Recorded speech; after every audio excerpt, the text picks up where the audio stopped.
Music, music, music, music. There we go.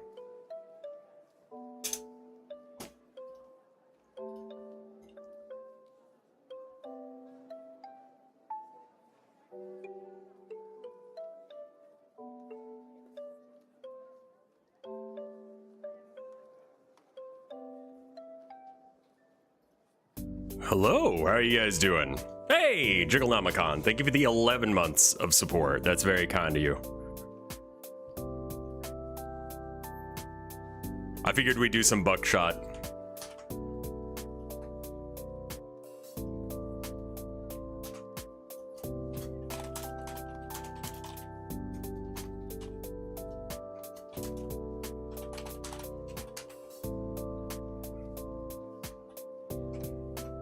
Let me get the thing set up. We got an ad dropping soon. How are you guys doing? Oh, I didn't update the title, despite the fact that I could have done this so easily.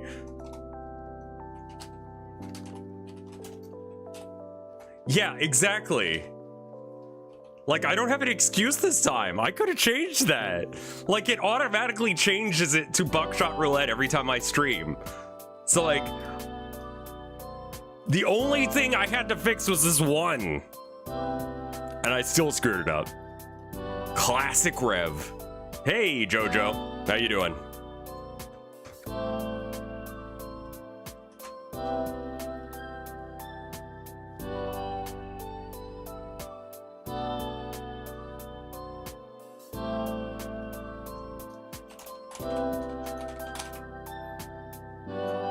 Fred's not streaming today, he says. Did I actually blue skeet?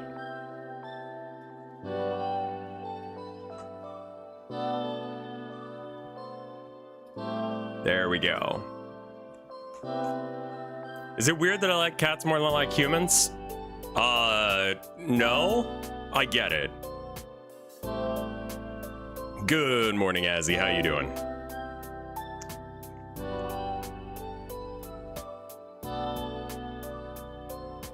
Let me get restream chat up so I can see who that is. That looks like account only from here.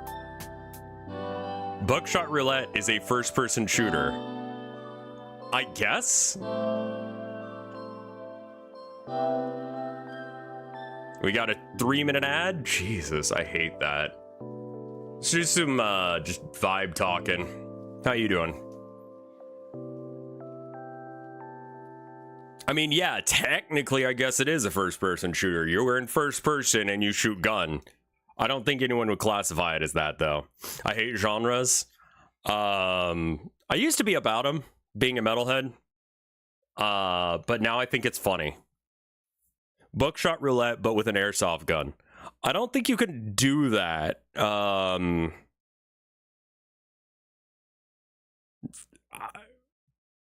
Knowing how airsoft gun, yeah, I don't think you can. I think no, it's not about the goggles and the mask. It's about whether or not there's going to be a blank in there or not.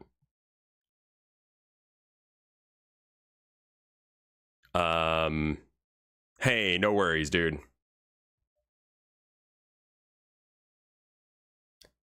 Honestly, that's what we got to do, man. I had like, you know how there's like some days where it's just like today just sucks for no good reason? That's the opposite of what happened yesterday. Yesterday was like good for no reason, and I'm just gonna vibe with it, man. So like today I feel a little bit more awake because I didn't have to get like messed up last night in order to deal with my problems. So I feel a little bit like Russian roulette with Nerf revolvers sounds legit. You could add a thumbtack if you want to make it dangerous, you know? I mean, that would suck. That would suck so hard. We could do it like that one video with Vinny where he gets shot in the ass with a Nerf dart. Have you guys seen that? Yeah. Look up the Kaba Kick children's toy, all right? Kaba Kick toy.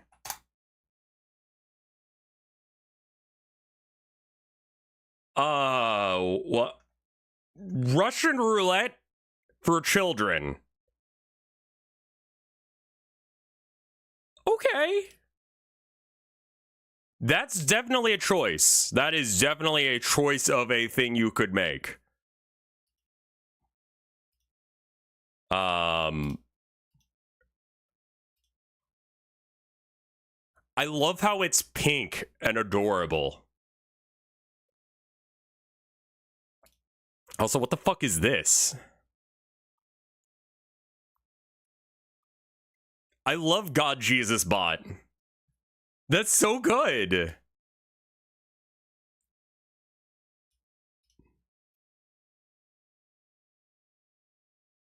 Kid-friendly activities like Russian roulette. Where is it? Buckshot. So yeah. We doing YouTube today? Nah, we're gonna do a little bit of Buckshot and then we can do some other shit. Shocking fail toy.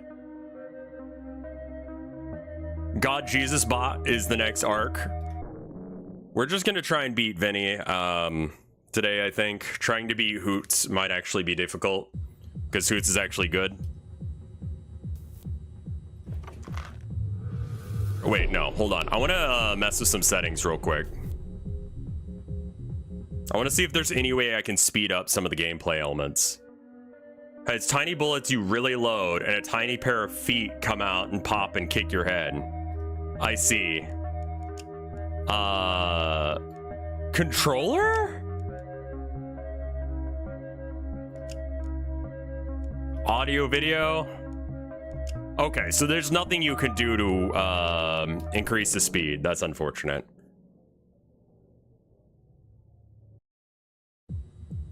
Screen region's a little fucked. Yep, it would be, wouldn't it? Sorry, hold on. And then I've got YouTube chat where I can't see it for half a second. I'm very sorry, Count. I'll be right back.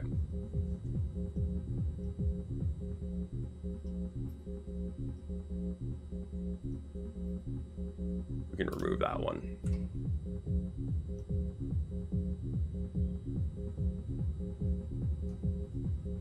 Yeah, I feel like Skibbity Toilet's a little bit late at Walmart, but you know those pull the lever and maybe you get cream pie toys? Well, that's kind of Russian roulette if you think about it. That is not a toy that I've heard of. Start double or nothing mode 10 times. That's embarrassing. Oh, we should do some Baltro today.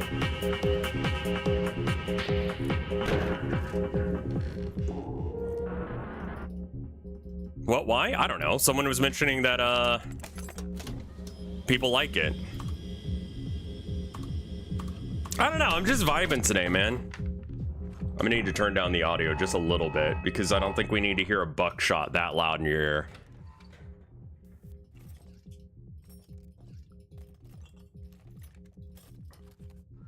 Jesus, that's a lot of items. Even. Just jerking my peanuts.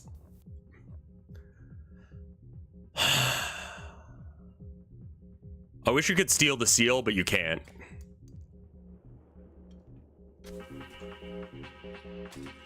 Also, restream chat just closed by itself. That was weird. 2 is live. All right.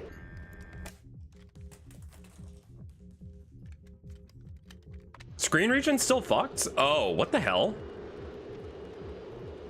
Thanks for the same information twice, asshole.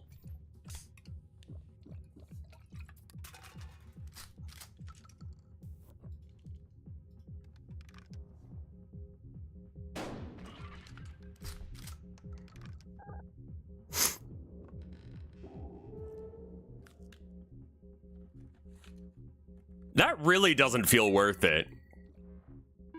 That's a 50-50 shot to heal yourself or hurt yourself one. That's weird behavior. Why do you know this shit?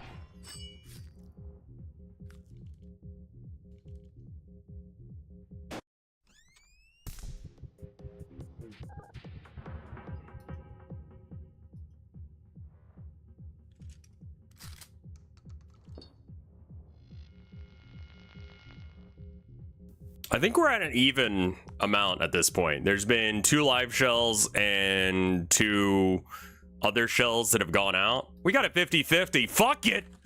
We ball. I die on my own turns, bitch. Yeah. Fuck. You lose 200 every 3 seconds? Is that how it works? Okay, so I just gotta play fast then. But the problem is he's so slow. Move, let's go.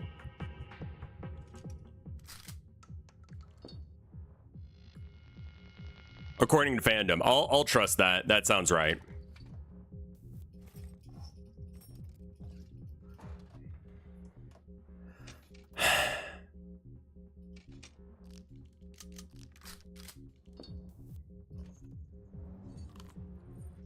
So it's not that items cost you that much, it's that it costs you time as well.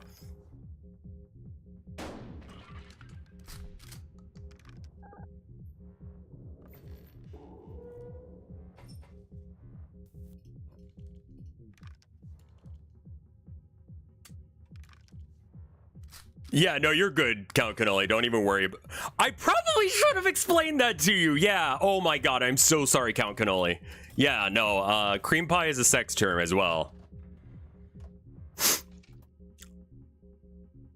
I mean, it's cheating if you do that, I think. Like,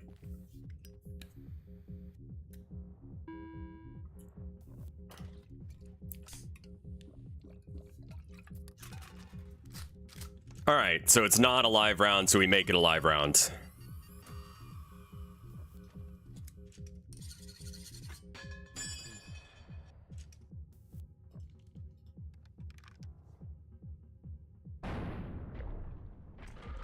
Count Cannoli probably had to, like, censor that just so that way YouTube would allow it to post. YouTube has, like, much stricter rules on shit. How do I know that cream pie is a sex term? With you, kinky fucks? You think I don't know every fucking weird-ass shit there is? You guys wouldn't let me not understand what it means. How does that gun keep getting unsawed? Magic. 4 and 3. So it's not even. And we have no information. It's more than likely okay for me to shoot myself, but I'd rather not.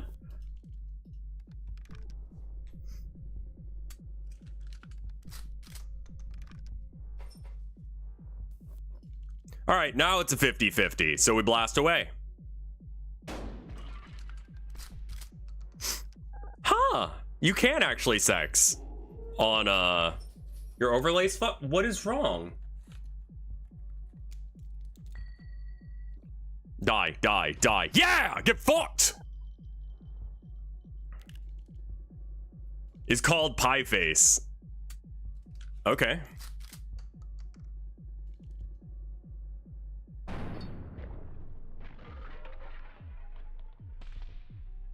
The ticker part? What's going on with it? I'm looking at the overlay.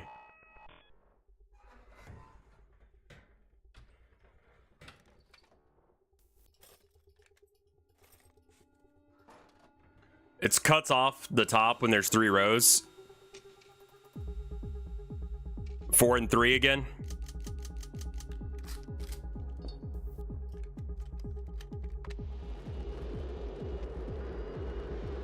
Third is live.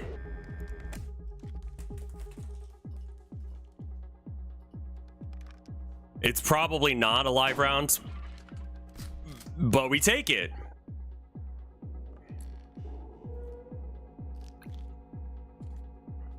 He'll make the right play here, whatever it is. Hopefully it's a live round so I can just take the shot.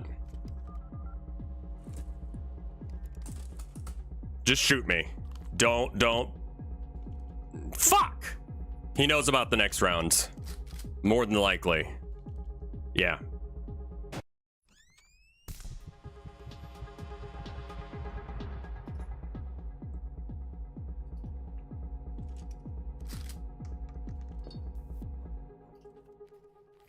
Where's my note that says how many points that they have? I can't find it.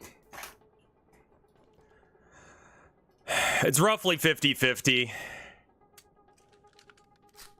I'm not gonna give him a free kill. Do it. No. Now your links are fucked?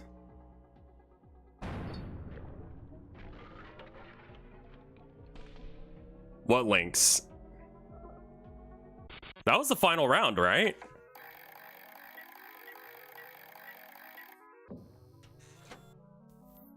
Is that enough to beat Vin? The text, okay. Let me actually check on this now that we're good on time.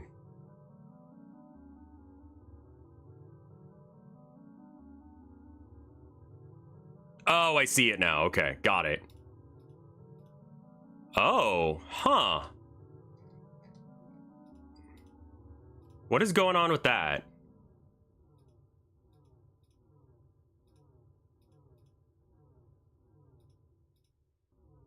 Okay.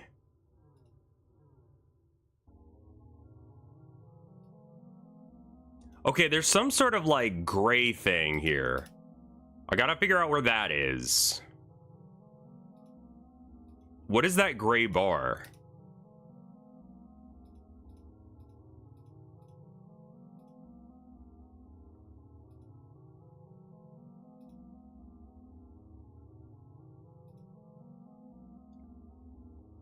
What is Wah? Weird. Okay. Yeah. Something called Wah was there.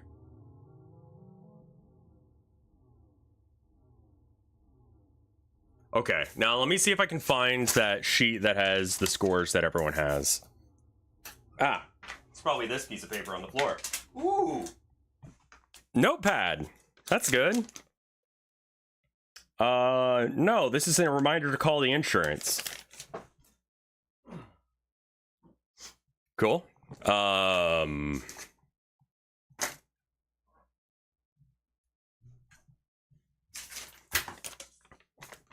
Vinny, 34,000. Hootie is 62,000.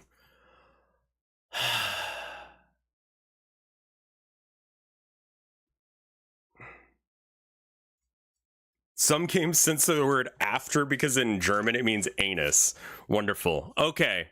So if I hit double or nothing and I do well, we beat Hootie. If we do this and we fuck it up, we don't beat Vinny. RevScarecrow anus hours. Oh, I fat finger all the time as well. What do you guys think? Should I try and beat Hoots, or should I just, like, accept that I can beat Vinny here?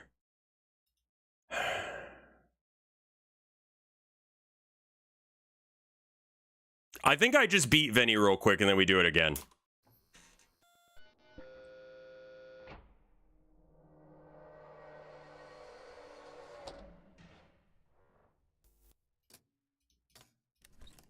Being weirdly competitive with my friends is a thing I do.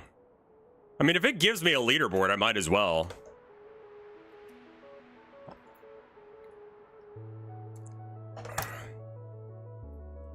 Always give up and always surrender.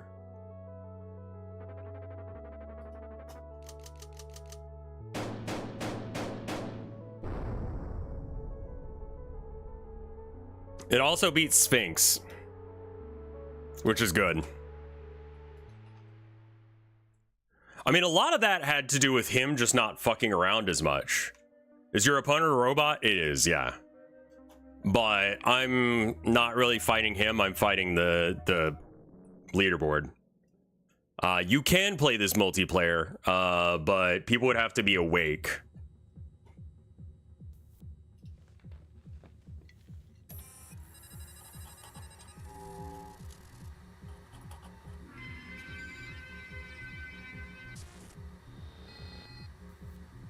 Shots fired, 50. Nice.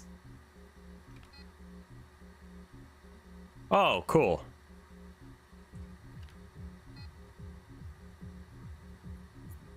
Okay. Yeah, okay, so I need a little bit more to beat Hackerling. Alright. This time we try and beat Hoots, because then I beat Hackerling as well. To beat Hoots, we need 62,000. So we'll probably have to go 2 rounds. Because that's going to depend on the computer actually letting me through quickly. The scores are absolutely the scariest places. If Hackerling finds out we beat her score, she'll decimate my score. Hootie and Fred are some of the smartest people I know. And when you give them a game like this, they will not. Yeah, Hootie is very smart and he can contend with my tomfuckery. So like, he's used to me, at least at this point, so he's aware that I will fuck with him. This is gonna be useless information, more or less. Fifth shell is blank, okay.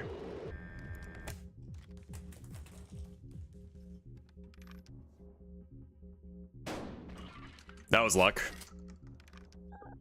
Like, literally.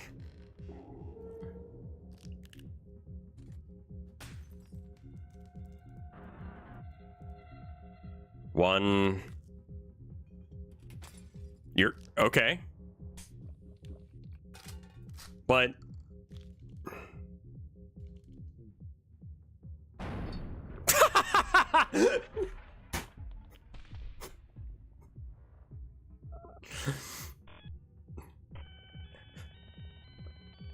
helps when they're dumb as fuck.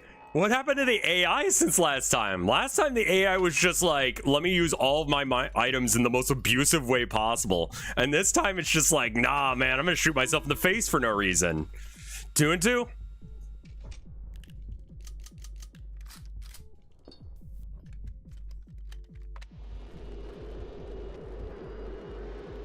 Second is live. Oh, God.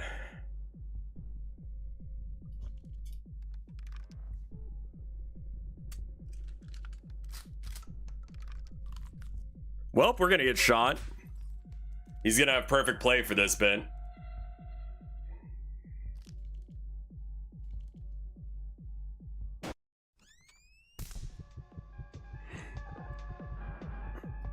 Yeah, I'd probably lose on this one, actually, because he's about to check it again. The only way we don't lose is if... Oh, he shot me, right.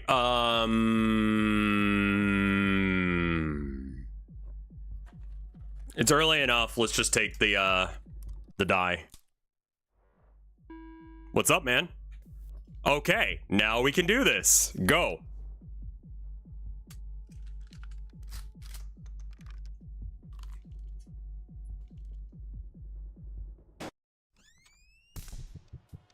I think there's only one live round left, or no, there's no live rounds left. And I think the round is over, yeah, okay.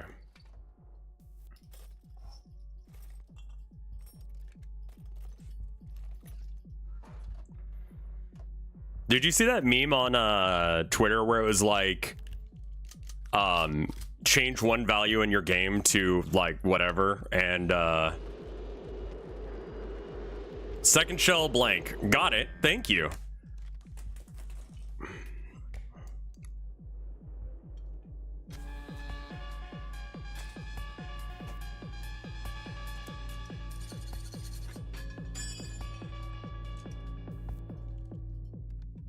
Bye.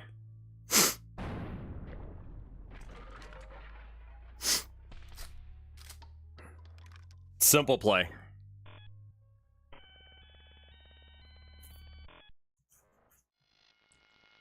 I think I was just having dumb brain the other day or something, because I'm just blasting through this shit.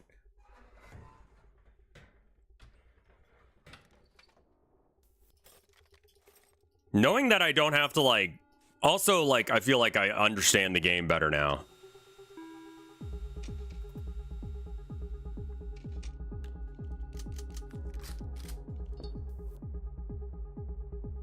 It's more than likely not lethal, but I don't trust. If this is a blank, then I don't... have to worry about taking damage either. Cool.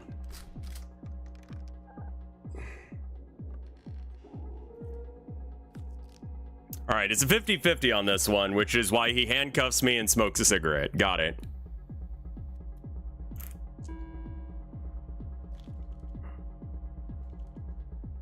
Do it. Oh, fuck.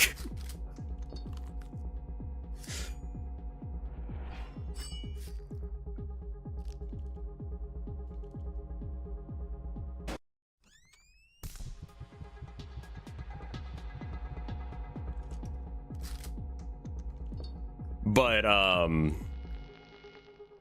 the guy from this game, the creator, did that meme where it was just like, change one random value to like 1,000. It's like, he goes like, 1,000 live rounds, and then he just starts jerking off aggressively. It's so good.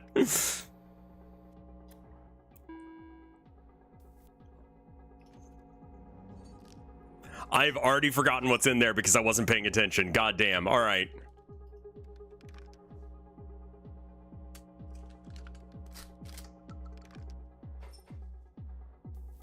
Does anyone know what it is? Is it 50-50 or is it, it's 50-50. I think it was 2 and 3, so.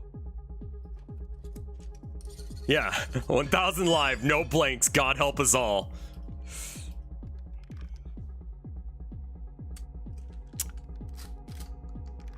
Okay. I need to do more paying attention because I just fucked that up for no reason. There's only one bullet left, I think. Yeah.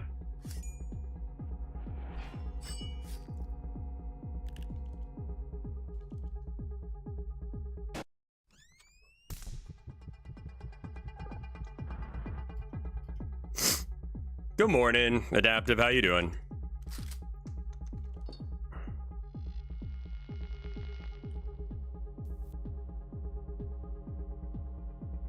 I have no idea what's left in the gun. I'm just shooting him. I didn't see what the load was, so hopefully it's over. Nope, I'm dead. Yeah. Well, that's fine.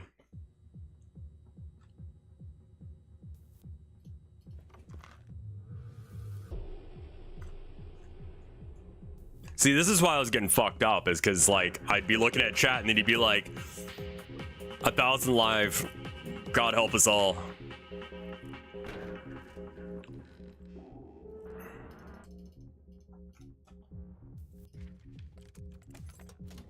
What is this, like, filter on this game called? It's used exclusively in, like, crusty... What's the point of sawing the muzzle off IRL? It makes it shorter so it's more concealable. It's dithering, but, like, it's very, like... That's even.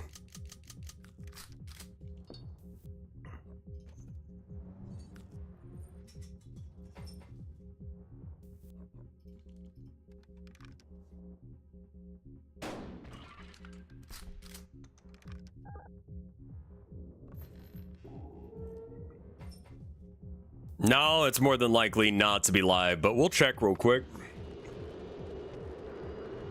6 shell is blank. That means that there's a better chance that this is live now. So, bullet to the face. Die, bitch. Die. Fuck. Oh, it's definitely a deliberate thing. I'm just, like, wondering how they do it, because I love the effect.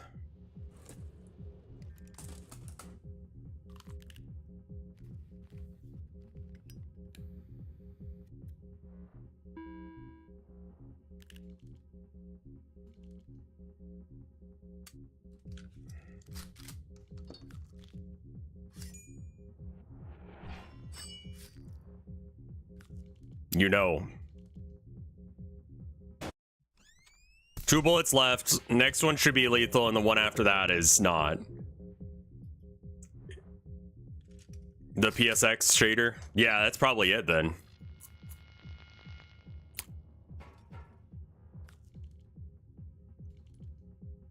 Oh, that one's not blank. Oh, it is. Wait, are we on to the 6th round?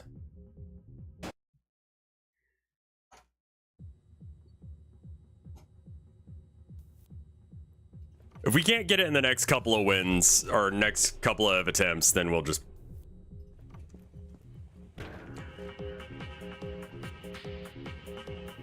Oh, neat. I like that, Sammy. That would be cool if I could have that filter without actually having to do that filter. That would make doing a Town of Nowhere game a lot easier to pull off. That would be very fucking cool, Sammy. Because, like, instead of the sepia...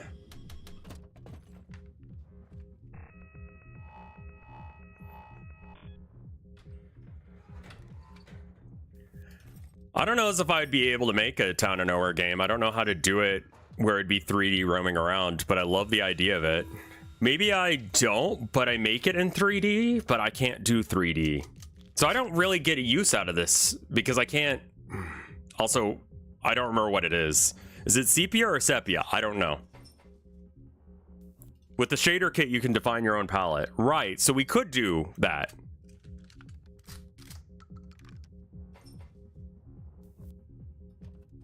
I want to say that it's probably lethal. It's like a 50-50. I don't give a shit. Fuck you. Die? That's no good.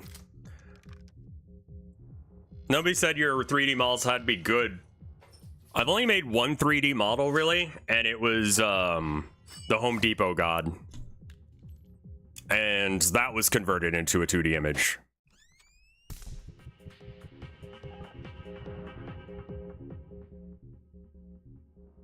Core Observer uses style cutout. Yeah, but I mean, like, the Home Depot god. If you haven't watched the Town of Nowhere, that makes no sense. Town of Nowhere Season 1. 1 and 2. Okay. Don't die.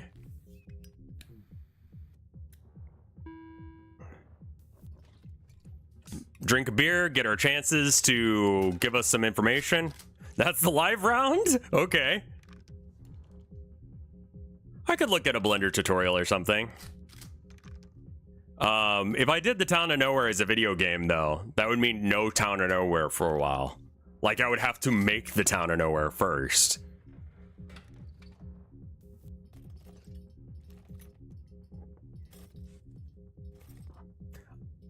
I think like a visual novel style thing would probably work better for it, 2 and 2.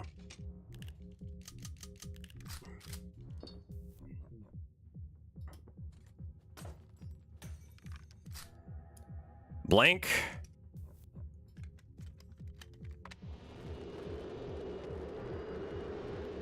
Second is live.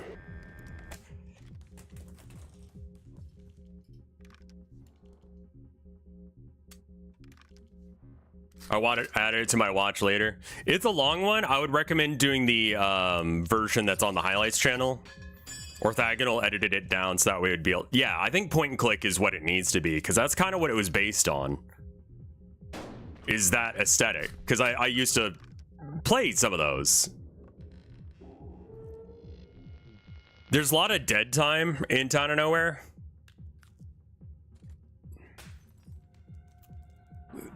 Because of the way it was made with voting. It was D&D with chat, but chat got to vote on what the main character did.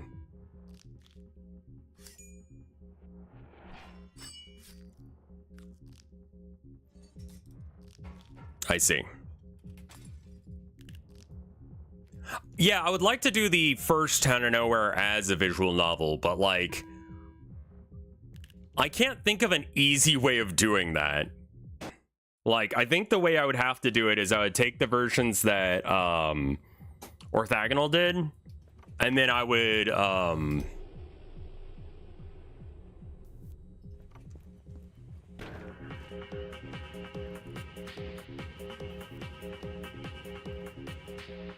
I think I copy paste the text over. What if the player deviates from the path? I think that's going to be the hardest part of it, is like we have the canon route and then we have the non-canon route. Either that or we made it just like a kinetic novel where you don't get to choose things.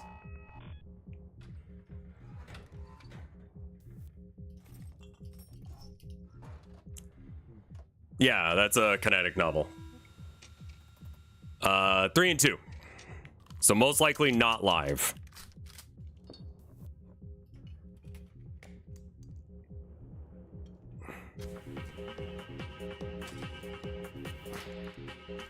I should have locked him up first. Oh well.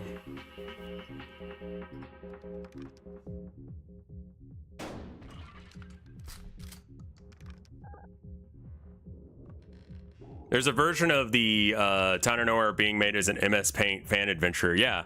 Are they still working on it? All right, so there should be just a live round. Or wait, no. Yeah, it's a live round because I switched it. There we go.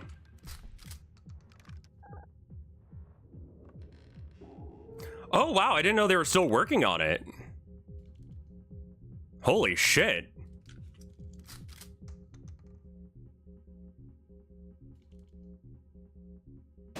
Make it meta where going outside the story leads to blank voids. I mean, like, yeah, I don't know.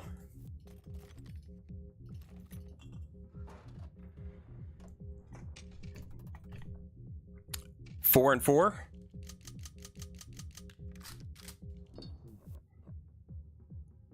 So it's an even shot. Handcuff yourself, please, so I can take a couple shots at you if you don't mind. I should have used the thing to seal his. Oh well, it doesn't matter.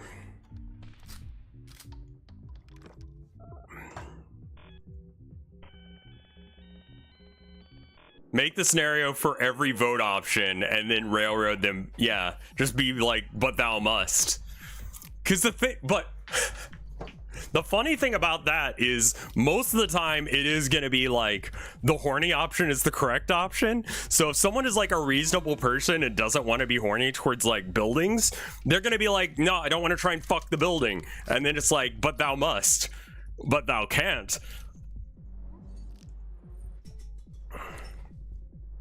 I don't remember what the load is. Die, die, bitch, die. Just make it show chat votes, but animated polls filling in. Yeah. Neat.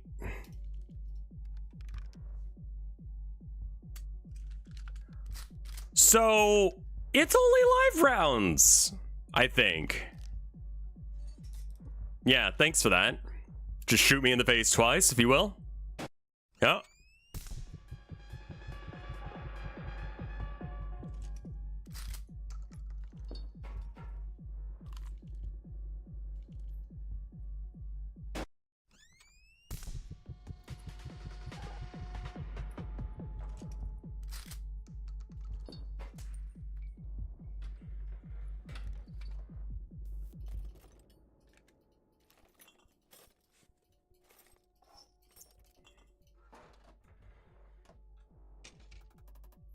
Four and 3. The universe intervenes and kills you every time that you try and go off track. That means that people are going to be hitting up like...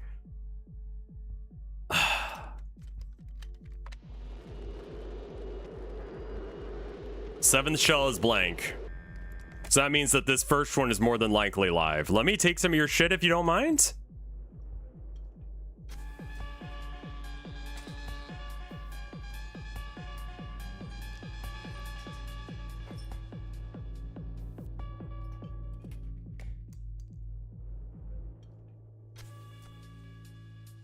I mean, I would just make it a kinetic novel if I'm going to do that. Otherwise, it just becomes, like, really dickish.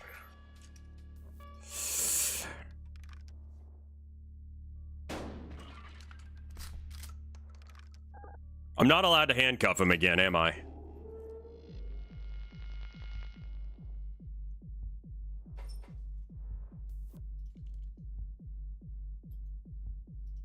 I think it's actually probably not lethal, but... Okay, I'll take it. I should have healed because I lose now, I think. How? He's gonna steal my heal too. I would. Or we only down to... Jesus, fuck, what is this play?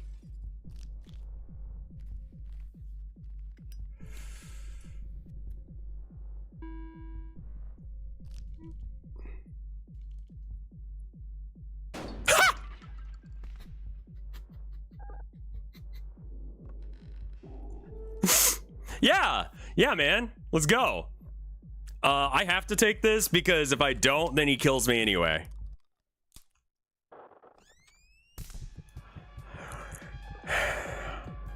Heaven or hell, let's rock.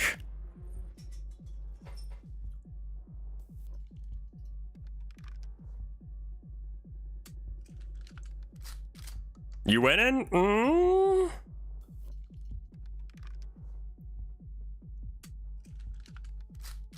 I believe it's blank. But if it's not, I'm fucked. Oh, thank God.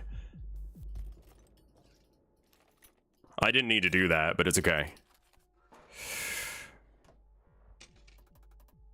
3 and 4.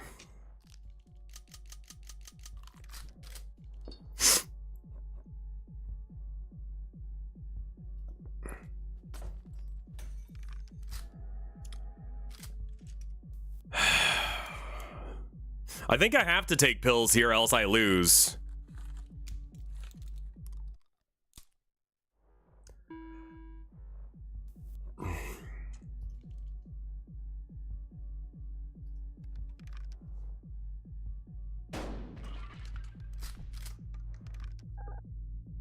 Two and 4.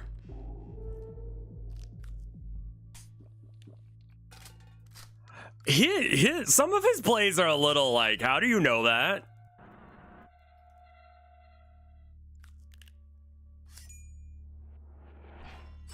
There's only 1 lethal left and 3. Well, this is the second lethal, and then there's now 1 lethal left now that he's shot. So it's 1 lethal, 3 not.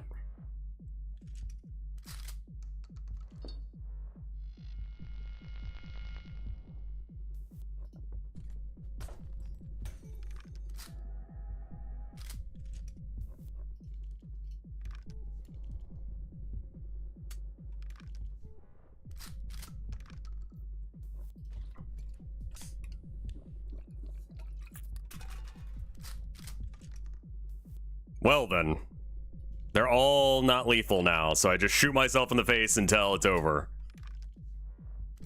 Also a folk punk song, probably.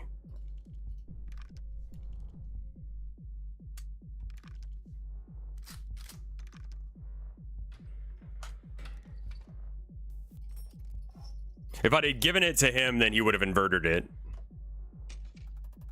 3 and 3.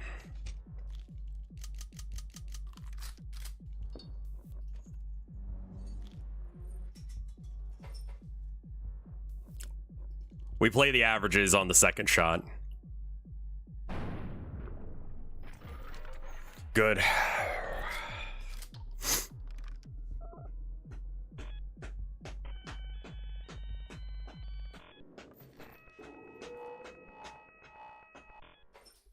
This is probably not going to be a high scoring round.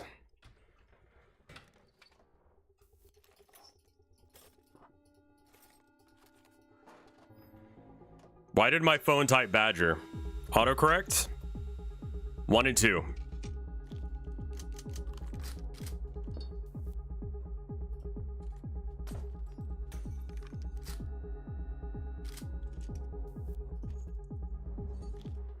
Oh, I should have shot myself and then done that, right? Oh, it skips his turn, so it double skips his turn, right?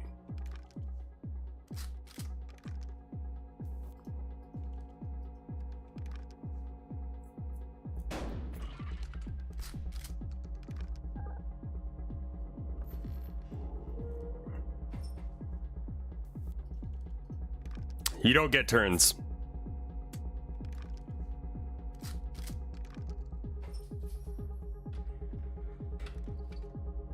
I wish he was still locked up from that shit, but it's fine. I don't need the saw. He didn't get anything to grab it. 2 and 1.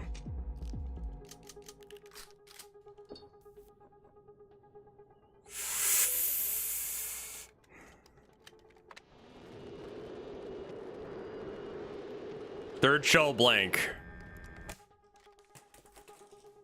We win.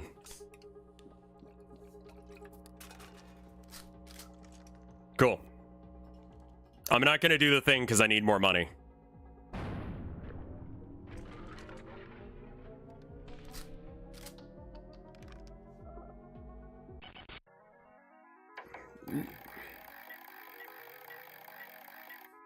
Okay. If we double or nothing, we're gonna have to do 3 rounds into Hoots. I'm gonna go pee. I'll be right back. Yeah, I'm gonna run the 2-minute ad early, so that way I have time. Let's do 1:30. That's probably long enough. Be right back.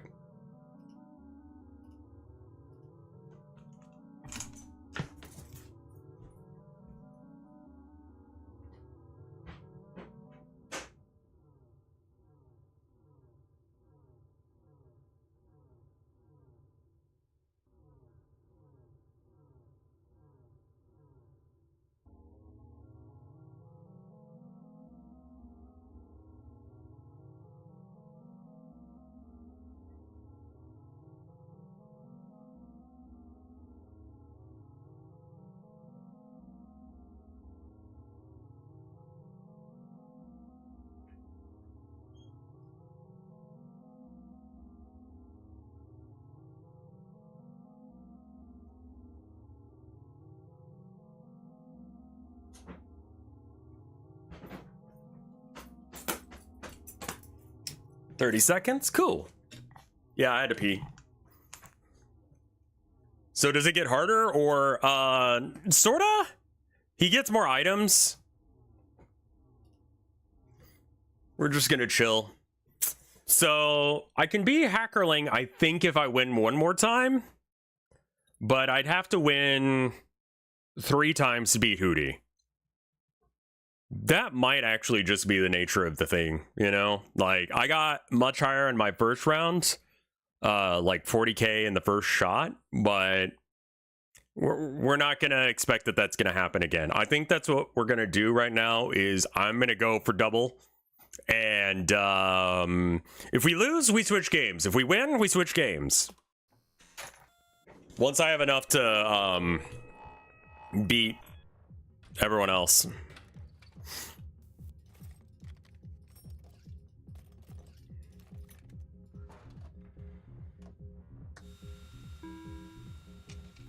All right, 1-1. I prefer ones like this. All right.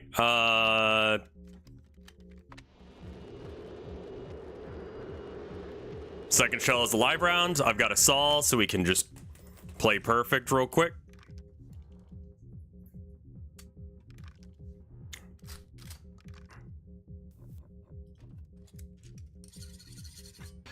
I also needed to use some items so I could get some more. I don't like the stupid medicine. The medicine is so risky, you know? Also, functionally, when you are the last one to shoot, you get to skip their turn. So if you do it just right, they never get a turn. Also, I need to make sure I got chat open. There we go. Yeah. The time loss on that is horrendous. 4 and 4, so it's even odds.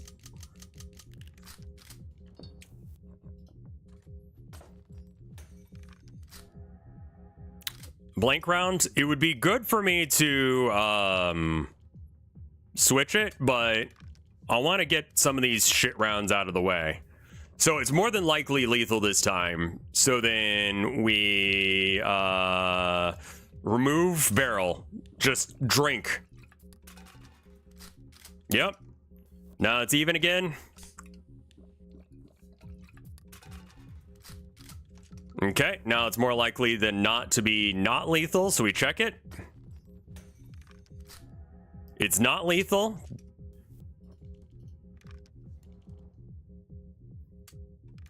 Now it's more than likely to be lethal again, so we just shoot and pray. But we have limited the number of rounds in there, so we can't do that much damage.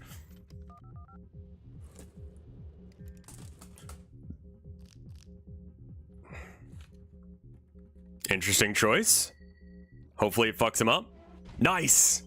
Good, good, good.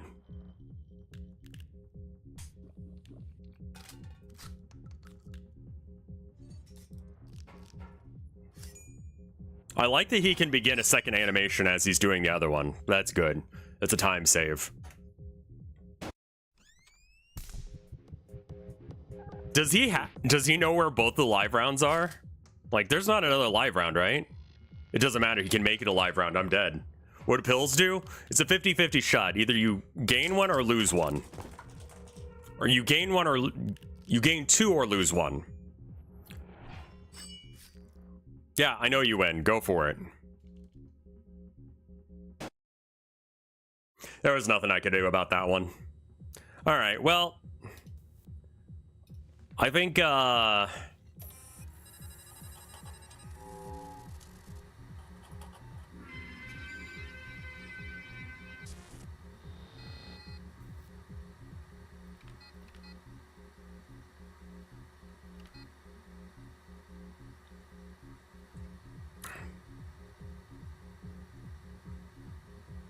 it would be really nice to beat Hackerling.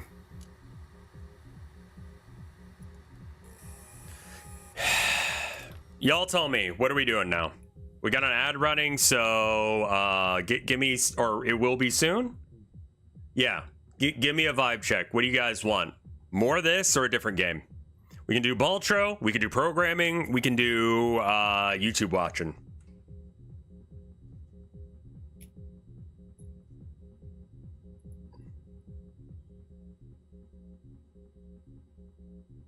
Do whatever. Hey-o. How you doing, Hit and Dash? This or Baltro, programming, YouTube watching? Okay.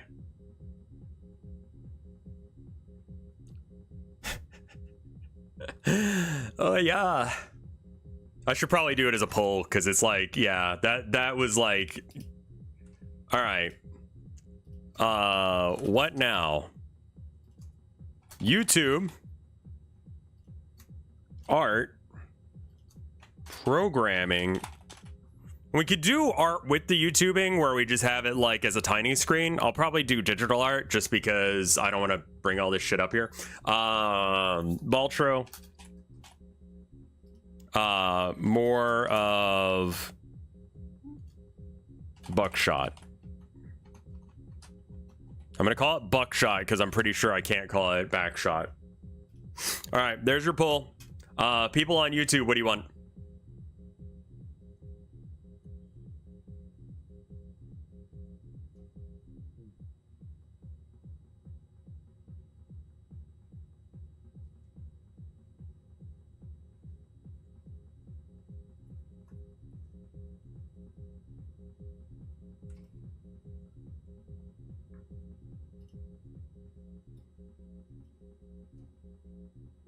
Of course Baltro is winning. I don't even know what that is. It's, what if poker was a roguelike? Why did I type it that way? Cause I'm dumb.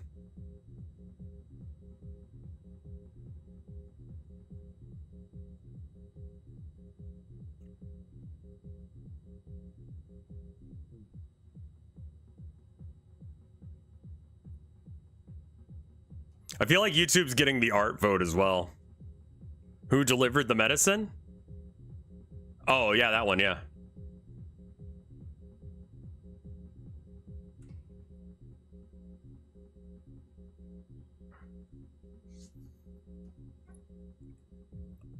They got the,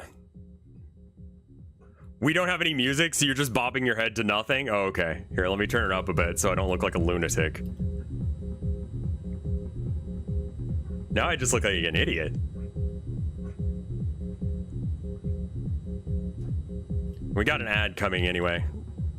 I wish I could like run it early because it's just creeping in the darkness there for like 7 minutes and it's like, just run it. Just go.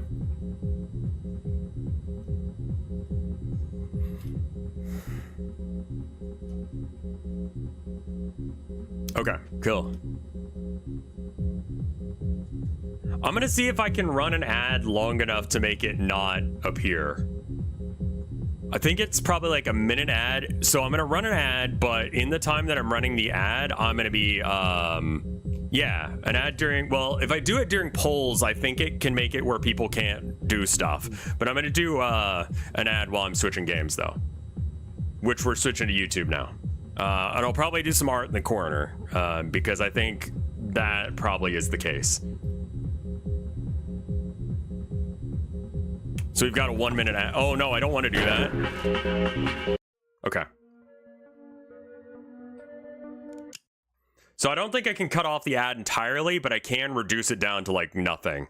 It'll be like a 30-second ad here in a minute, but that's the best I can do for you. Unlouden it? Yes. But I also realized that, wait, how do I need to do this? Yeah, I need to power cycle just Twitch. So people on Twitch, let me know when you hear this. Oh, if I do that, then it'll run an ad. Fuck it then. Yeah, no, we just go with it. Okay, cool. Got it.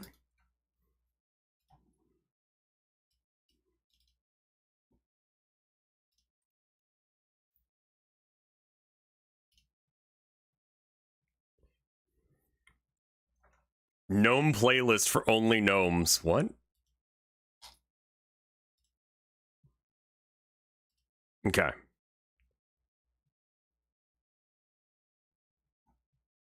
That's what it says. Gnome playlist for gnome ears. This is the relevant to the thing you were talking about earlier.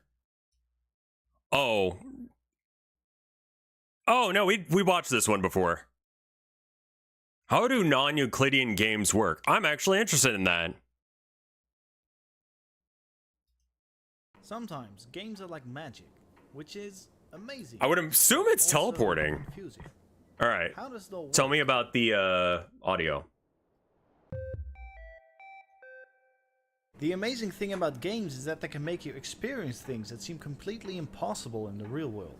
I think there's no better example for this than so-called non-Euclidean games. Yeah. They seem to bend reality, and it looks like they completely change the laws of nature you're familiar with in real life. Games like Antichamber, Superliminal, and even Portal show what a mind-boggling experience games can deliver.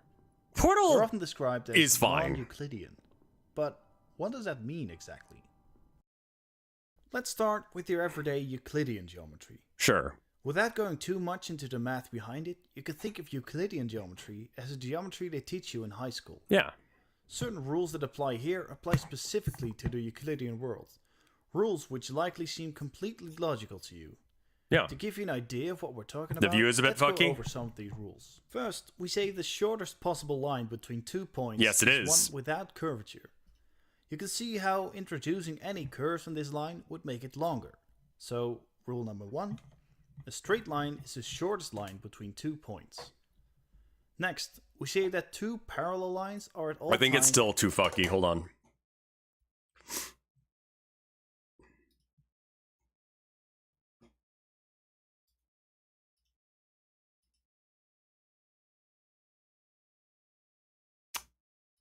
I think we do this, and then that, and then...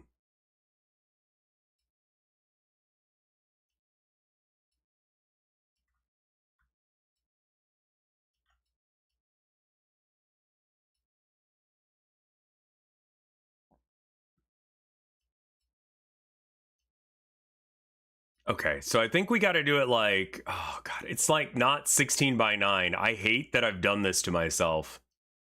Like, that, for some reason, this little box for me is not 16 by 9.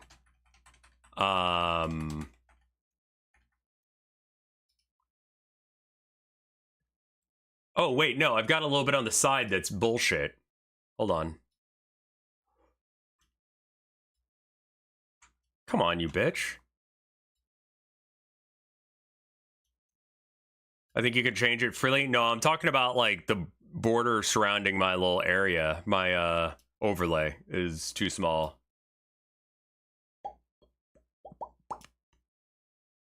God, that is such a wall of text. All right, so we got to go like here. I hate having to set this up every time. That's pretty okay. That's pretty okay. Now, if I move you, are you going to fuck up? Yeah. But are you okay now?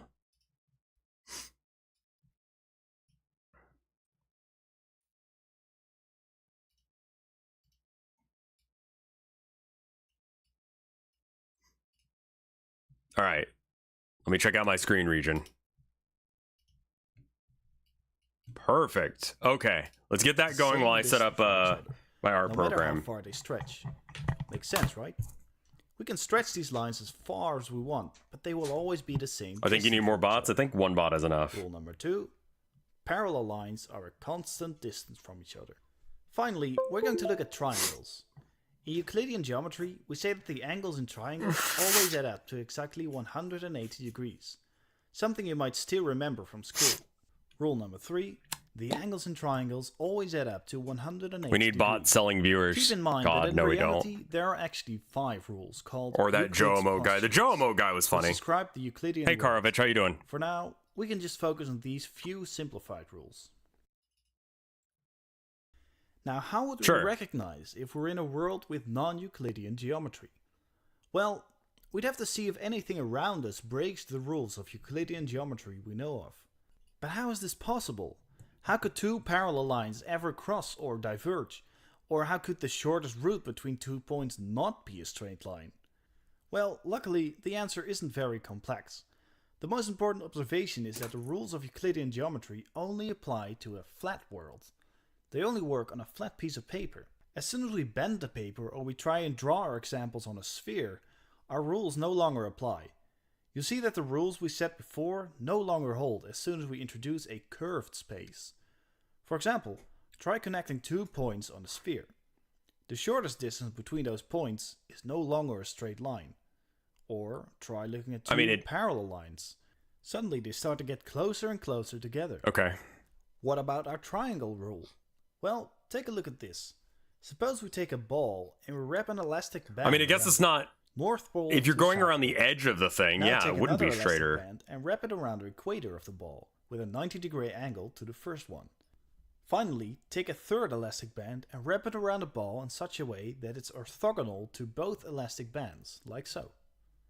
The way we've done it, all rubber bands make angles of 90 degrees with each other. However, if we look at one of the triangles we formed, we can see that we make 3 90-degree turns to form a single triangle. This means still the have angles what? of our triangle now add up to 270 I'm still degrees Buckshot? instead of the... Right, yeah, we have one ad running. I apologize. It's 30 seconds. Because I was like, I don't know if I can make it go away entirely, so I just made sure it was only 30 seconds long. It's annoying. I'm sorry. And then I need to change this to just chatting. 180 degrees we had in Euclidean space. Generally, when we're talking about non-Euclidean geometries, we're talking about such curved spaces.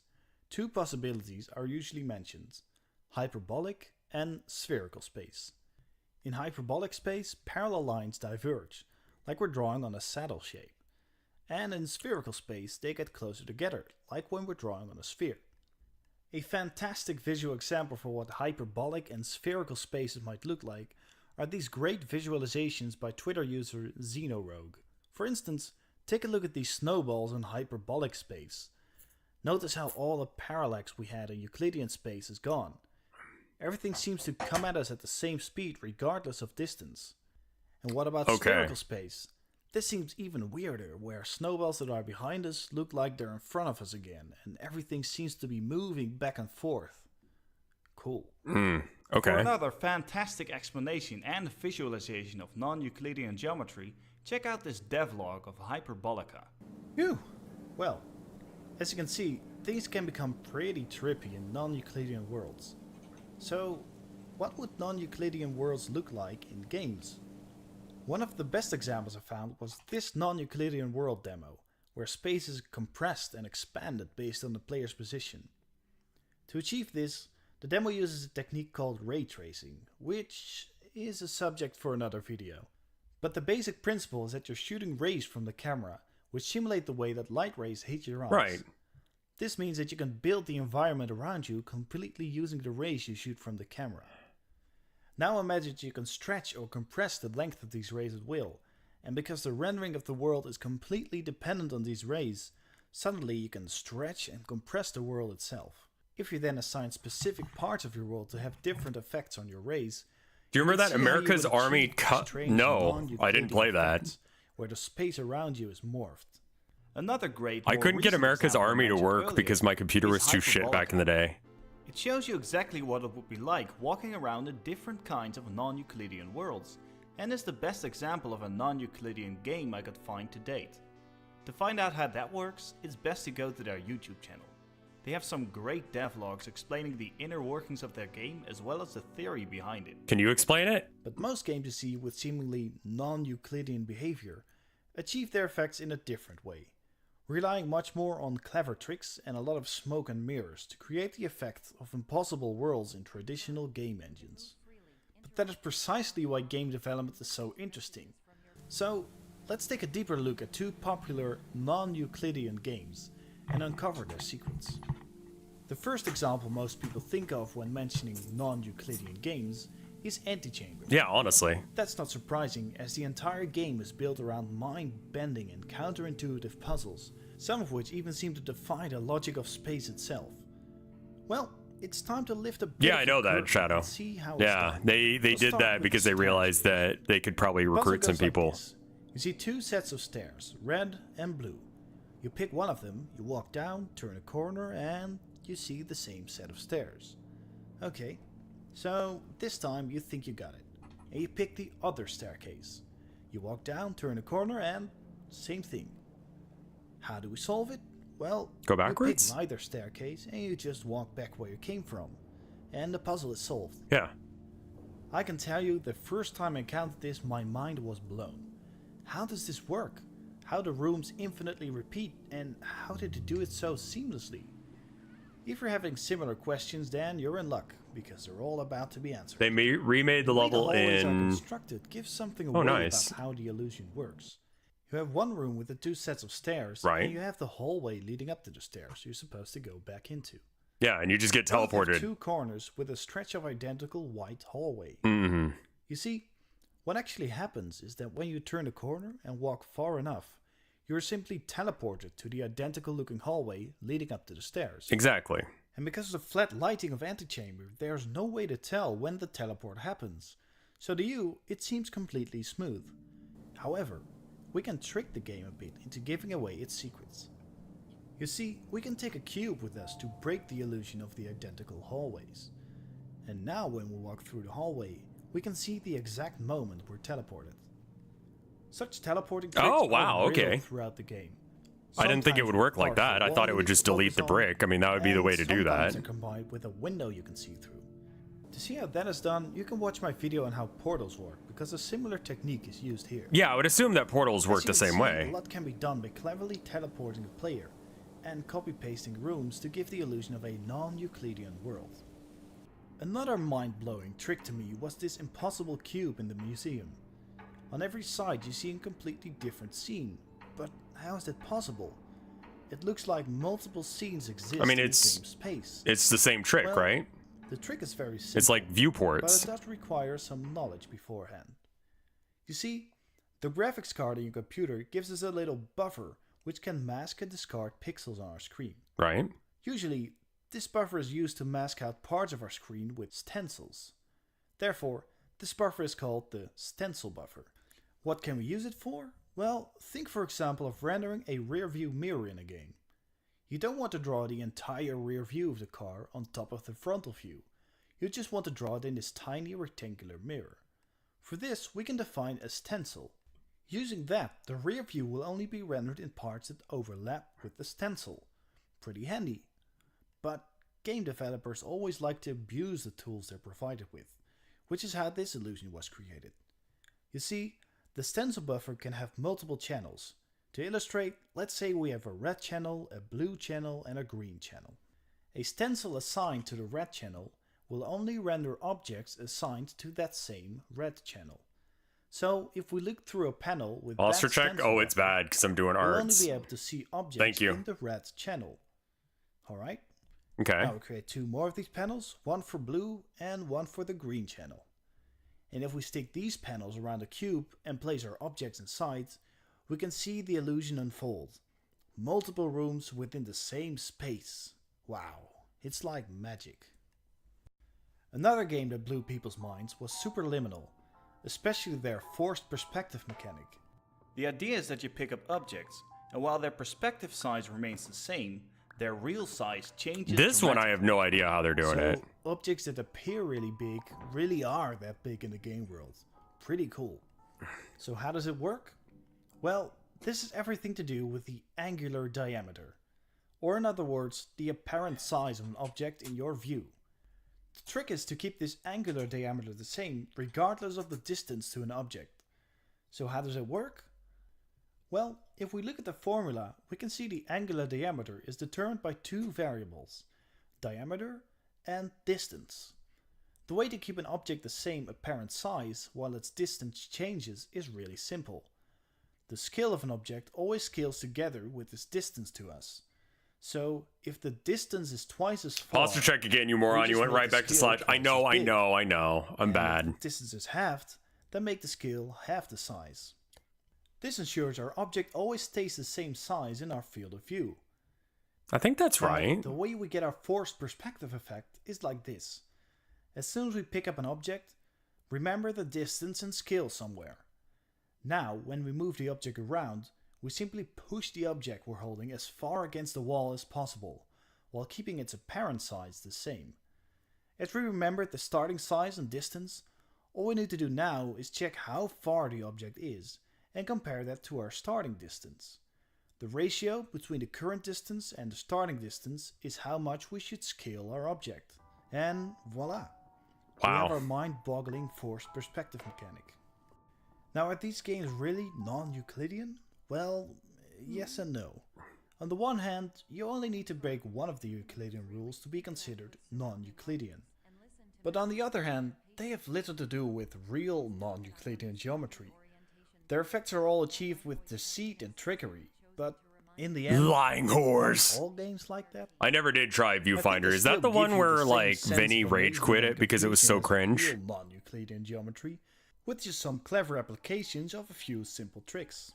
And in the end, that's what I like most about it. The simplicity of it. The programming behind it is based on some pretty simple You turn the voices off? Does that make and it? yet That's developers managed to create these unfortunate. mind-blowing experiences with it. Rage muted. To me, that is the most beautiful thing about game development. It's almost like magic. Yeah. You don't have to be incredibly smart or talented to be able to create these wonderful things. No, you kind of do, actually. All it takes is some creativity, some insight, or a flare of inspiration to craft something that will blow people away. And I strongly believe just that shift can happen to reality? anyone. All you need is a love to create and a passion to learn. So keep creating and keep learning, everyone. Okay, And I've got an if idea, you've come actually. This far, you can at least say that you're already a bit wiser. What about this? I need to find out about...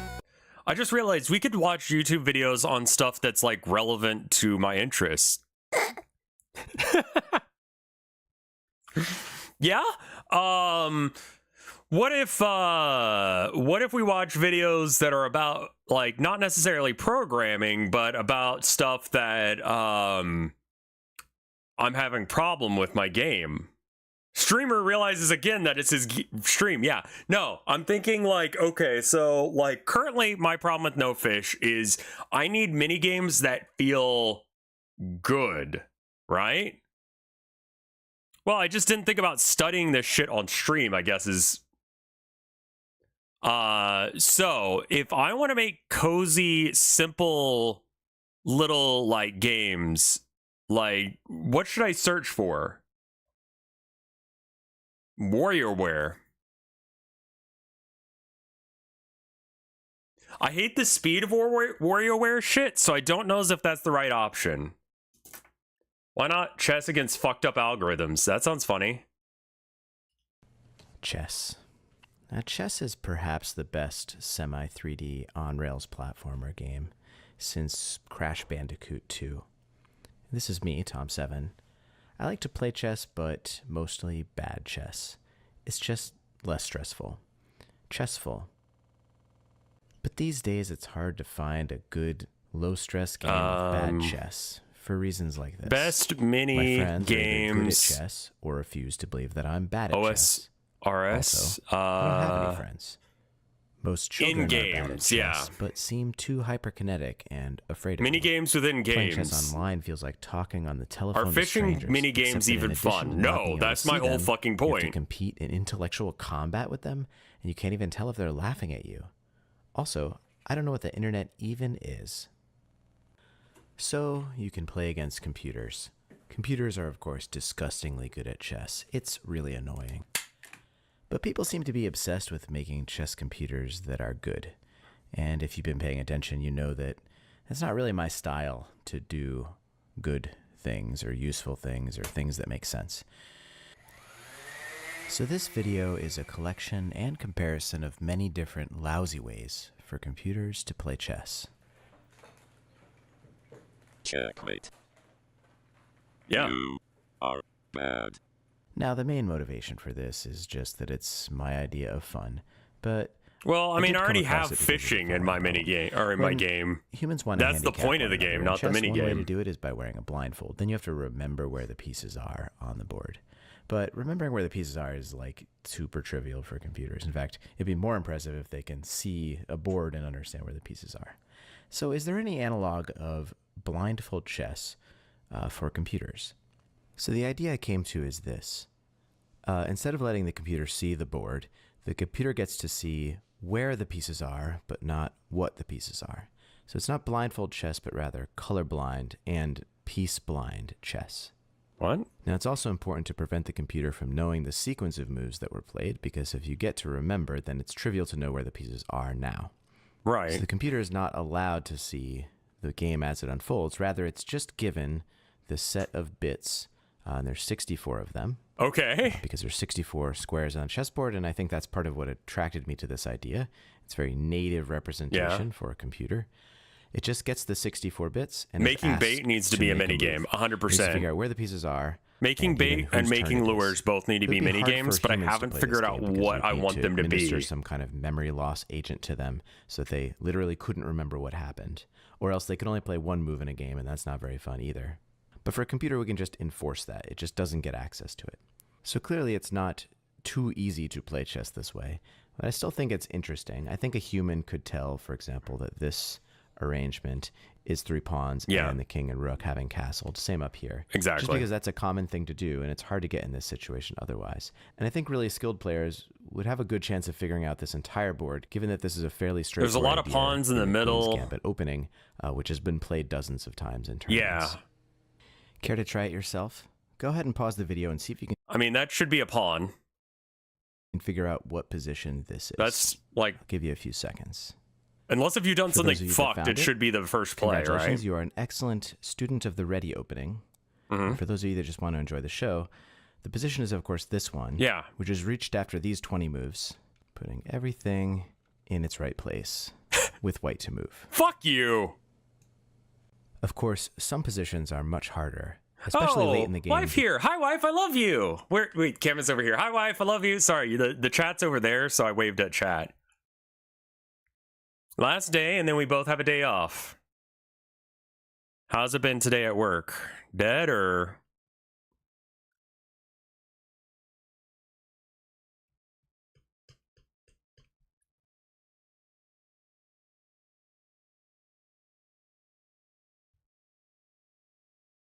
Yeah, there needs to be, that's the thing, is we need to have like a mini game, because we already have like a mini game in of like going and talking to people affects the face cards, and then we need to have a mini game where you affect the bait and the lure and the rod, I think, were all things. And they all have specific effects that attach to those things. Can't wait to finish the sweater because I hate it. Is the pattern still fucky? She's doing a test knit, which is like a thing in the knitting and crochet world where like someone goes like, hey, I made this pattern. Can someone like check it for free before I release it? And I'll give you like, I don't know, whatever. Play solitaire to organize your tackle box. I mean, like little mini games are needed because that's what makes cozy games cozy, I think. It's like proofreading, but you have to actually do a thing. Code another card game, why don't you? I know, right? I don't know anything about bowguns, so I don't know. Testers get compensated with a free pattern and usually yeah, like you get the pattern that you're supposed to be testing for free and then one other one from the same creator. So like if you really like the creator, then you could get a free pattern of one that you like. It's a good deal.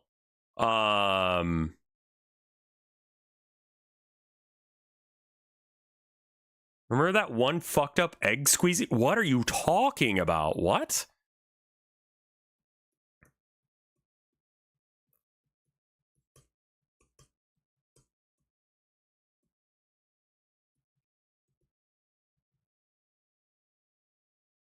You gotta play Egg Squeeze. I don't know Egg Squeeze.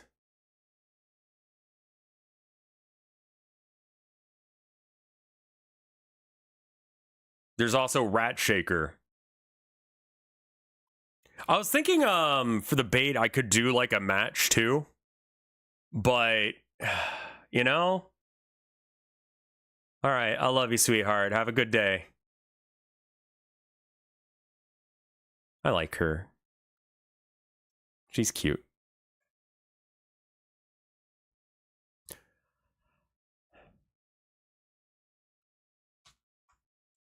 All right, so we need to get some. You should ask her out. I there should. aren't that many pieces, and they can have gotten. Do you think she'd say anywhere. yes?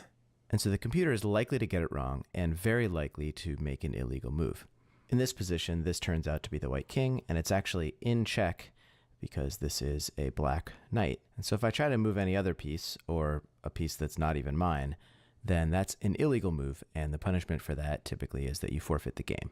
This is a little bit unfair to the computer, I think. On the other hand, if we allowed the computer to check whether a move was legal, if it could ask, hey, is this move legal? Or is this move legal? And so on, then it could learn a lot about the position just by trying out moves. Yeah. This seems counter to the spirit. So the interface we actually have for the computer is we give it this one 64-bit number, which represents the board, and we ask it to rank all of the moves in order of its preference. So it could say, well, first I'd like to try this, and then if that's no good, then I'd like to try this, and if that's no good, I'd like to try this, and so on. And it actually needs to produce a ranking for all possible pairs of squares, and the first one that is legal is the one that it will commit to. So for example, if the 14th I'd be move okay it with asked that, about Jugglenomicon. was this, I think it's then something that's like the move that. It would play. So I implemented a program that plays blind this way, and we're going to come back to how I did that. I kind of want to check playing out some of the against videos that I pulled out over here. Not that. Not this video. Top 10 best video game. These are all going to be like, hey everybody, welcome back to the channel. If you like what we do here, make sure to smash that subscribe button. Etc. etc. I think I've watched this one before. I think we watched it on stream. Yeah. Let's try this non-Euclidean portal thing. This is from America's Army, I guess?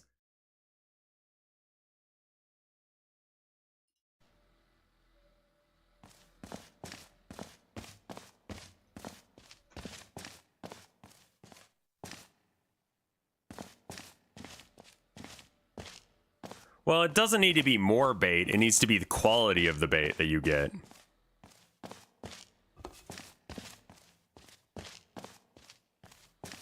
The frame rate is so bad.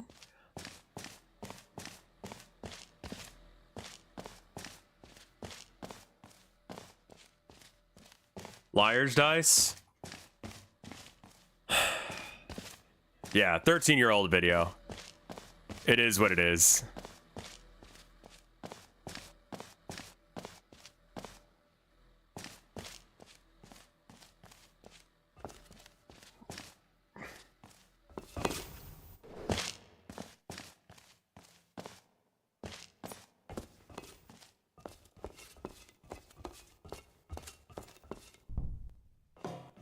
I would love to know how to do shit like this. It would be very cool to have like Home Depot level.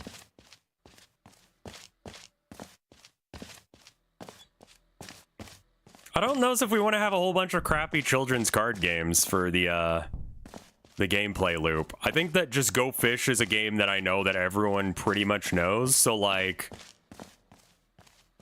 being able to like get people immediately into the action is awesome. Non-Euclidean Home Depot would be pretty good.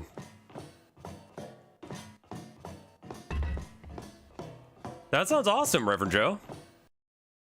This one sounds cool. Hello everyone, welcome to the channel. Today we're going to be playing You're Just Imagining It. It's also not very fun. Okay, so this game is about having a chronic illness.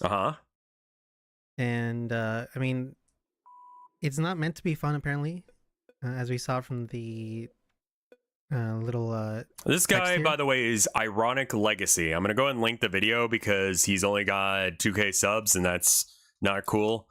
In the very least, just like run the video in the background, and that way you can give them a view. I mean, they've got 100,000 on this, but they deserve more than, you know, unless if it sucks ass. I thought this was interesting. I wanted to see how it goes. Now, I don't think that this will be a fun video because, again, it is about having a chronic illness, which isn't make fun. Things light, it sucks a lot. You know, that's a very rare disorder. It's highly unlikely you have it. Your body is stressed, that's all. Okay. So it's basically about, you know, the experiences of someone who has I don't know how difficult it would be. Okay, so this is just like kind of slow actually. Fishing lures have a bunch of precision to make. Like I'm kind of thinking like almost Cooking Mama to do that. That sounds pretty good. Twitch shit apocalypse of 2023. I love your name.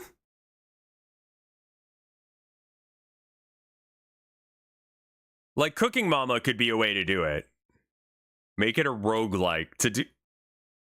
Oh. Okay, so let's write down Cooking Mama lures.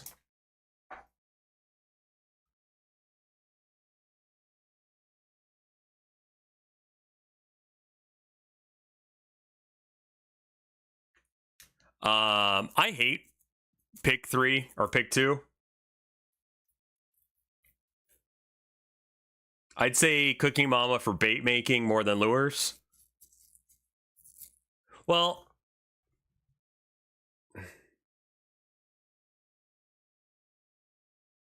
I changed it to a joke, but to try and make laugh, but he didn't get the joke, and now I'm stuck with this name for 3 months. Wild shit.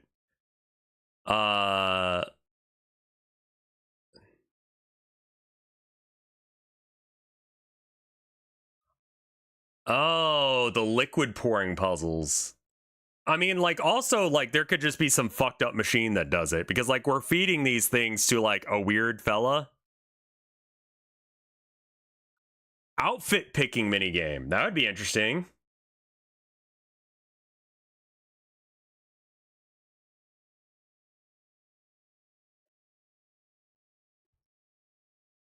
That might be a good idea, Reverend Joe, yeah.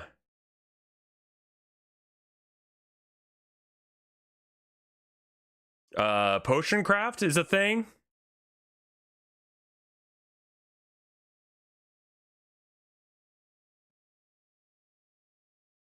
Potion craft could be all right.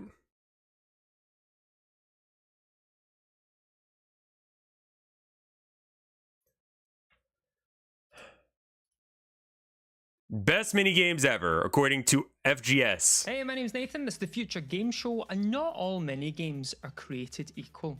Most that video is a little too slow for my taste. From the core experience, but others outshine that core. I hope that game gets some love though, because that's a cool idea. In and of themselves, that we leave our partners and children to continue. I love his accent. The day we die. Why did you leave us, Dad? Why did you leave us for Monkey Football from Ape Escape 2? So today, why don't we have a look at the 10 best mini games ever? But before we get into it, as always, one of these entries has been chosen by you, the viewer. And if you'd like to potentially be included in next week's video, then why don't you comment below? Maybe you could watch that guy who struggles to make a tiny game in 3 days. Romance says, oh yes. But right now it's all about those smaller experiences because this is the top 10 best mini games in all of gaming. Number 10, Tekken Bowling Tekken Tag Tournament. Because Tag Team Tekken Action apparently wasn't enough for Tekken fans, Tekken Tag Tournament also featured a fiendishly Like, this guy's getting a addictive pass minigame on the, called like, Tekken Bowling. slop content Surely they thing missed the trick because- by not making it Tekken Tag Tennis Tournament. Come on, it was right there. As a follow-up to Tekken 3's Beach Volleyball, Tekken Bowl is exactly what you think it is. Bowling with Tekken characters. But this isn't some half-arsed inclusion that was mocked up by Namco on a lazy Friday afternoon. It's a genuinely brilliant bowling game in its own right.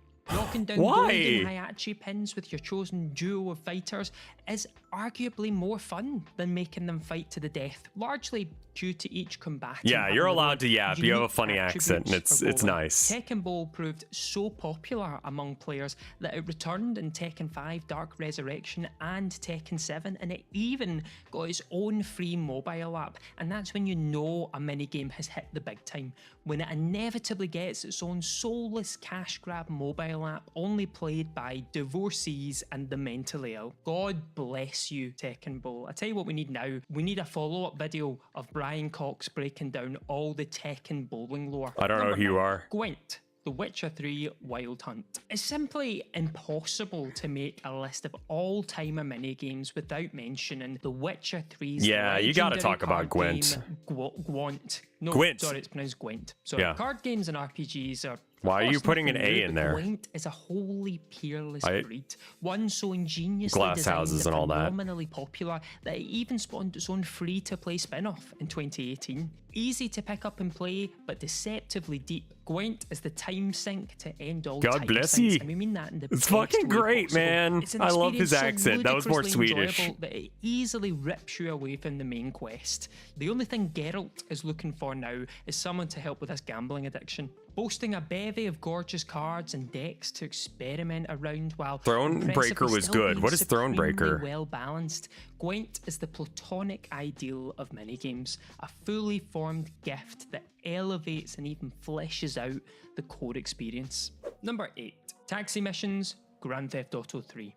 To some, it might seem incredibly hypocritical to the ethos of the chaos-loving Grand Theft Auto series to put your guns down, hop in a taxi, which, you may or may not have acquired illicitly, and start working as an honest-to-God cabbie. But Grand Theft Auto 3's taxi missions offer bewilderingly zen respite from the wanton carnage of its critical path, allowing you to take passengers to their chosen destinations, earn a bit of dollar on the side, and even, shock horror gasp, This is obey the laws of the FSG. road. As a And fundamentally chill he's doing alternative to the great more with that hands-on accent. firefighting and paramedic minigames, playing as a taxi driver is a fantastic way to just drink in Rockstar's lovingly realised world of Liberty City. Just delivering customers to their destination and inevitably running over a few pedestrians as God intended.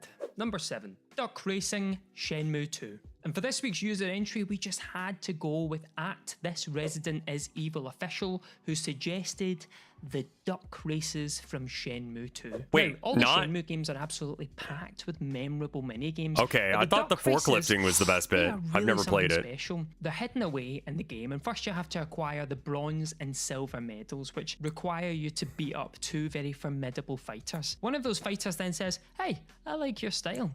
Meet me at the tomato convenience store. Got something you might be into." So, of course, you go along, and what is it she introduces you to? Well, it is, of course, the lost art of duck racing. What does that consist of What? entirely? Well, you control a duck and you race other ducks. But whoa, don't get ahead of yourself. You can't just instantly race a duck. No. First, as Rio, you have to track down and catch a duck. It's very much a duck hunt, if you will.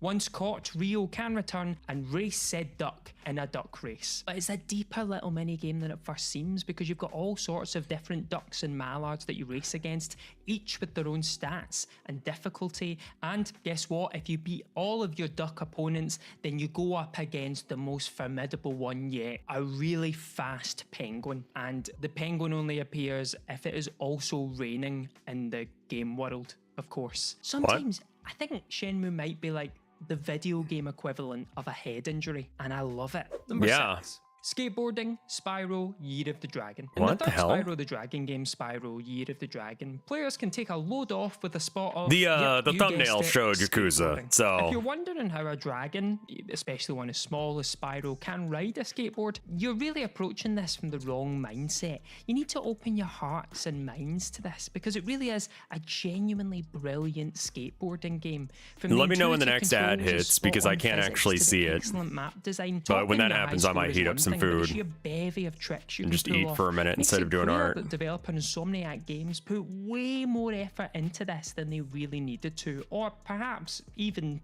should have. Nobody asked for a skateboarding minigame in a Spyro adventure, but in retrospect, it's tough to imagine Year of the Dragon without it, and it's a game to this day that still cannot be mentioned in front of Tony Hawk. Number 5. Dondoko Island, There you go. Like a Dragon, Infinite Wealth. The Yakuza and Like a Dragon franchise plays host to some of the most ludicrously entertaining minigames you'll find anywhere. Karaoke, darts, disco dancing, and some of them you can even get a shot of a playable Master System.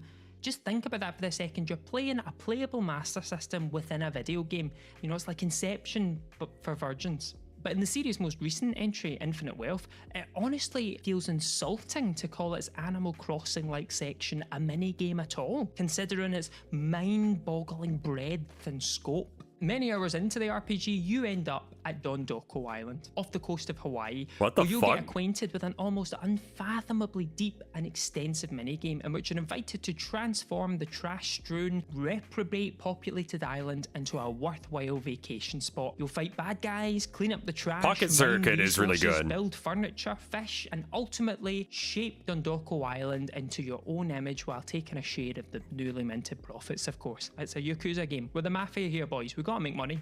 As wildly engrossing as Infinite Wealth's core story is, Dondoko Island is a bafflingly meaty diversion which begs the attention of even those with no interest in Animal Crossing. Number 4. Metal Gear Solid Ape Escape 3. Here's a crossover that pretty much nobody saw coming. The year after Metal Gear Solid 3 featured an Ape Escape themed minigame called Snake vs Monkey, Ape Escape 3 returned the favour with its very own Metal Gear Solid. Metal Gear Solid is a shockingly in-depth and unsurprisingly hilarious Metal Gear Solid parody in which players control an ape sent on a mission to rescue Solid Snake and destroy a simian Metal Gear. That sucks, they While most of us removed it? surely expected Metal Gear Solid to be a quick 10-minute gag mission, it actually lasts for a full hour. What the complete with fuck? absurdly high-effort cutscenes and level design. You know, looking back at this, it's tough to picture the Konami of today having quite so much fun with the franchise, but back in 2005, they let Sony go ape with their biggest franchise, and that's funny because the game is called Ape Fuck Escape. you. Also, I've They're just got to give not a apes. huge shout out to Ape Escape 2's Monkey Football, which is, and always will be, better than FIFA. Number 3. The KO Garden Sonic Adventure 2. For as firmly KO? beloved as Sonic Adventure 2 remains among fans, it's telling that one of its most talked about elements after almost 25 years is still the KO Garden. In an era where Tamagotchis were all the rage, of course Sega capitalised upon it by injecting a mind-bogglingly involved virtual pet reading minigame into their new Sonic title. It was quite a surprise though, as a whole generation of people who played this game went on to have their own children and realised that reading a small human was actually much less involved than this minigame. Beyond collecting animals to boost your KO stats, you could enter them in KO. races and karate battles, spending potentially hundreds of hours in the pursuit of creating the perfectly evolved KO. By comparison, Kale. the core Sonic Adventure 2 experience is a mere drop in the time ocean compared to this, proving beyond any doubt that Sega have been pure fools to leave the KO Garden more or less benched for the 2 decades since. The Steam version There of were Sonic some kids that Adventure 2 legitimately still has believed a it was pronounced devoted that way. modding community for the KO Garden to this very day, a community who sadly have no time to see their actual children. Number 2. Blitzball Final Fantasy X. You knew it was coming because, as divisive as it might be, no much popularity. Number 1. God damn it.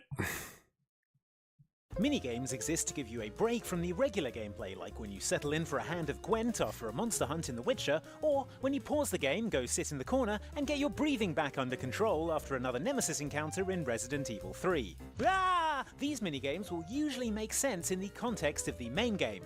Not always, though, 2.6 and we'll see in million. these following 7 minigames, which had us wondering if we'd accidentally stumbled into a different game, and What? it had just taken us a while to notice. Enjoy and beware minor spoilers for the following. Triple Triad was better. I remember people talking about Triple Triad, and I don't think that the Zelda fishing game is the best. Yeah, exactly. Chow Mini Garden. One of the afternoon watch and all's well. You're Hope I high see as you well, shit sir. if you think that this mini game was fun. Are you kidding me? Telephone clubs, back massage, Jane Douglas, Tekken Bowl, shooting gallery, duck racing, chess combat. What is chess combat?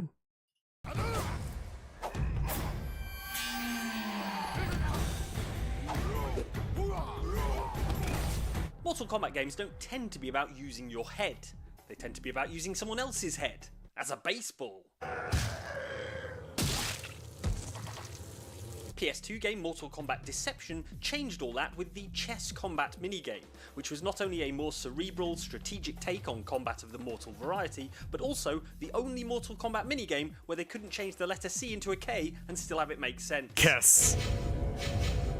Should have gone with Kaplunk Combat instead. What a game that is. Naturally, developer Midway looked at the grandfather of all board games, chess, beloved of kings and philosophers alike, which has survived basically unchanged for well over 1,000 years, and thought, we can definitely improve on this. That's why Chess Combat shakes up how each piece can move, allows you to place traps on the board before a match begins, and adds power-up squares. Power-up squares. Why didn't they think of that in 6th century India? More importantly, every time you try and take a piece, you have to participate in a 1-round fist fight. Damage to each piece is cumulative, but the aggressor gets a minor health advantage and then bonuses are applied. I get the feeling chess grandmaster Gary Kasparov wouldn't be quite. Hey everyone, I'm Austin. And I'm Mitch. And this is Super Plat. This has 147 views. If we watch it all the way through, I will link it to you guys so you can watch it as well. It's from Super Platinum Achievement. They have 1.6 thousand subs, and we'll see if it deserves more. Platinum Achievement. And have you ever played a game that maybe there was a game in that game that might have been better than the game itself? We are talking. Games are a ton of fun. Yeah, we're talking about some mini games today. So we have a little short list of the best mini games that we really enjoyed in the games that we have played. So we will talk about that right after this. Shotgun King? Yeah.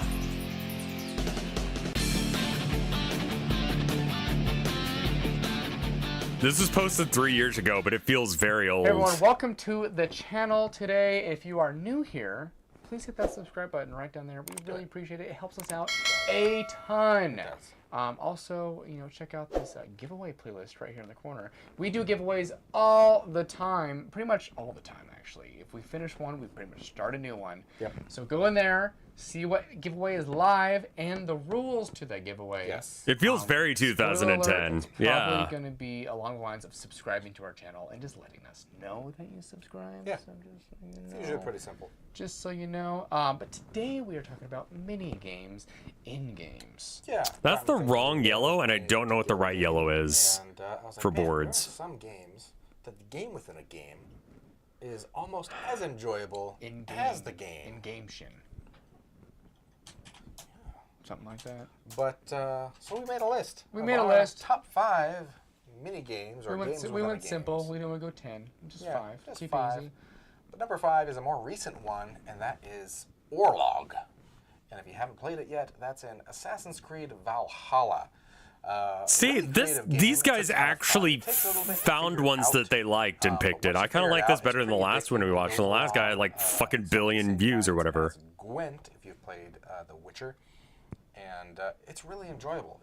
It's a dice game, and you've got tiles, and you have to basically battle and match and defend, and you get these certain abilities that then you can use against the other person, and you could look like you're winning the game, and you've got your points. that you have that you can't not lose, and you can be ahead by We like are not 16 playing points, and all Buckshot. of a Does it sudden say the we're person playing uses one of Buckshot their again? abilities. It's like, oh no! Oh, And we you switched to lose. YouTubing. It's a I ton of didn't fun, update that and on it really the adds a lot thing. to Hold the on. game. I found myself playing that for like half an hour straight before I went and explored the world. Which a lot of these games you can do that. But yeah, that's my number 5, Orlog in Assassin's Creed Valhalla. The others seem like they did a Google search. Moving Yeah. on to number 4. For me, this one is a very big favorite of mine. Is the triple triad from Final Fantasy VIII. See, that's so a this real actually did have a choice. secret like quest to it. That's a back in real those thing old someone would Final Fantasy say. games, there's never a quest list or anything. You kind of just have to figure it out. But there is actually a quest for this, but is also a mini game in the quest where you could challenge people, a la like Witcher with Gwent, to card battles. And it's set up as like a 3x3 grid, so 9 spaces, obviously triple triad, 3-3. Weird.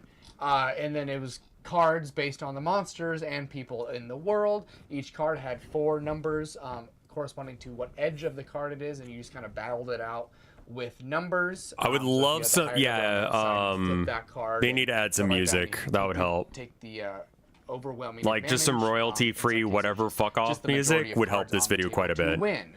And it did develop through time as the game This went does on, feel a because bit like a video your coworker would show region you. you go to has different rules, so the game always stayed fresh, and there's always the challenge of if you lose, you could lose your cards.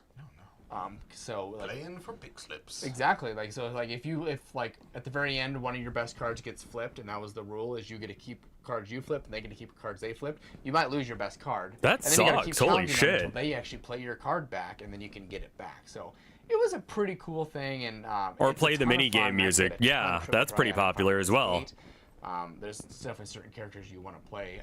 So if you have never played it, it is out I there. think that this pretty, green is available. wrong. I need a Final different Fantasy color. VIII, It's check got to out be that like. Card collector or something like that. Card club, maybe. Mission. It's pretty fun. It's a good time. It's a good brain game too. And the next one is actually what brought this list upon us, and that's in Red Dead Redemption 2 Poker. Yes. So poker's been in a lot of games, but he just thought of it because he just played it most recently I played in Red Dead. like for probably an hour and a half. I did this, straight. and I did the same thing in Red Dead. So poker's great, but for some reason in Red Dead 2, it's great. It's even better. Yeah. I don't know why. The dialogue between the characters, and it's not. a ton of fun. It is fun. It's a good time. Yeah, it's Texas Hold'em poker, so not 5-card draw, but the standard that everybody plays is Texas Hold'em, and man, I just got addicted to it quick. I'm like, man, mini games are so much fun. But Yeah, and now we're gonna actually have a real life poker night because of this. This Yeah, is what we are, this is what because it spawned. we're gonna play with real money this Real time. money. Oh, so boy. yeah, poker and Red Dead Redemption 2, number 3, a ton of fun. Yeah, it's a good time. Moving on to number 2, and this is one of them that may have started a lot of these. Mini games have always been around, but this is probably the first big one that I can think of, and that's fishing in Ocarina of Time. And ever since then, fishing Oh, that's has been cool. I didn't know you could do that in Watch Dogs. Now I'm thinking, if you don't have fishing in your, especially the more of an RPG style game, if you don't have fishing in it, it's a bad game. It's a bad game. It's Yeah. like the same thing. If there's not a minecart scene in an adventure game, it's a bad game. But fishing in Ocarina of Time, if you haven't played it, is so much fun. If you haven't played it, shame on you.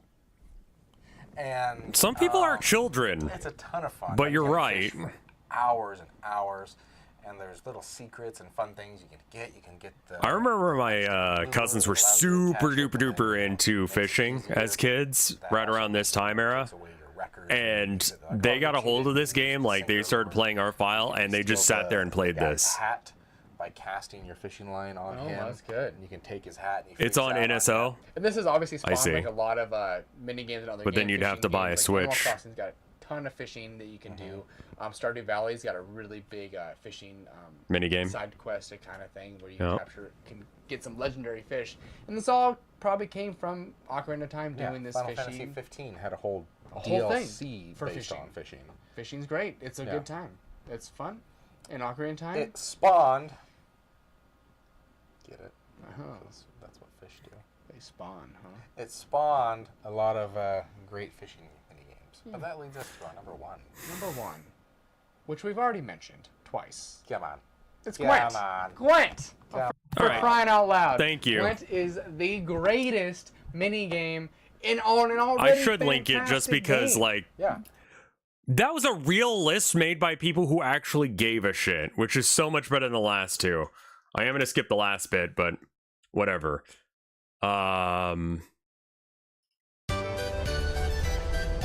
Hellfire RPGs, 19k subs, 6k views 4 years ago. RPGs has always been its minigames. Some games go all out in this area, and I love taking a break from the main story and spending hours when I find a good one. This is my personal top 10 list, so some of the criteria I factored in was how much fun I had with them, how many hours of my life they stole, how complex their mechanics are, and the in-game rewards that are given when playing them. I'd like to know what your favourite minigames of all time are, so feel free to leave me a comment below. Here we go.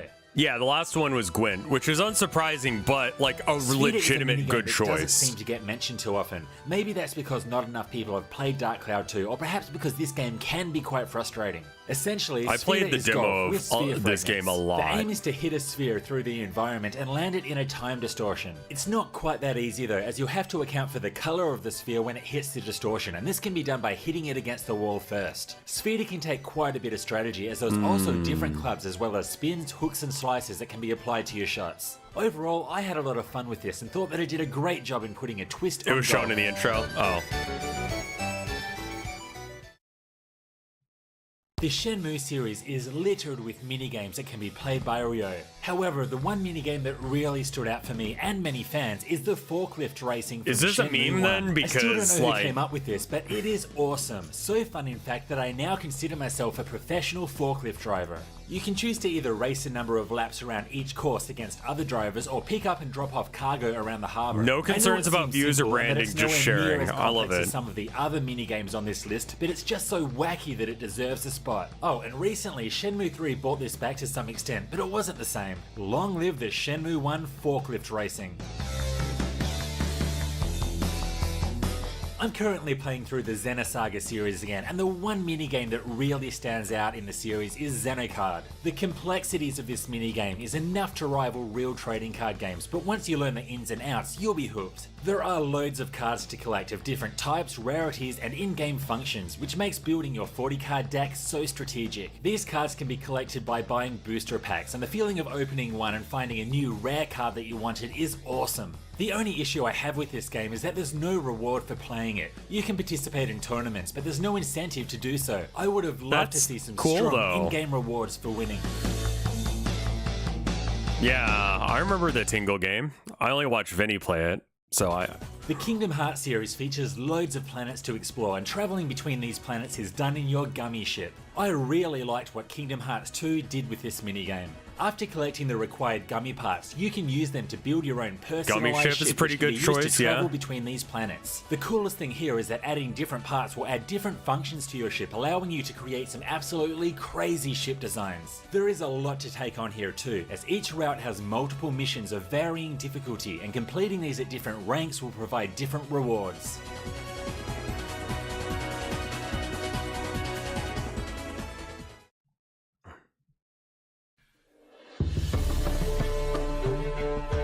Sure.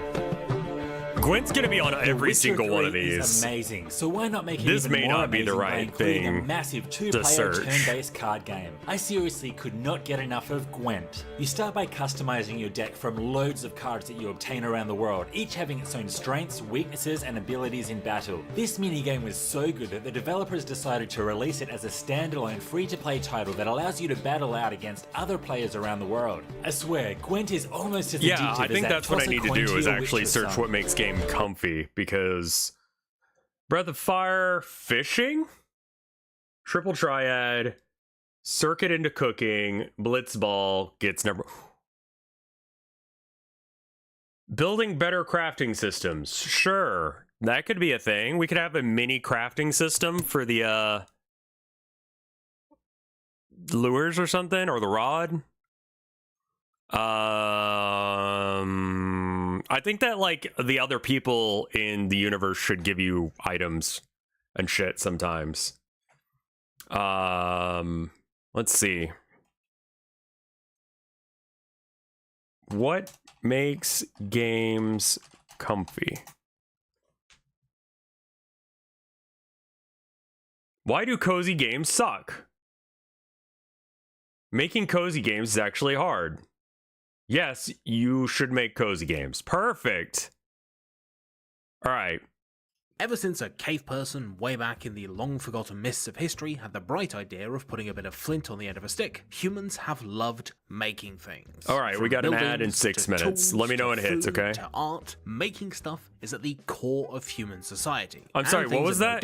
Humans have loved making things. From buildings, to tools, to food, to art, making stuff is at the core of human society. And things are no different when it comes to video games. Even before Minecraft mysteriously appeared from space one day and made $1 billion, video games have been obsessed with letting players harvest materials, then put them together to make a bunch of cool items, to the point that there are several massive genres basically built around the concept of crafting items being the primary form of progression.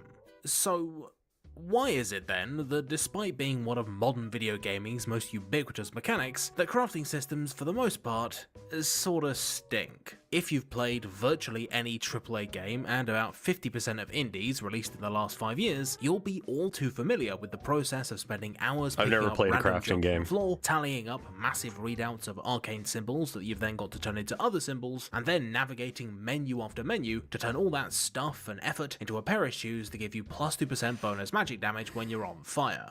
You don't need me to tell you that bad crafting systems are a dime a dozen.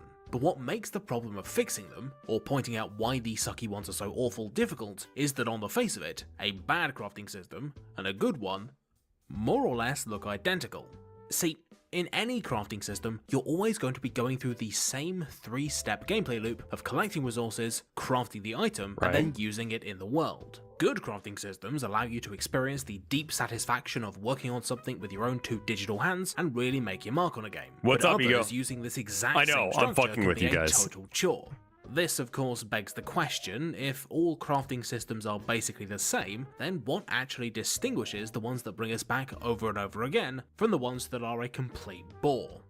Well, this is something that took me a while to work out until I realized that I wasn't looking at the big picture. Crafting systems don't, sometimes I lie for jokes, exist in isolation. You collect materials from the outside world, create something with those materials, and then use the products of your creation in that same environment. Regardless of how big or small the crafting system is, it always has this external to internal, then back to external loop. And understanding that crafting systems are necessarily separate from the game they're a part of, but connected via the player and the things they create, is key to working out how to spot a good one. Now, this is all a little bit abstract, so let's break things down into understandable chunks. First of all, let's talk about collecting, because I think it's in the build-up and foundation of many crafting systems that they make the killer mistakes that end up collapsing the whole thing. To show you what I mean, take recent indie survival darling Valheim. That's the game I was thinking the other day. Until you get to the point where you've beaten the first boss and you've got to start mining for copper and tin to make bronze gear. Mining in Valheim is, in a word, laborious. Yeah. Not only do you have to find an ore vein, which are tricky to spot, mining even a single chunk can take ages. And when you factor in waiting for your stamina to recharge, your tools running out of durability, and you only being able to carry a certain amount of ore at a time, getting enough to craft the next tier of gear the way to convince hours. me to play video games that you guys like is just call it. Valheim's crafting sabotaging the rest of the game, as systems that make the combat interesting, like stamina and leveling up, end up just slowing down an already time-consuming part of the game. Yeah, that's what I'm thinking. I was talking about Mines of Moria earlier. Sometimes you do get to go on a bit of a dungeon crawl to unlock a mechanic, like in the case of smelting itself. It's just over in all of 5 minutes. Meaning that most of your time is instead spent milling around in areas you've already conquered, just so you can get to the fun stuff. In other, slightly better paced survivally open world games like Terraria or Subnautica, the crafting materials you need to progress aren't in areas you've already been to, but new ones, pushing you towards new items but also new dangers, allowing the crafting loop and the survival loop to work in harmony. Of course, making gathering stuff super streamlined and quick can have its issues too. To go back to Terraria as an example, many of the crafting materials dropped by bosses are dropped in fixed amounts and are essentially just used as tokens that you can exchange for a piece of gear. There's nothing wrong with this inherently, but by turning crafting materials into essentially a currency, you rob them of the personal attachment and flexibility that makes the best crafting systems great. By making resources specific enough to be important, but flexible enough to actually mean something, games can render even mundane scavenging between monster fights interesting. In Prey, For example, there are only 4 resources in the game, but each one requires the player to engage with the world of Talos 1 in a different way. Organic materials are plentiful, but only in the crew quarters and gardens. The most reliable way to get metal is by disassembling weapons you might need to defend yourself. Synthetic material is precious and always in demand, requiring you to always be on the lookout, and exotic materials require some neuromod investments or for you to fight powerful late game enemies in order for you to get your hands on large quantities.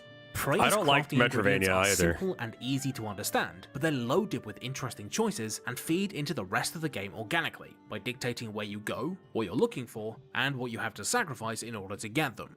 But just making gathering interesting is the easy part. Regardless of how much a game's crafting takes up, it's easy to motivate players to explore or to collect things because it's in our nature to do that stuff anyway. On the other hand, the actual crafting part of a crafting system is more or less isolated from the rest of the game. Prey Moon and so Crash. there's a very real danger of it becoming a pointless vestigial mechanic with no real reason to exist. Horizon Zero Dawn is a really interesting case study of this.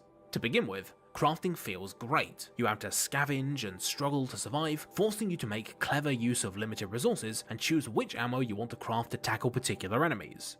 Most arrows even cost metal shards, which also serve as your money, adding a further dimension to even routine combat and baking crafting into your immediate gameplay concerns. Okay. As you get more powerful, however, you'll easily collect massive quantities This of is all the useful basic information resources, in that meaning while the it gathering just systems remain explains just as compelling, you no what longer have any real mechanics are decisions good to according make to as this part of guy. crafting. Even powerful hardpoint arrows, which are 10 times more expensive than the basic ones, become essentially free, eclipsing this cool resource management Project decision Winter. Is completely. Project If Winter at any point the crafting Among feels Us like one? padding, and that you're not really having to think about what you're making or why you're making it, then that system has failed. Because Yeah. it's no longer connected to what you're doing in the rest of the game or what you want out of the experience. Most crafting in Animal Crossing New Horizons, for example, is a horrendously time-consuming and fiddly process that in no way services the game's core conceit of a relaxed, stress-free playground. Yeah, and so that feels completely doesn't out of really place. work. I found the crafting systems that have the strongest middle sections are the ones that feel tactile, operating less on strict, restrictive recipes and lots of boring menu navigation, and instead letting the player mess around and experiment. Breath of the Wild, for example, not only directly ties its cooking to the rest of the game through its fire and weather systems, but it also lets you cook basically any combination of ingredients just to see what will happen, giving the player a real sense of agency and wonder that successfully hides the fact that it's I don't terribly think there balanced is until one, no. nearly the end of the game. The Atelier games, which are all about alchemy, use a system of item tags to allow you to mix and match ingredients without having to stick to highly specific recipes. And the in-development the game eraser Potion again, Craft goddammit. represents its crafting in the form of this big map, with different ingredients I like moving you in Potion different Craft paths thing. along it, Oh, creating different all right, cool. We're going to take a break real quick for anyone who can hear this. We're going to take a break for the duration of the ad, which I believe is 3 minutes. I'll be right back. I'm going to heat up some food, and I'm going to do that while 2 minutes. All right. BRB.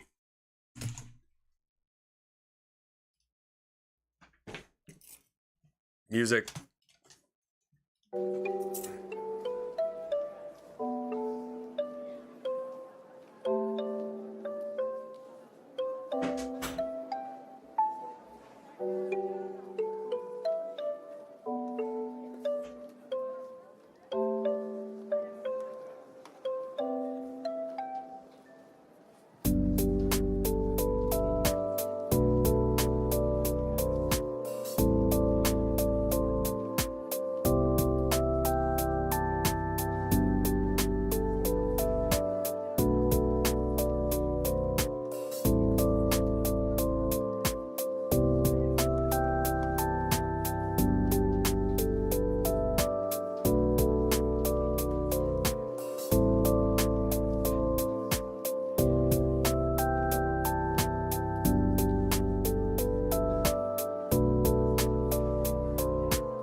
Alright, I'm back. Ad's still going? No. Alright, I'm heating up some food. I'm gonna run downstairs and get it in a minute 30. But, so I'm just gonna have my headphones like this. Let's save this, and then... There we are. As they go, and encouraging you to mix it up and get creative to create the strongest possible potions to sell. Another way to connect the synthesis portion of a crafting system to the rest of the game is to make it part of the game's journey to mastery and give it a skill-based component of its very own. Final Fantasy XIV, to make my subscription fee a work-related tax write-off, is an example of a game where crafting is a little bit games more and Mass Effect involved. Rather than simply clicking a button to make something, you've instead gone to play a little crafting minigame that determines how well you made it. Because you get to take on an active role in the crafting process, you get that exact same feeling of growth and mastery leveling a blacksmith as you do leveling a black mage. Going from barely managing to make basic items at level 1, bashing things together like an ape with a rock, to having mastered intricate rotations to optimize your quality score by the time you reach max level. Crafting and gathering even have their own gear. It's insanely in-depth, to the point that— Jesus Christ. That looks like the little fella from, Nier. I'll be right back.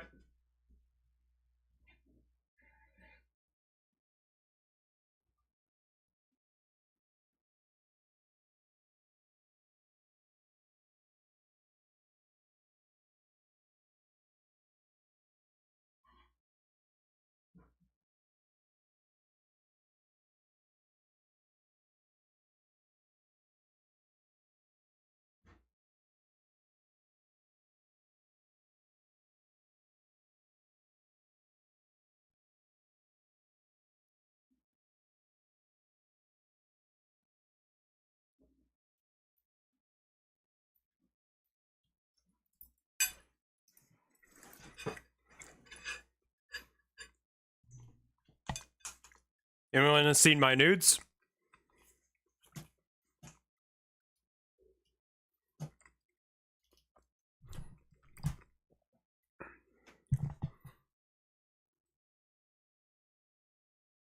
Let's pull this up. It is, because they did a crossover. Okay, that makes sense then. Makes sense. Let's see. There we are. I'm having leftover noodles and zucchini and squash. We don't have any sauce for it, but it's actually pretty good because she's put a lot of seasoning on it. Love my wife. Simple as. Many players prefer crafting in-demand endgame gear to actually doing raids. Ultimately though, regardless of how interesting they are to source ingredients for, or how engaging they are to actually craft, the things you make in any crafting system need to be useful. The outputs of a crafting system is where all the effort you've put into making something over the course of a crafting loop rejoins the rest of the game, opening up new content, making you more powerful, or generally changing the way you interact with the world. That's a mod. Logistics games like Factorio, Satisfactory, and technically focused Minecraft mods get a real leg up here. Because making stuff is central to their progression structure, they can have you make stuff that either automates making stuff or makes future stuff you make easier to make. I just said that word too much and now it sounds weird. For example, in the ultra-hard Minecraft mod pack Sevtech, the ability to make a basic-ass furnace is locked off at the start of the game, meaning you have to make do with these crappy clay kilns and other crafting methods that require constant babysitting and only do one thing at a time. This makes the eventual acquisition of an honest-to-god Minecraft furnace that you'd previously taken for granted a huge deal. and the utility it offers, namely semi-automated cooking and smelting, feels like a major step Bucket up trauma. because it drastically changes how you approach future crafting endeavors. Other logistic stuff works the same way. Building your first truck in Satisfactory doesn't get you any closer to endgame or unlock anything new, but what it does do is allow you to autonomously and efficiently transport lots of resources vast distances, creating a new paradigm of factory design because you could now start building specialized satellite bases supplied by a fleet of trucks, solving several logistical problems and creating a bunch of new ones. Not every game can completely base itself around crafting though. So the question becomes, how can titles make forging a new weapon or assembling a pickaxe feel just as important as leveling up or beating a big boss? The trick, just like in those logistics games, is to make the things you craft feel immediately impactful and relevant to the player's wants and needs. The reason why very few people— There was a lawsuit about the meaning of the thumbs up emoji. No, I did not see that. Oh, on whether or not it's a binding agreement.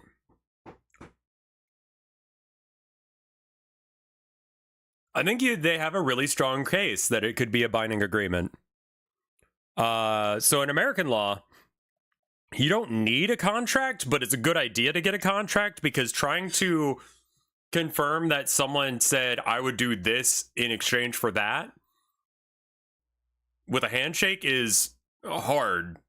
You know? Like if you put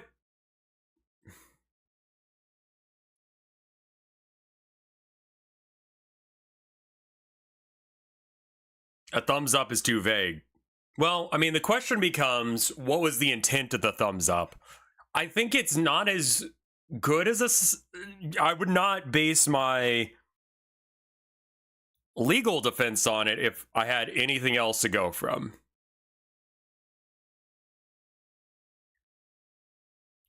No one's going to believe that line split. The judge is going to be like, no, no one does that anymore. Give me some reference that you've ever done that, you know?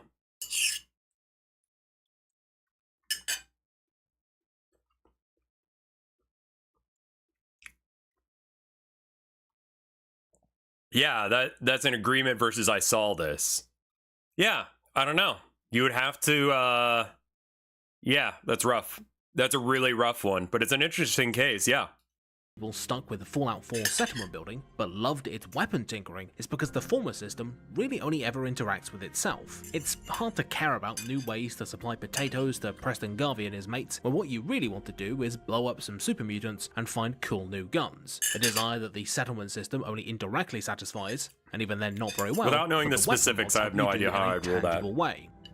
Often, making the things you craft feel important can actually mean reducing the number of options players have. Crafting in The Last of Us might be incredibly simplistic, but the few options you do have matter a lot. Rags can be used either on Molotovs, arguably the best weapon in the game, or crucial health kits, forcing you to choose between offense and a safety net. Equally, blades can be used either to turn melee weapons into a one-hit kill on humans, or to create shivs and arrows, the only way to safely kill deadly clickers. All of these craftables change the way you approach the main game in some meaningful way, rather than being obligatory busy work you need to do in order to optimize your character. The classic example of that being stuff like making bigger bags in Red Dead 2 or in Far Cry. A bigger inventory is incredibly powerful, the resources to do so are in no way limited, so you're basically forced to make them, in spite of the fact that it's a big old grind and you're not really expressing yourself in any way as a result, which means that doing that work never really feels satisfying. The best crafting systems are a way for players to make their mark on the game world through interacting with it, in the same way that food you've made yourself always tastes that little bit better than something that came out of a packet. For example, Monster Hunter as a franchise is built on this sort of intrinsic reward for making stuff. In Monster Hunter, you don't just fight big boss monsters, you also cut them up and harvest their bits once you're done killing them, allowing you to build new weapons, or a hat for your cat, out of their bones, claws, hide, and parasitic insects apparently. Having to exterminate the local population of Rathians over the course of a few hours can be a bit of a grind, and it would feel very unsatisfying to just get an abstract plus 10 damage as a reward for your trouble. I think that's the trick with... So, I'm more watching this video talking about, like, how to implement a minigame that doesn't suck dick. I would consider the crafting system to be a minigame in a lot of these, because, like, you know, it's not the core reason you play the game. You don't play Monster Hunter for the crafting, but you play it because, like, it has it in it because it's integral to the gameplay loop that you go and kill a thing and you're like, I need some more, you know, poison protect armor before we take on Nargacuga or whatever, because he's a poison guy and he's going to poison me a lot. So why don't we go kill some guys that are, you know, resistant to poison, and I can make some poison resist armor, and then we can go fight that guy. You know, it feels like a legitimate reason to do the things you're doing.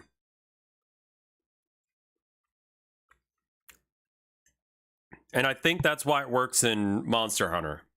And I think that's why it works in Minecraft as well, you know, with the Tekken kind of mods, right? Is Nargacuga not poison?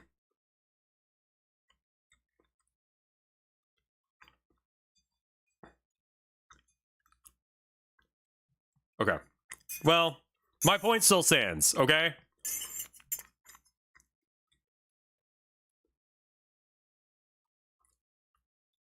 Nargacuga is bleed? Okay. I need some better bleed resistance, guys. Let's go get some stuff before we go fight Nargacuga.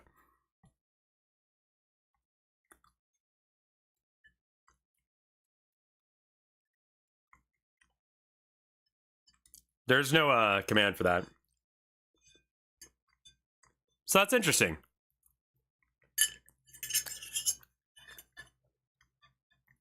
I'm not sure what that command would do.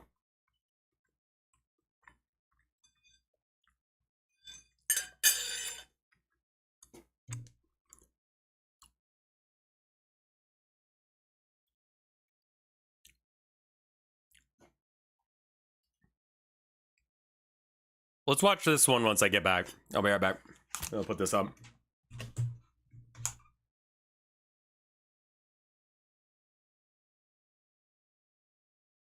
It's usually a little message that says this person is lurking. Huh. Okay. I'm gonna put this up. I'll be right back.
Alright, I'm back. Sorry.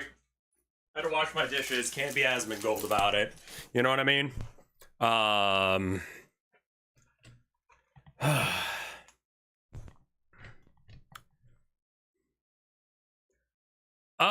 I've used it in an artist stream because she does active commissions for chat members. Right. That's very helpful for if you're doing a commission, you could just be like, I'm going to be AFK. I get it.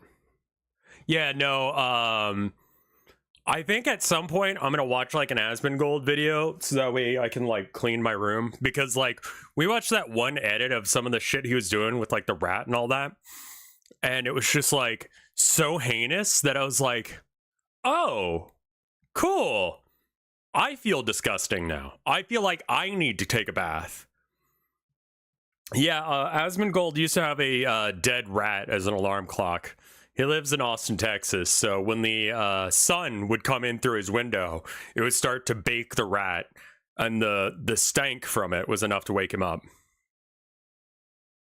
It's not even motivation, it's just like, I feel disgusting when I hear him say shit like that. Hold on.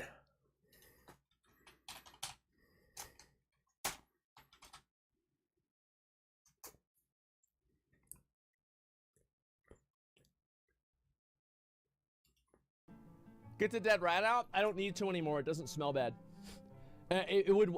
The thing is, I used to use a dead rat as an alarm clock, actually, for my stream, because basically what happened was, whenever the sun would come up, it would start cooking the corpse of the rat, and then it would start smelling again, and then the smell would wake me up. So I would use the rat effectively as an alarm clock, and as soon as it, you know, it got hot enough, it would wake me up, and then I would know, oh shit, it's time to stream.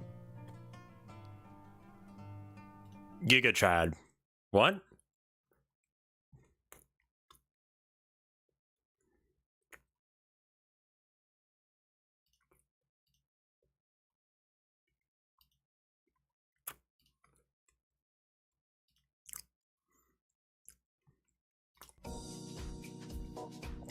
How is he not dead or an infested husk?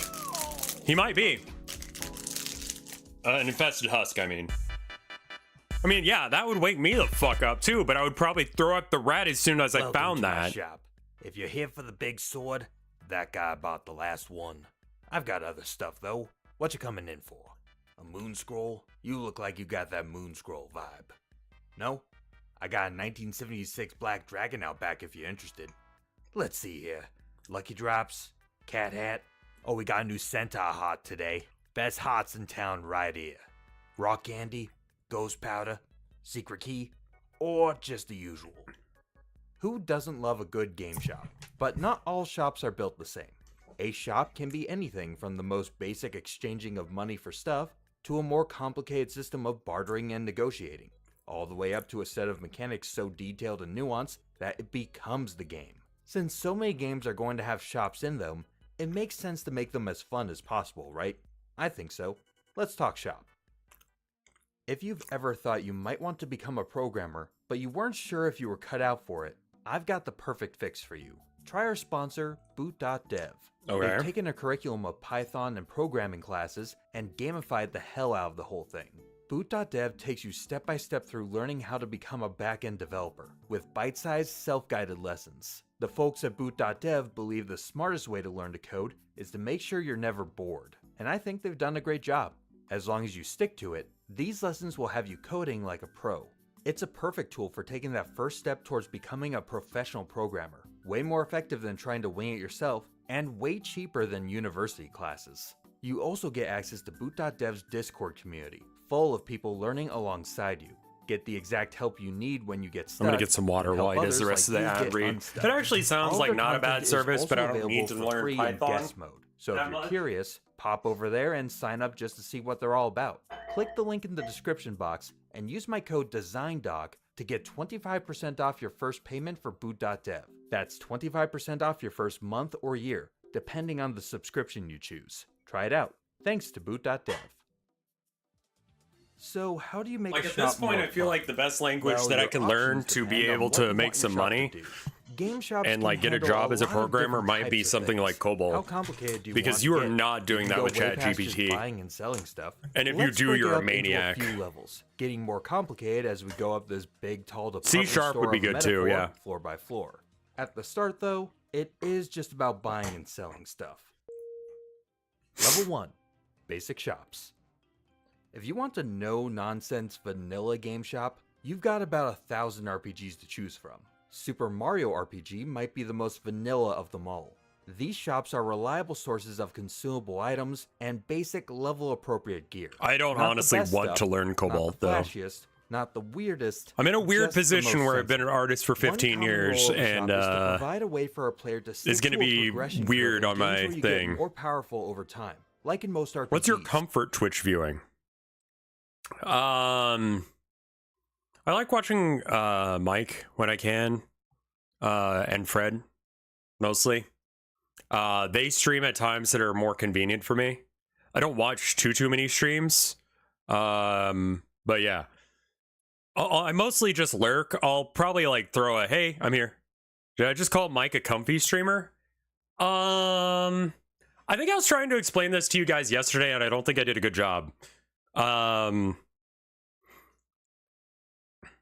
When I'm upset or I'm having a bad day, comfy games don't do it for me.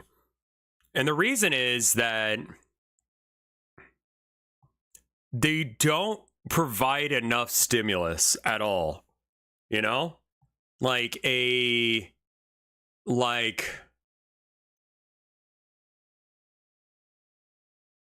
Yeah, like there's some games that are so like there's enough time in between action elements or things that actually make my brain work. That I just start thinking about like all the horrible shit. You know? Like dead air is bad for my brain. So I like gun shoot games because they tend to not have slow bits. And again, like I said before, I have problems in my life that I can't easily solve. You know? But in video games, you have a problem like, you know, like let's say I'm playing like, I don't know, Helldivers. I have a problem. There's a Biotitan headed towards my position. If I shoot it with a gun, it'll go away. I might need a bigger gun, but like I can just shoot it and it goes away. Real life, I can't do that because it's considered antisocial behavior. You get in trouble if you start doing shit like that. It's one of the reasons, and this is going to be a really fucking hot take, I don't like Animal Crossing that much. I just don't get it.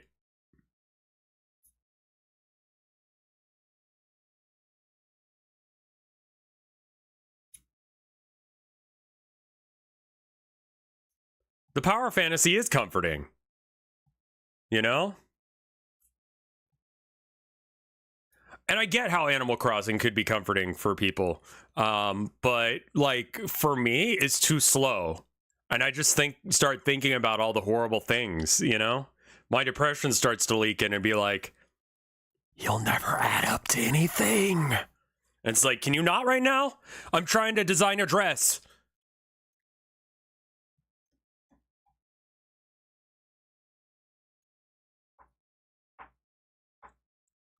I also like games that I can spend like a 30-minute to hour chunk with, because that tends to be the amount of time that I have available. If I have more than 30 minutes to an hour, I'd like to probably play a little bit of like Warhammer or something. I'm still working out my list on the new stuff. I mean, Bile list kind of writes itself. I think it's 30 possessed and then a chosen brick with Bile. And you roll for it, and then you go yeet. I think there's a very silly thing you could do where you try and make it a gun line, but I don't think that's real. I have an on-off again Animal Crossing addiction where I forget to eat and drink, and people have to snap me out of my playthrough. Yeah.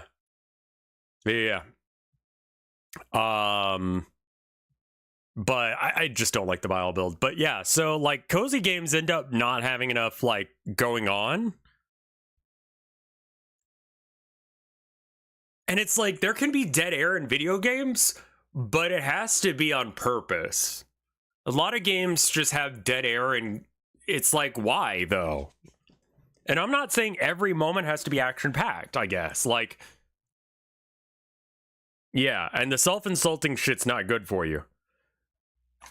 Shoot, Count Cannoli, as long as you're allowing me to not answer it if I don't like the question. Anyway, back to the shop thing.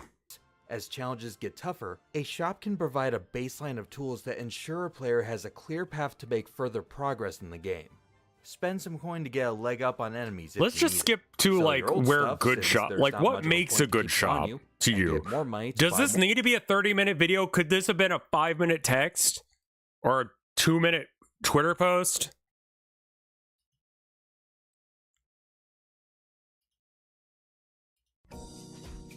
What does make a game cozy? Oh, there's so many cozy game videos. You know what? I don't feel like saving the world today. I'm ghosting on the Reapers, Dr. Nefarious is going directly to voicemail, and Xehanort can go do whatever it was he was doing. I'm taking some me time. I need something cozy. I think I've got just the thing. Let's talk about some cozy games. What makes them cozier than average, and I'll let you in on one S-tier extreme pro level cozy game that I've just finished playing. Okay. But first, this sounds if you want great. to multiply your coziness, try starting a Yeah, new that's the hobby depression with help there, from Count today's Cannoli. episode And sponsor, yes. Skillshare. I recommend Animation for Graphic Designers, how to animate a logo. Deep If you've watched this Rock channel for Galactic long, is your you brain know off. love I could see animation. that. I love how just a few very simple techniques can bring something static to life. William Kessling has a step-by-step first 1,000. What makes a game cozy anyway? What, you guys don't want to use Skillshare?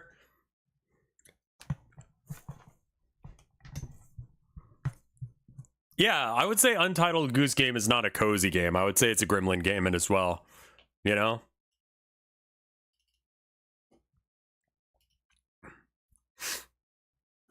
The Skillshare thing is like, it feels such like a weird thing because it's like, I'd rather just like make that video.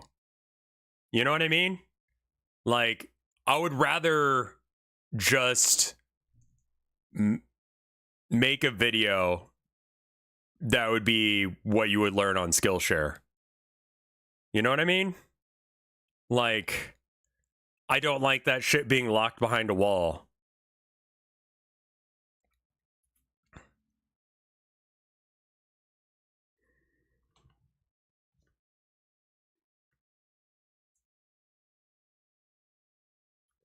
Duck feeding could be interesting.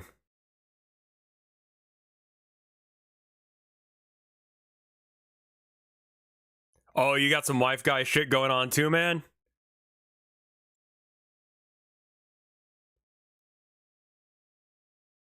Well, thank you.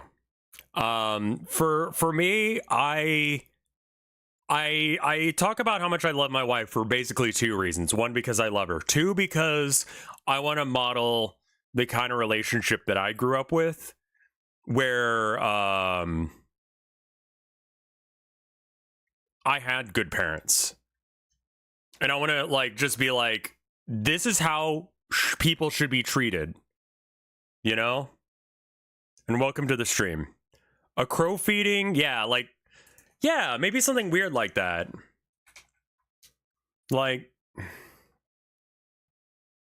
and also just like, maybe people will see like that they're in a relationship or whatever. And thank you, Hecate. I'm so glad. Like, maybe someone sees something that I'm doing with my wife or something that I say, like, I never argue with my wife. And people go, huh? So duck / crow feeding.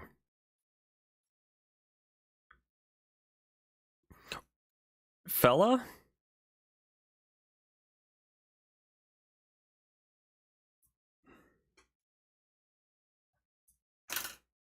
Well, Tilda does tend to be light quite often. And we just don't... Rev is a very real human without an inflated ego. See, that, okay. That's partially because I have depression. You can't have an ego and critical depression at the same time. Because it's very hard to be like, I'm the best thing ever. That's why I want to die.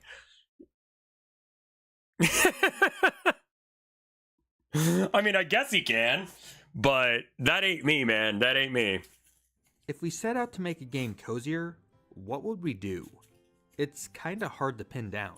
I think there are things that contribute to coziness, and other factors that a lot of people think are necessary for a game to be cozy are just traditions and tropes that a lot of them use, but you could still make a game cozy without them. I think. Let me go ahead and... What was that question? Sorry if I'm... But is there a boat fishing? It's strictly shore fishing. Organizing your snacks.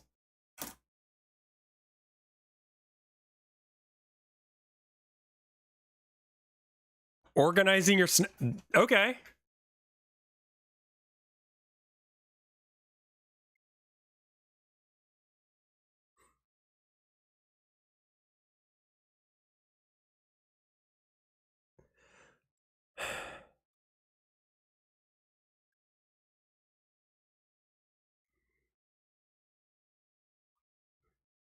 I don't know Doug from Adam, but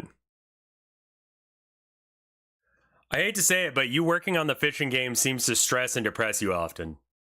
Yeah, I think so.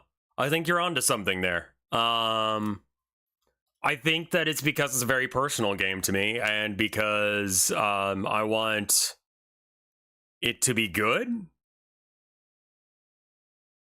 Like, art is, I would say that like art is an act of creation. Like, for me, like,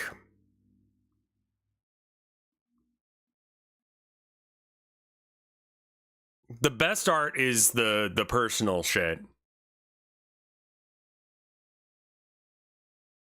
And so I think that my issue with No Fish is that it's making me really examine who I am, where I am, and how friendship works. Like, really thinking about friendship as a mechanic and how it benefits or lowers me. So it's like, yeah, I would say like a lot of the friends that I've had in the past have been shit. And so like it's really hard to separate that out from the game. The game is about like, there are a lot of friends, a lot of people out there who will treat you like shit, who will take you for what you're worth and run off with it. And trying to make a game where sometimes that happens makes me think about the friends that I've got or have had in the past. You know, I've left most of them behind in Austin, but you know, I used to have really shit friends. I remember this. I went over to KY's house, if you guys remember KY, and he invited a friend over from his work that he was at the time. And we were playing, I forget the name of it. It was like a choose your own adventure sort of thing, but as a board game. It was like time shit going on.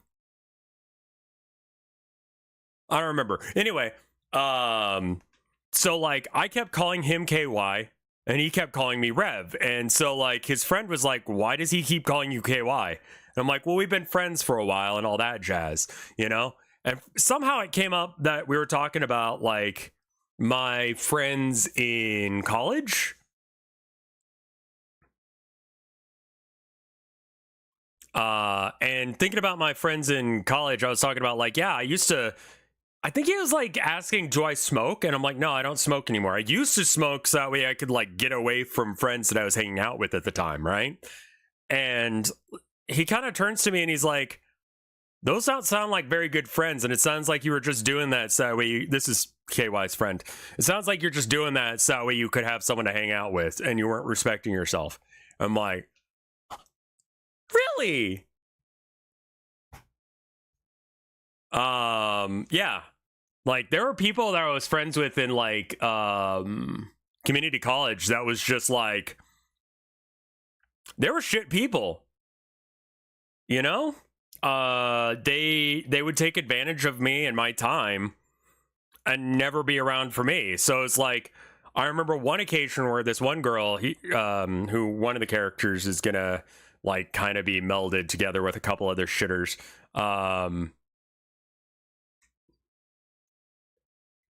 Yeah, I think that guy was trying to do it to prop himself up. He definitely seemed like that.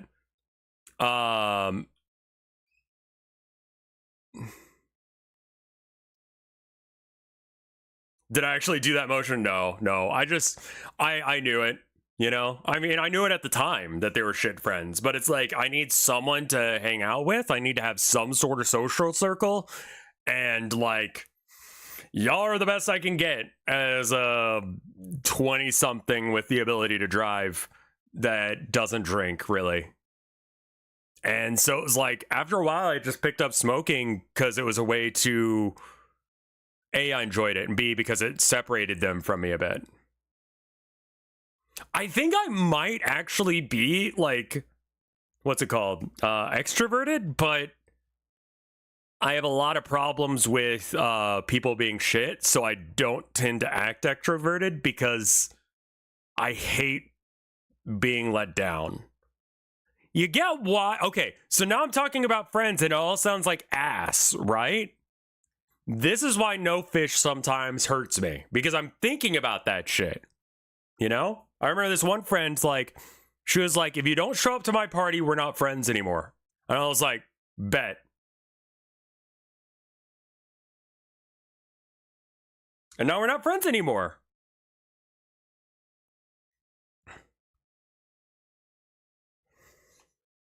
And she was like, no. You know, we could still be friends, but just, I just really need you to come to this party. And I'm like, well, no, you just said that we're not friends unless if I come to your party. And I can't go to your party. I don't have the money or the time or any of that shit to go. So you make the decision here. Are we still friends? Because I'm not going tonight. It's like the people who get pissed off when you don't respond within 15 minutes to a text. Yes. Yes. So, like, you know, I have ADHD and social anxiety, so that would kill me. It took me really thinking about the friendship that I had with her and realizing that it was incredibly one-sided. Like, incredibly one-sided. Like, never did anything for me, and it was always about her. Yeah, I mean, if it's time sensitive, I get it. You know?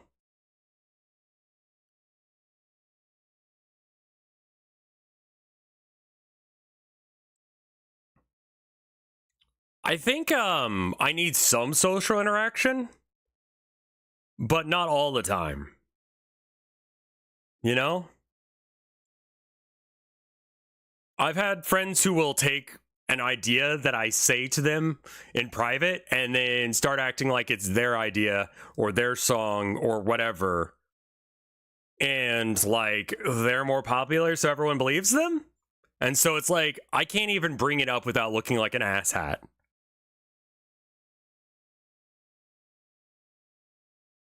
Yeah, I mean, streaming also has that whole clout angle where it's just like, I don't know if we're actually friends or if you're just doing this as a weird clout play.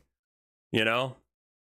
Like, that guy yesterday, you remember when we were playing Minecraft and the guy was like, that guy's a good guy.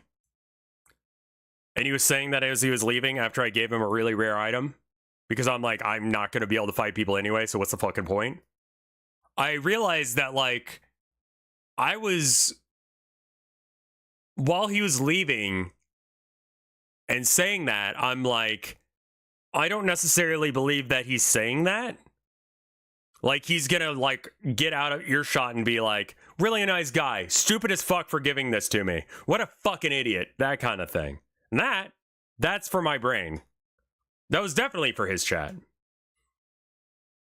So it's like, the reason that that was Small Fries. He didn't actually do that as far as I'm aware. But, like, you fuck up someone's brain enough and eventually you're going to start thinking that way. Right. So, like, I think that's why No Fish continues to be a, and to be clear, all No Fish all Small Fries said was, that's a good dude right there. He didn't say any of that other shit. I imagined that other shit.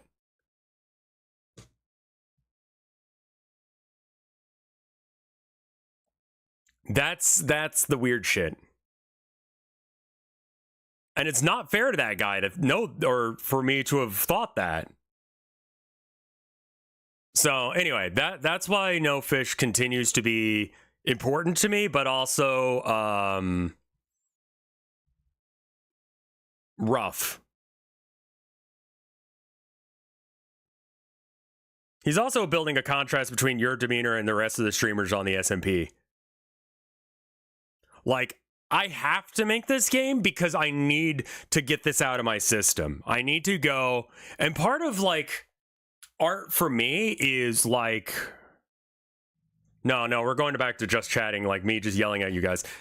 Part of art for me is expressing something that I cannot put to words because I'm bad with words. Like, some people would say I'm not. I tend to do that. So like I will try and give an experience to other people that I've had, you know? Like the town of nowhere has a thing where you are being attacked, there is no one to help you. You cannot go to the police to help you because they are also part of the problem. That is a thing I've had to deal with in my life, and I wanted to try and give that experience to someone else. Similar to the March of the Mice, where I'm talking about, like, what do you do when everyone is doing bad shit, and you're just one cog that's happening?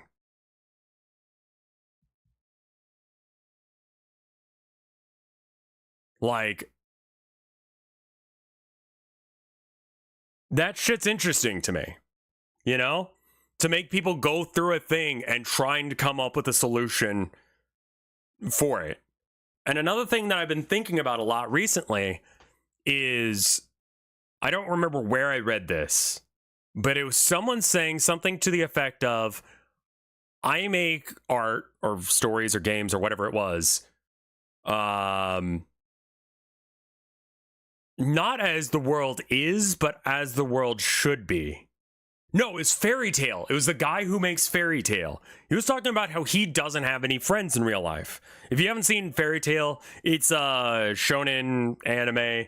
Punch guys, they get stronger, they have superpowers, they're all kind of thing. But like, they're ride or die. If you are part of the guild, the same faction as them, like it's adventurers going and doing adventuring shit, right? But sometimes they run into conflicts with each other. So it kind of turns into like gang warfare halfway through the series, where these 2 or 3 or however many different rival guilds will come and like bash into each other and try and kill each other. My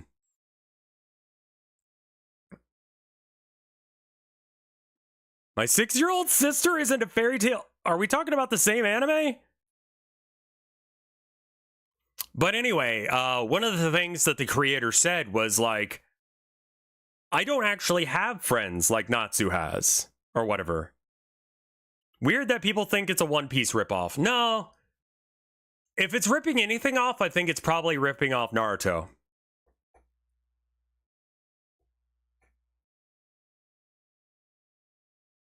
The Love Hina guy is in Parliament? What the fuck do you mean? But anyway, I thought it was really interesting that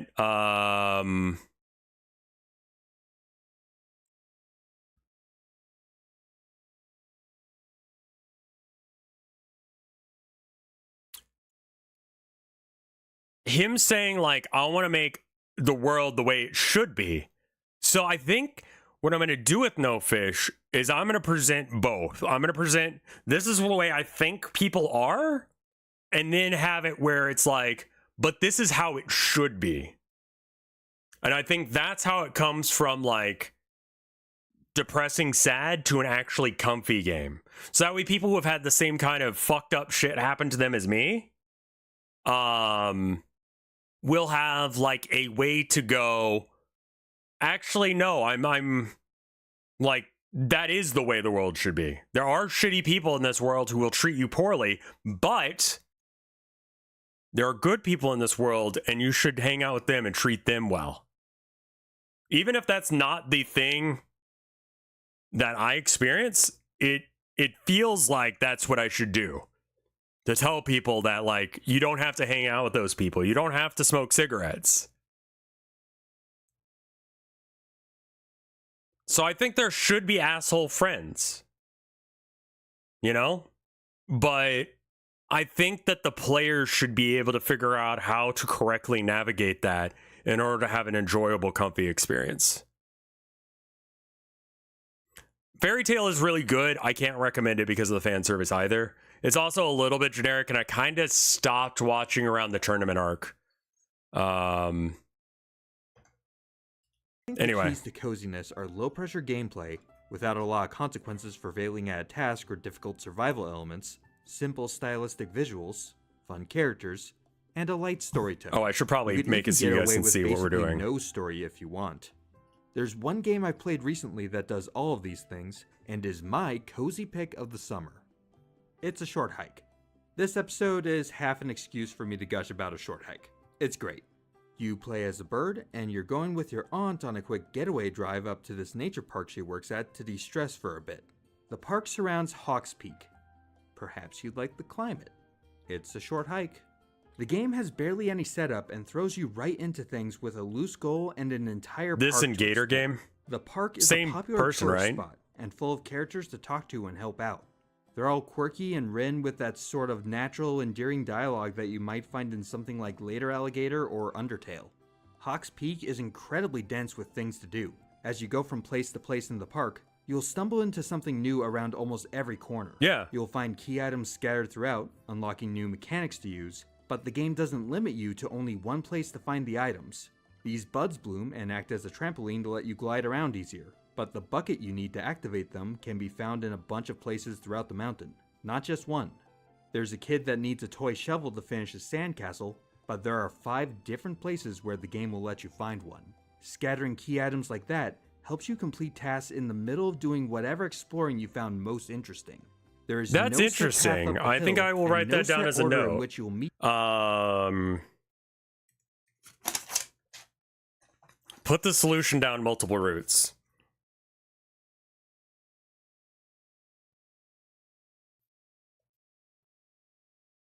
Down.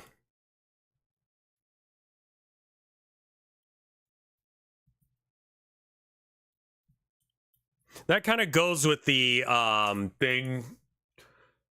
There's an idea in gaming that the simplest way to do an action is the thing that is going to become the meta. You know? Like, what is the best way to level up smithing in Skyrim? Like, the dominant strategy. The dominant strategy is to make like 1,000 knives. Or make a lot of gloves, right?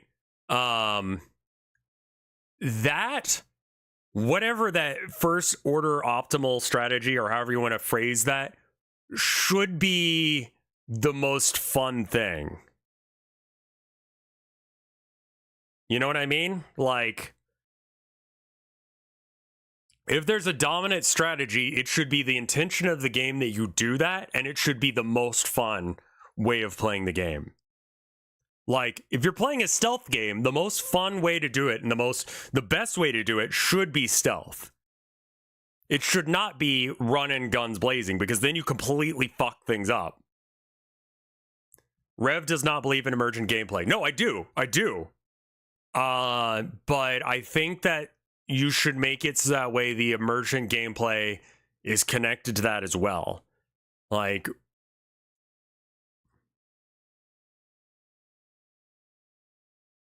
dominant strategy to Comfy Max and Rowfish should be to murder the bad friends. Maybe.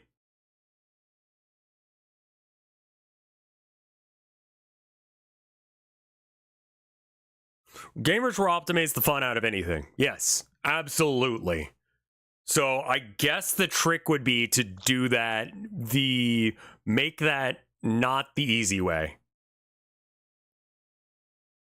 Yeah, exactly. I think that, like, Hitman does it really well. That stealth is the optimal strategy. Right? People or complete tasks.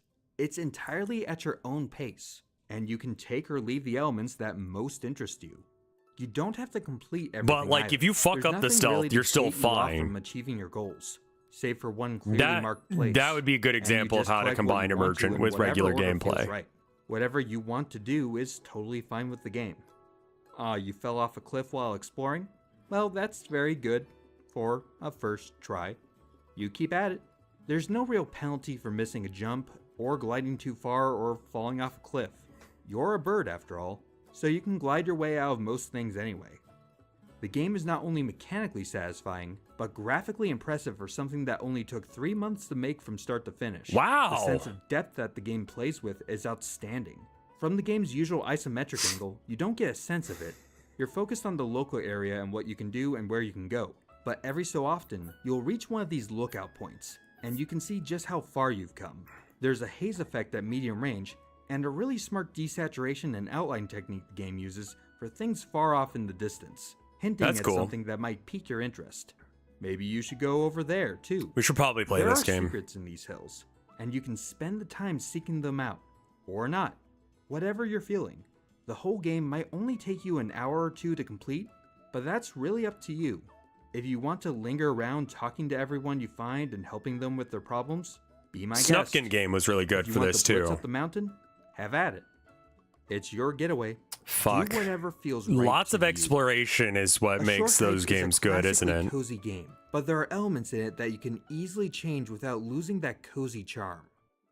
Games tend to feel cozier when they have low consequences, but that doesn't mean they have to be these squishy, aimless things. They can still feel cozy while being focused and having clear goals. Grow Home is a very simple physics-based platformer. You're a clumsy little robot named Bud who has to jump, climb, and glide his way around a huge plant to get back to his mothership floating high above the planet. That's a very Nintendo way of phrasing things. Buds. Blank, blank, and blank. You'll ride it as it grows, and you can sort of steer the plant towards other things, like these glowing landmasses that give energy to the plant. Along the way, you'll find and collect some crystals that give Bud upgrades that help you traverse the world easier. That's about it. Grow Home has a very single-minded overarching goal, but stays cozy with its relaxing cycle of jumping, climbing, growing plants, and collecting as you get closer and closer to the mothership. It's more single-minded than a short hike, but still very relaxed and lets you go about I don't think I can do an open world game. The game uses a calm that just leads to eat sand kind of gameplay. Song, and the mothership's computer cheering you on to keep its relaxed vibe. There's no time pressure, no combat, and hardly any enemies to get in your way, save for the occasional creature. Even if you died to it though, there's not much consequence. Or much consequence from falling off the plant for that matter. You'll just get teleported Not back cozy if you're afraid of heights. It's just you. Yeah, I guess that's kind of the case with every game though. And a ton of crystals to collect as you climb your way back home. But as you go up, pause for a second every once in a while, and take in a vista. You've earned it. A cozy game Journey is doesn't good have to be too. Sugary sweet either. A short hike and Animal Crossing are known for being as pleasant as possible all the way through. But you can still have a nice low-key time being an absolute jerk. I wouldn't call... Yeah, that's not a cozy game. Why can't it work for a goose? Untitled Goose Game is a cozy game where you play as It's not a cozy game, You're though. a goose working your way through I challenge a small that neighborhood assertion. and going through a literal checklist of mayhem, ruining the day of everyone in your path. It sounds mean-spirited, and it is, but it's so cozy and endearing. The presentation and scope of the game do a lot Goblin of work. game.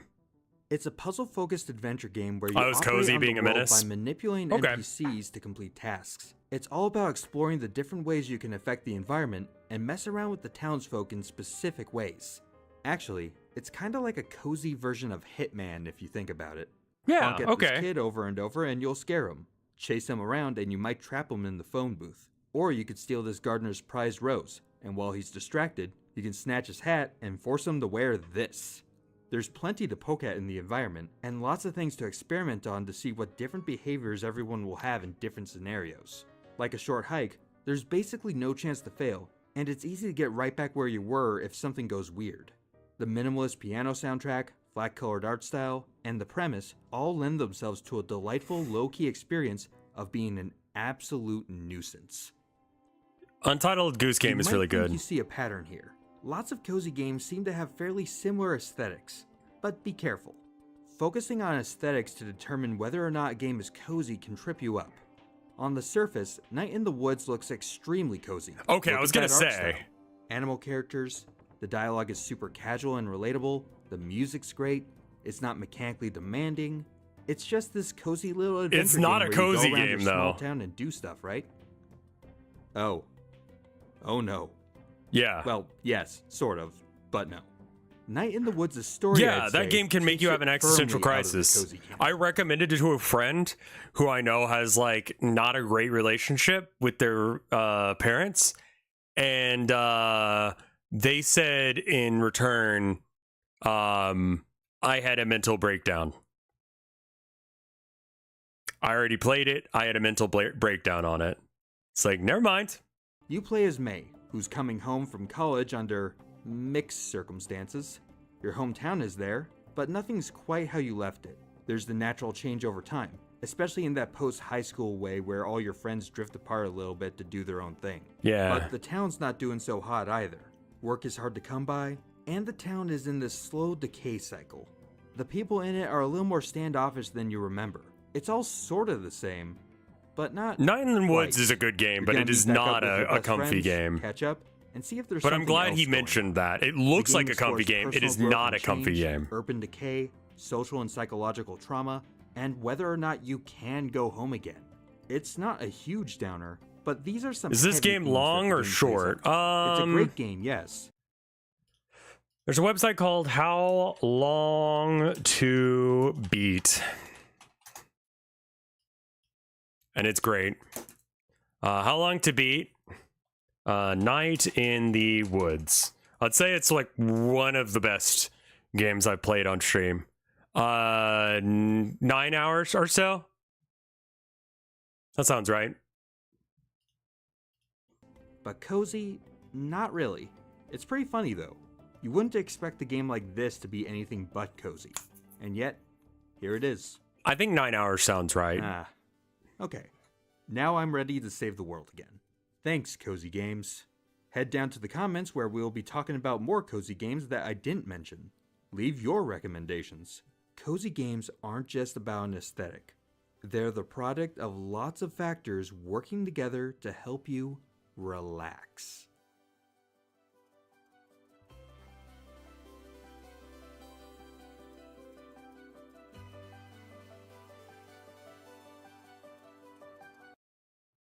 Ad? Okay. I'll wait a sec.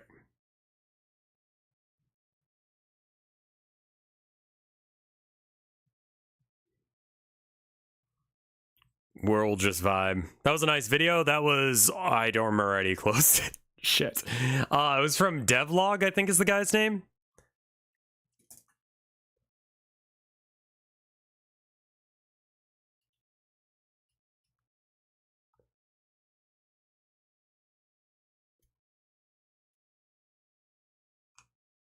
Disco Elysium also reminds me of a lot of the places that I've been doing political shit, and it's just like, so are we gonna do anything or what?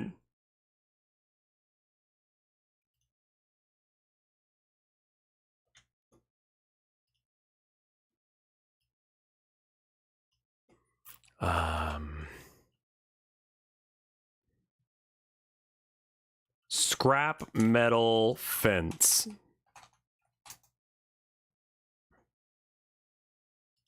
Yeah, thank you. I'm aware of what it is. Thank you, AI. That's why I Googled it to find pictures of it.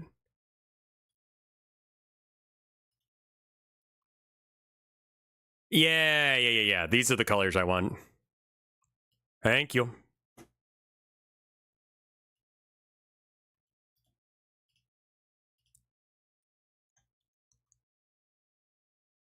Come on. Open image in new tab. There we go. Perfect. Once the ad's over, I'll go back to watching stuff.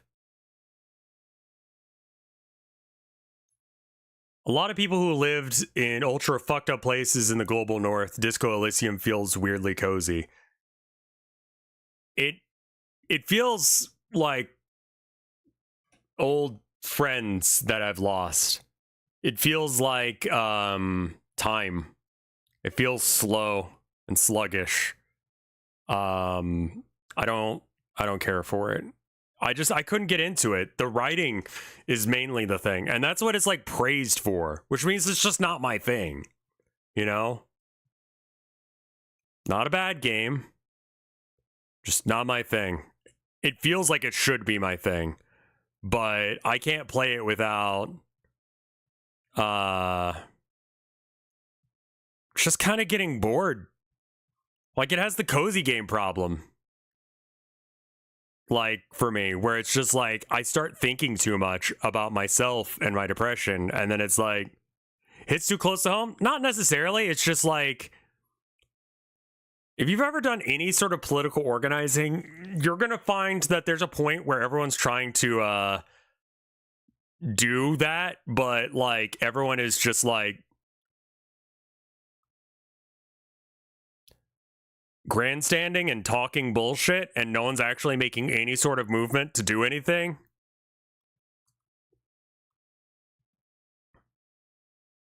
And it's just like, do we really have to sit here and do this shit? Or can we actually do something? We're just going to stand here and talk? We're just going to stand here. Okay, that's fine. We can just stand here and talk. I'm fine with that. All right, let me open the beautiful illusion of cozy games. I've been thinking a lot about cozy games lately. There isn't really one single accepted definition. I will say you need a pop filter right off the bat. But you have 300 something thousand. This is Zoe, the illusion, or beautiful illusion of cozy games. Of what makes a game cozy, but they're usually laid to be fair, that's how the real world works. I guess this is me saying I want the video game to be a bit of a power fantasy on that. Like, I know that's how the real world works. It's just really dull. Lots of freedom. They often have a cutesy or pixel art style, but not always. The coziness is less about the aesthetic of the game and more about what you do in the game. And what you do is not much. You farm, you collect trinkets, you talk to nice little NPCs. By their very nature, cozy games are inoffensive. But as I've been thinking about cozy games, I've realized that their coziness might be a lie. Now, I know that sounds dramatic, and I am really not here to ruin your favorite farming sim, I promise. But this video is just a short exploration of a few thoughts I had, so I invite you to share your thoughts in the comments as you listen along to the video. Alright. There's a bit of that on Twitter. Most cozy games are simulation games at heart. And the goal of simulation games is to simulate some approximation of reality. But even the most realistic simulation games like Universe Sandbox or City Skylines make concessions on realism in the name of gameplay.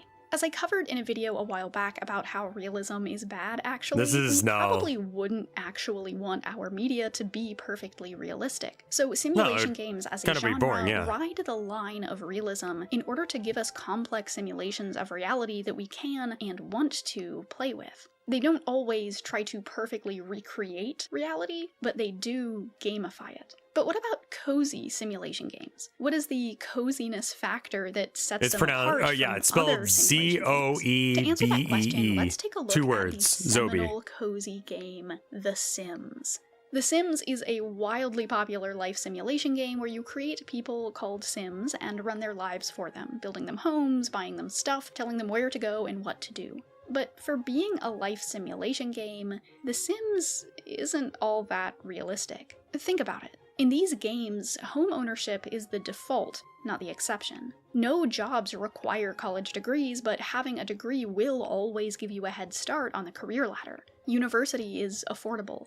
Medical bills are functionally non-existent. Is this where we're going with this? Everyone gets family leave after having a baby, and there's no such thing as a surprise pregnancy. No matter your Sim's gender identity or sexual orientation, they can find a partner. Raise a space marine like a Tamagotchi. With no 40K or fear of being ostracized. Cozy game. There's no racism, no abuse. There's no concept of ugliness. No matter what your Sim looks like, they can find love. Yes, your Sims can get sick. They can get fired, their appliances can break, they can get abducted by aliens or squashed by a vending machine. But when looking at the larger structures and systems, the world of The Sims seems pretty great. It's set in a world that's like ours, but better in almost every way. Before the microtransactions fucked everything up. This is the thread that connects cozy games as a genre. It's not art style, it's not pacing, it's not content. It's that cozy games are simulations that don't worry about reflecting how the world actually is. They reflect how the world ought to be. They're not This is interesting realistic. that I was talking about that. They're idealistic.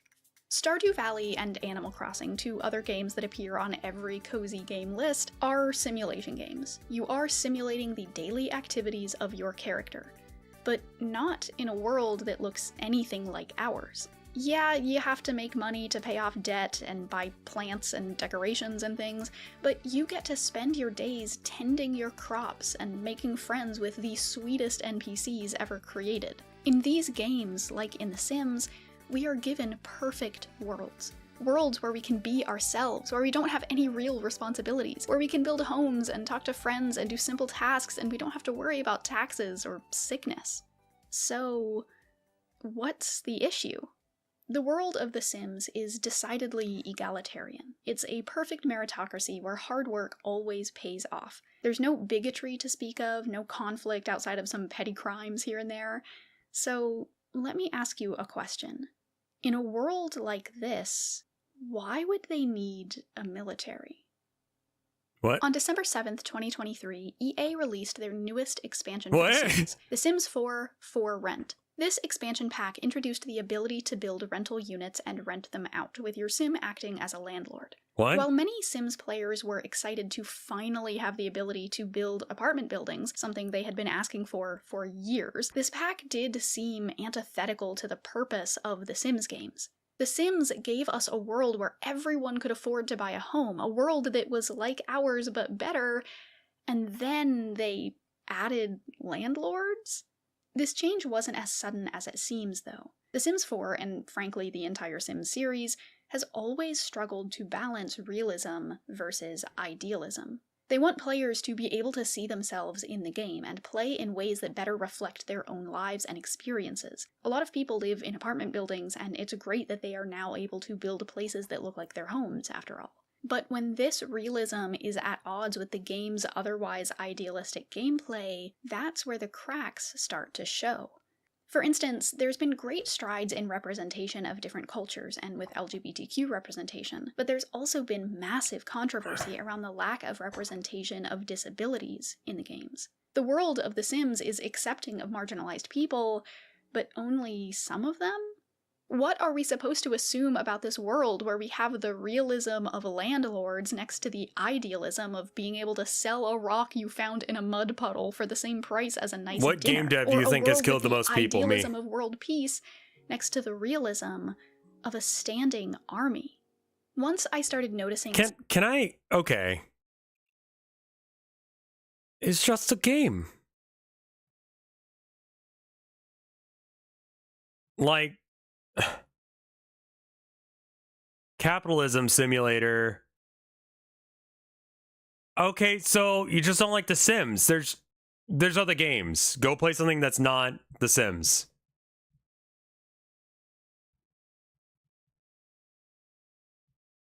Yeah, we're not going to watch the rest of that video because there's just like sad.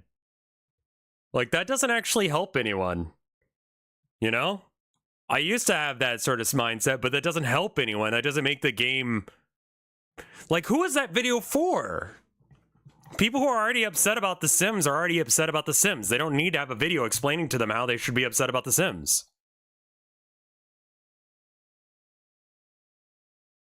I got clickbaited a bit.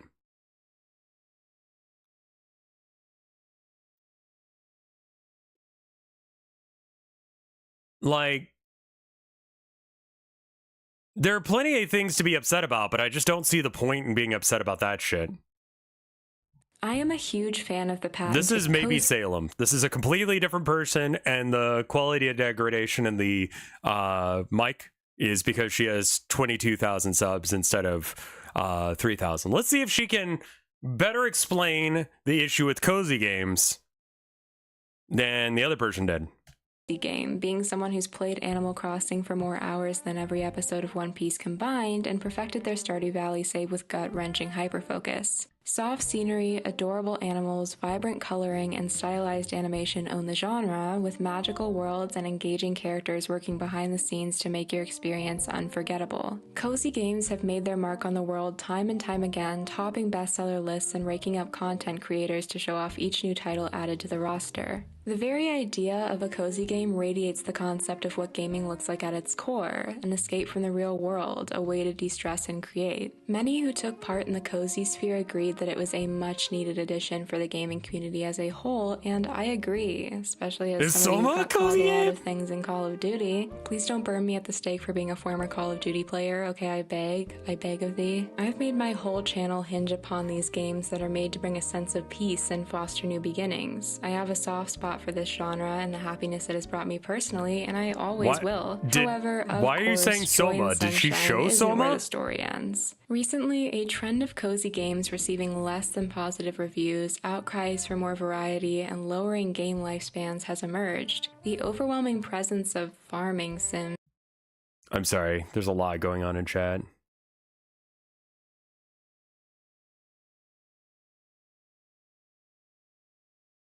Soma, I would not say is a cozy game.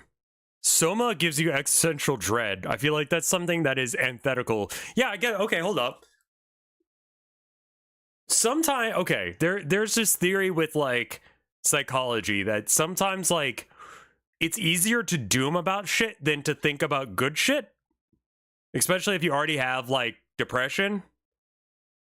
So it's like it's an exercise, right?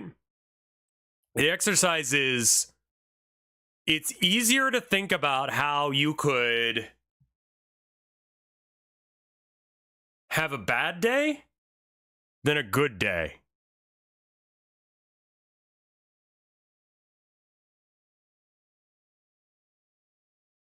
Like, imagine what the worst possible day would be, right? I'd wake up, my wife would have already left for work, so I wouldn't get to see her. And then we'd be out of coffee, so I gotta go down to the store to get coffee, and it's cold out. But like, I don't have any like really good clothes to like wear, so I've got to like put on some dirty clothes. Now I'm wearing dirty clothes out of the house. I haven't had a shower yet because the water's out. It's just a random water issue. Like, that's the start of a really bad day, right? So the reason you do this is you go, so what would the opposite of that be? So a good day for me is I wake up, I see my wife, she's there, and we get to hang out for like a decent amount of time before she has to go to work. Then after she's gone and left for work, I go take my shower, and like I'm singing in the shower, and like I accidentally hear a new song or something, right? You see how this works? Like, by thinking about something that is antithetical to the thing that you want to do, you can actually come up with ways to find a better thing. And some of that shit I could actually do, right? Like, wake up in the morning and see my wife out the door. That is something that will make me happy, right? That'll make me have a better day. So I should do things to encourage that can happen. Similarly, I said something about singing in the shower, and then I hear a new song, and I like the new song. I should explore more songs, right? Like,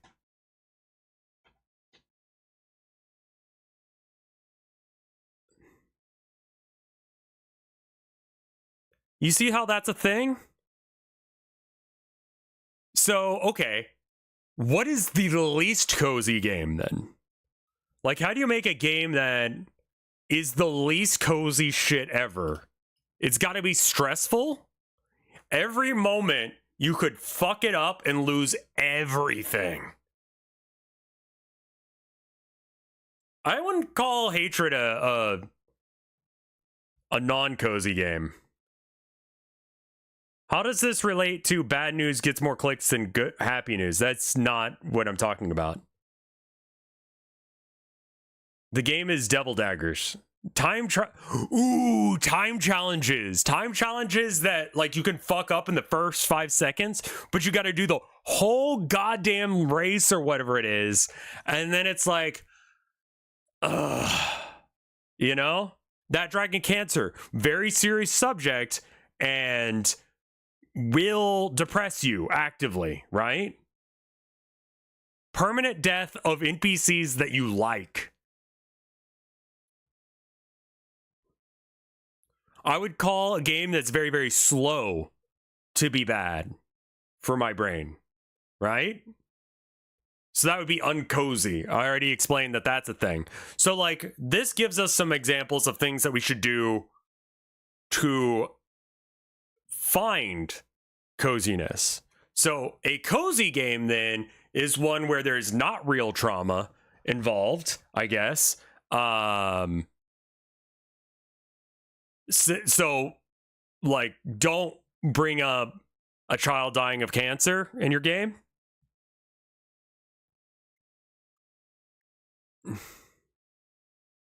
I do not know about Funger. David Cage games are not comfy. Those Doom challenges where you have to shoot an enemy in a limited amount of time. Yeah, that's frustrating. Frustration.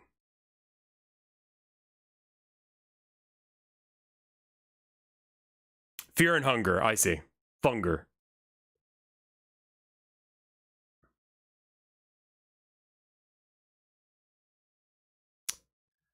Stardew does have real world tragedy, but I think it's okay to do that because you solve the problem.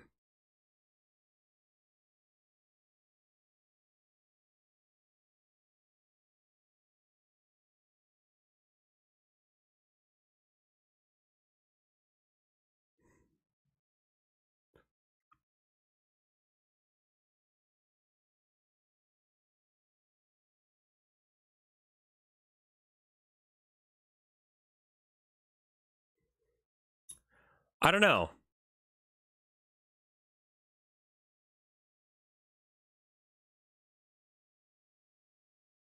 Also, it seems like killing hostile NPCs or removing for them from your game would be a good thing. What the fuck happens in Stardew? There's characters that have beefs. There's, like in a lesser extent, it has that small town, there are problems here thing. That's cathartic, not cozy. But like, I think catharsis can combine with cozy fairly well.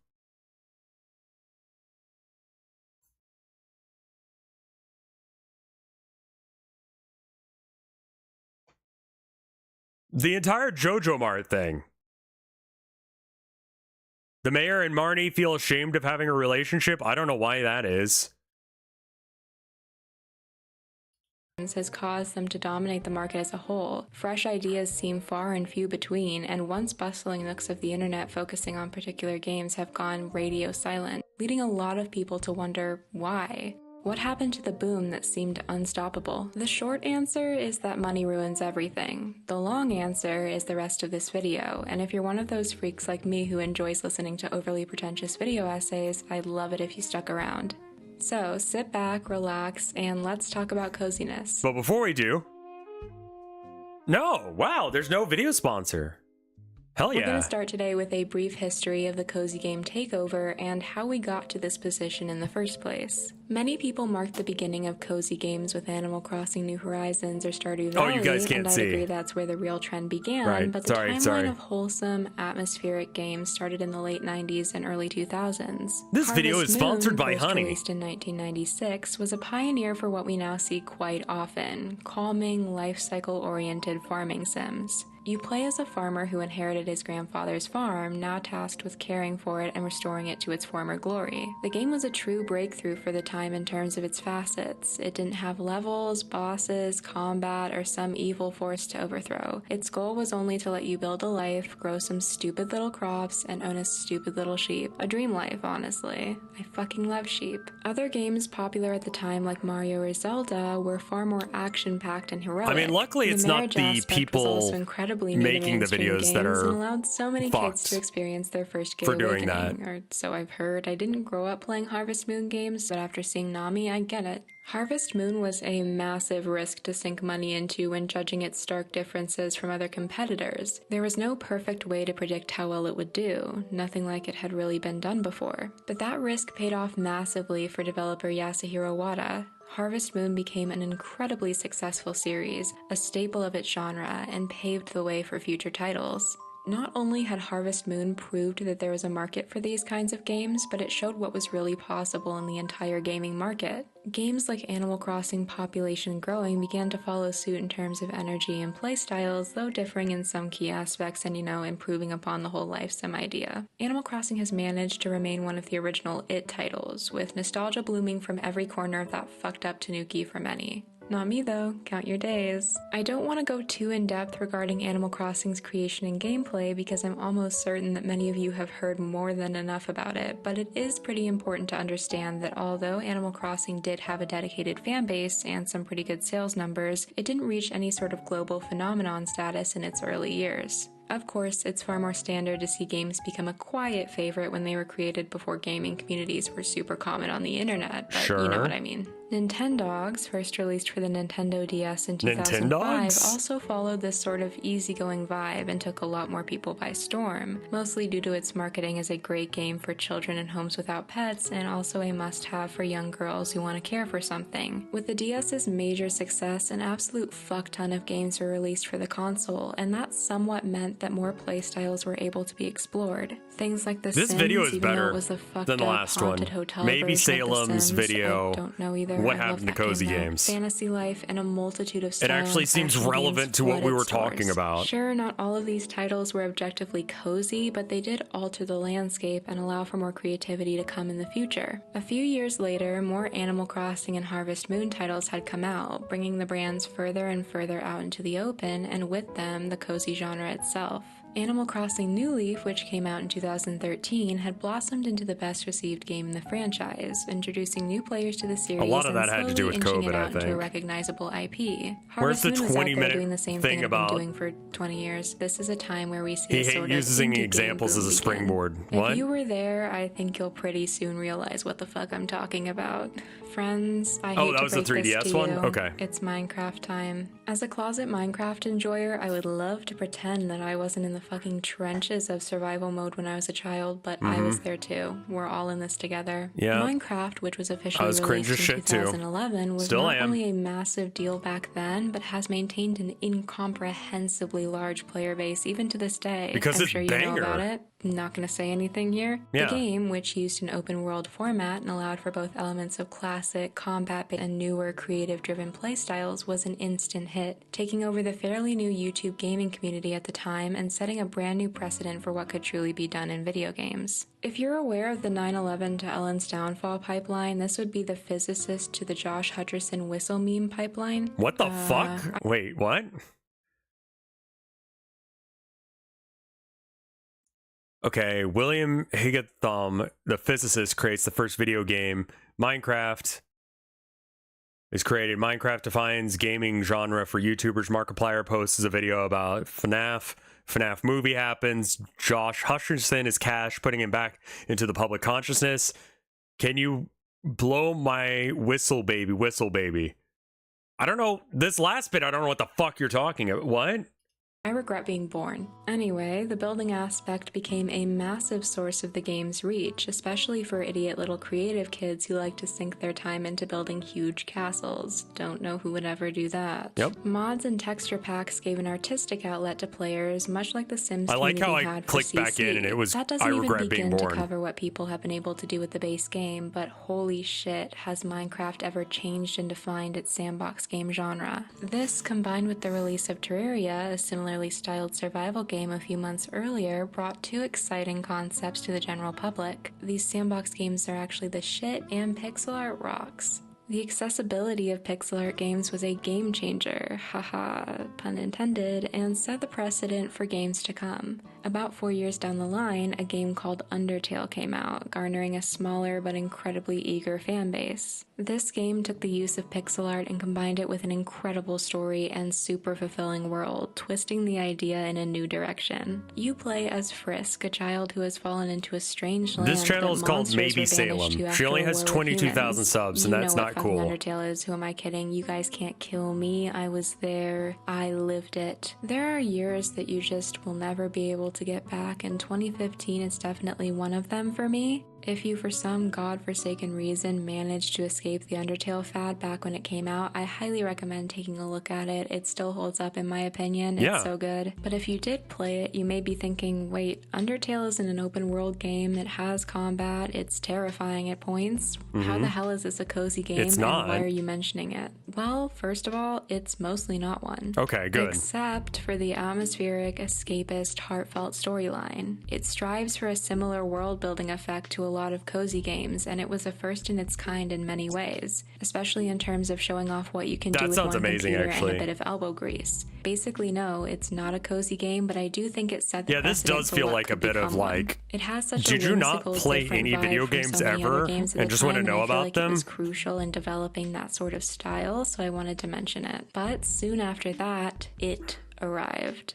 Yeah, I'm talking about Stardew fucking Valley. I'm sure you know very well by this point, but following your grandfather's death, you, a JojaMart employee, move out to the countryside to maintain a farm left to you. You're able to meet a town full I forgot of about you being a characters, some JojaMart dateable, employee. and work with That was the your land day to job? complete the community center and return your world to its former glory. It's a staple. It's what a lot of people think of first when they think of cozy games. It's made such a name for itself because of its sheer amazingness. You can never deny how much of an impact Stardew Valley had on literally everything it touched. A farming tea shop game that's built on not being able to move from trauma. Valley took plenty of inspiration from Harvest Moon. However, he improved upon it tremendously, and thus an absolute beast of a game rose from the ashes that Harvest Moon once was. Stardew Valley was rich in activities, from mining to farming to dating to combat. It allowed you to both follow a goal and explore the world at your own pace, making Concerned it a good Ape fit is just for some almost guy. any playstyle. And like, It was if he doesn't get the adorably update out, animated, everyone's full just of kind of like, heart, no, and that held makes a sense. Perfect countryside where nobody will bother you and you'll never have to see your boss again vibe.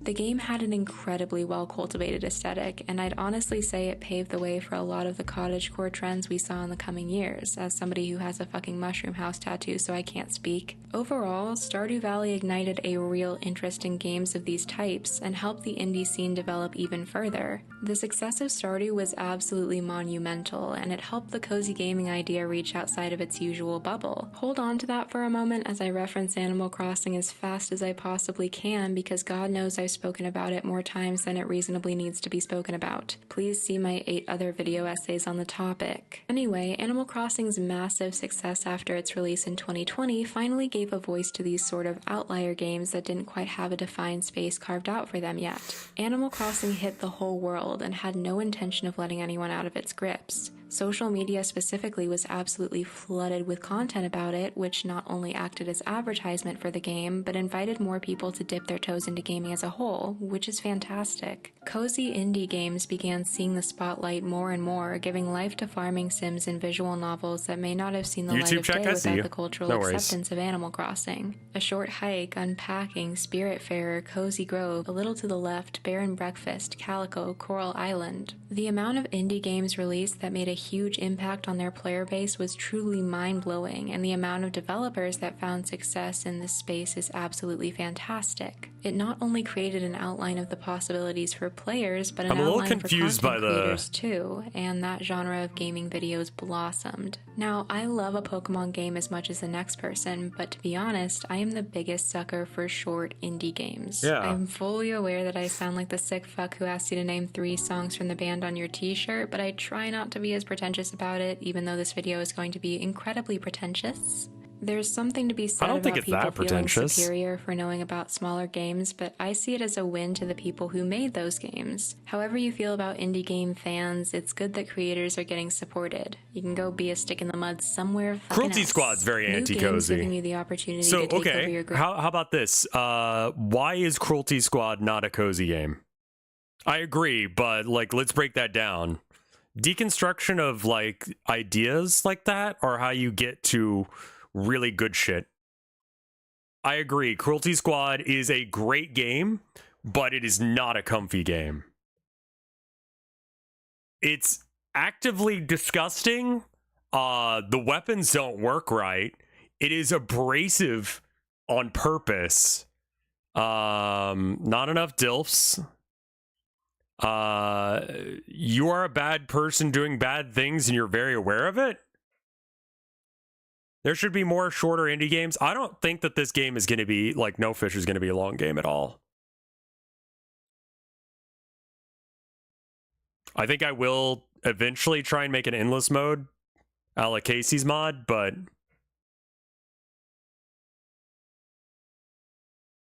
Cruelty Squad is a very cynical game. It's there is some brutalist architecture. I wouldn't call it a brutalist game though.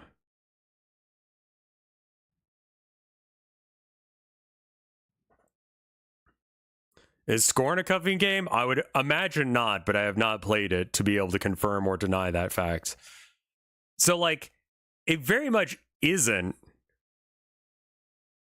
Yeah, everything is tied to the economy in that game. And we're tired of that shit, IRL.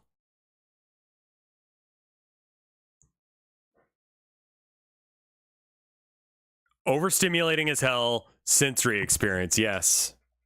You know? I'm parroting, but Cookie Clicker has me in chokehold. Makes sense? It's okay. Thank you, Shadow Wolf.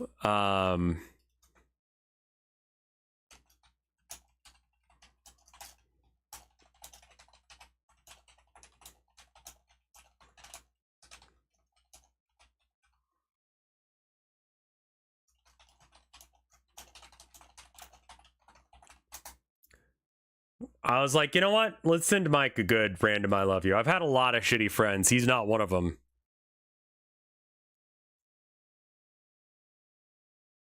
Grandfather's So I'm farm like, were coming random out I love you, left man. and right, and it was the perfect time to be an enjoyer of cozy gaming. That is, until suddenly it wasn't.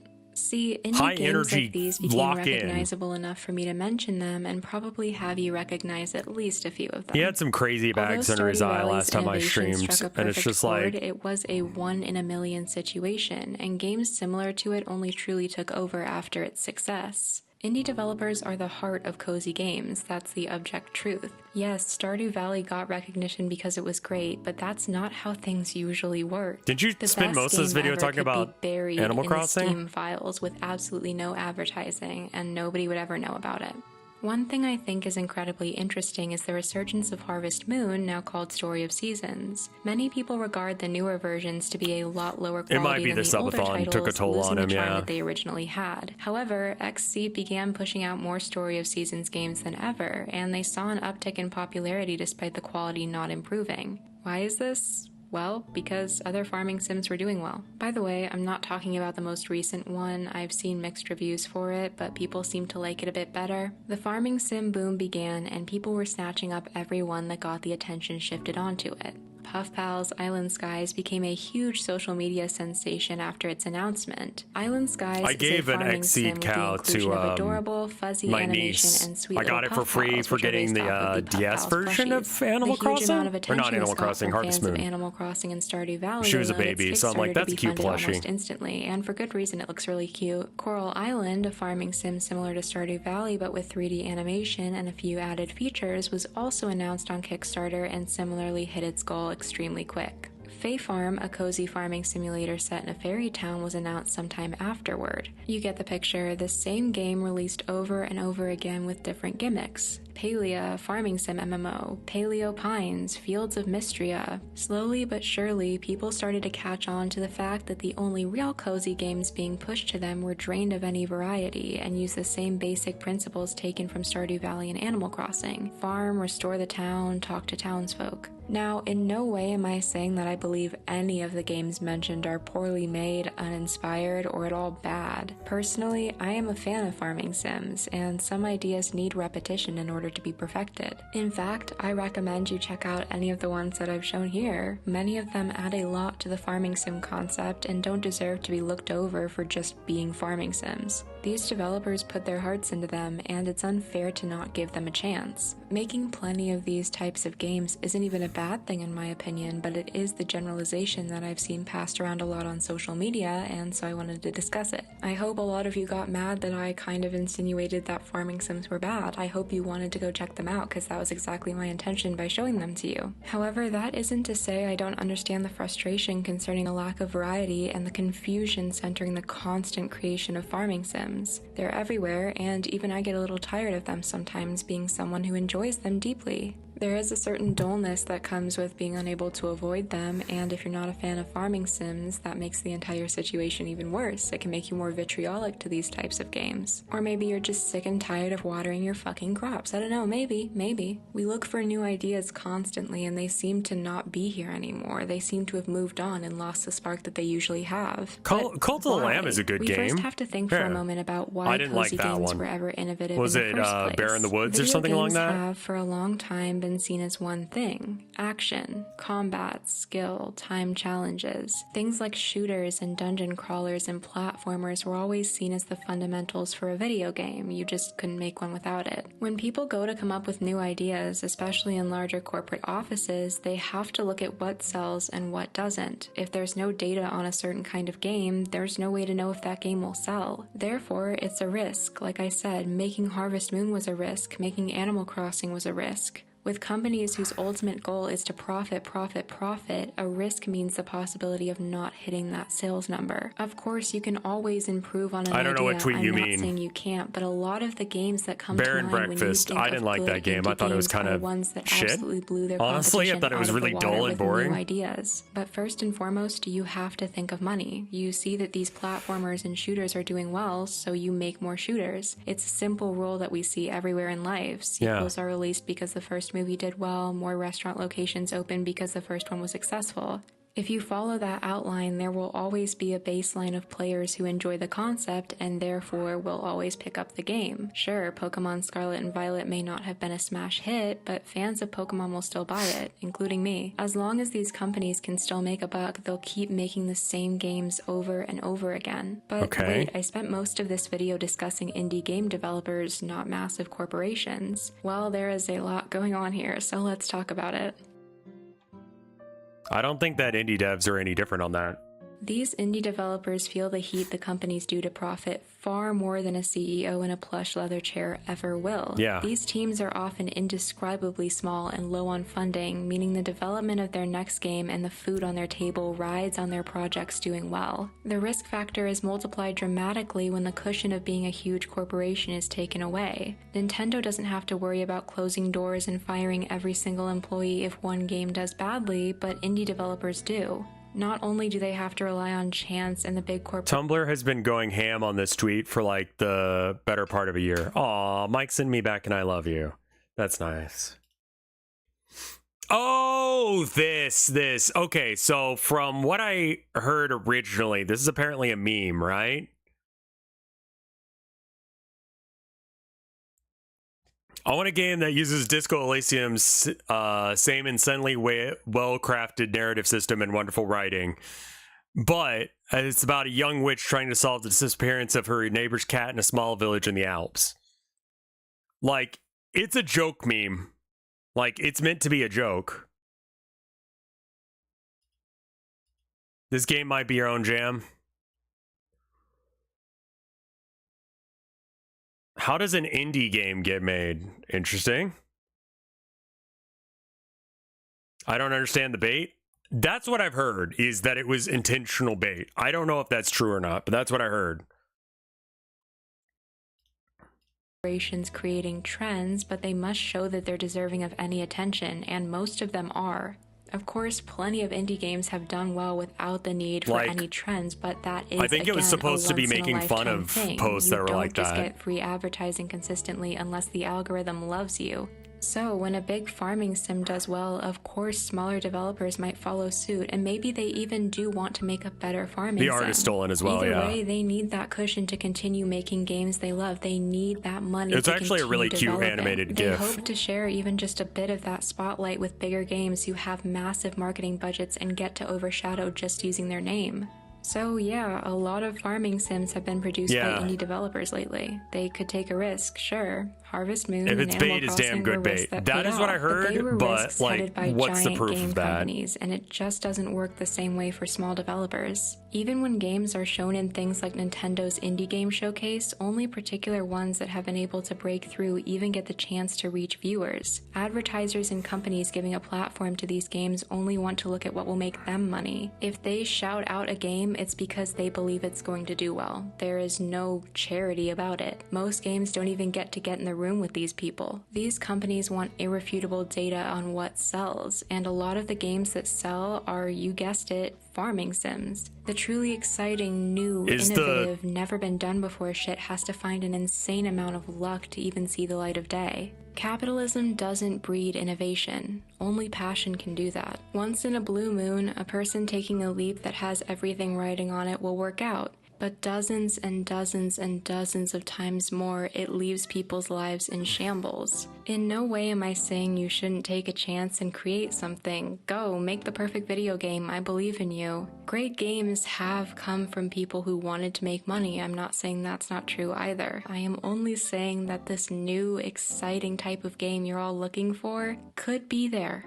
It just hasn't been seen yet. I want more indie shooters than walking sims. I wouldn't know how to do one right. Trying to make a living by riding off of trends that already exist. Maybe they think they could do something different with it, and oftentimes they do, or they want to use it as a jumping off point to make something they really believe in. Whatever intentions they had while making these games, it doesn't mean it's the end of exciting, cozy games. Small studios have no massive marketing teams to bring their games out of the shadows. What if there's just stickers you can get? Their resources don't allow for their ideas to reach the same recognition big studios receive with ease. And even if they did, people will side with IPs they know more often than not.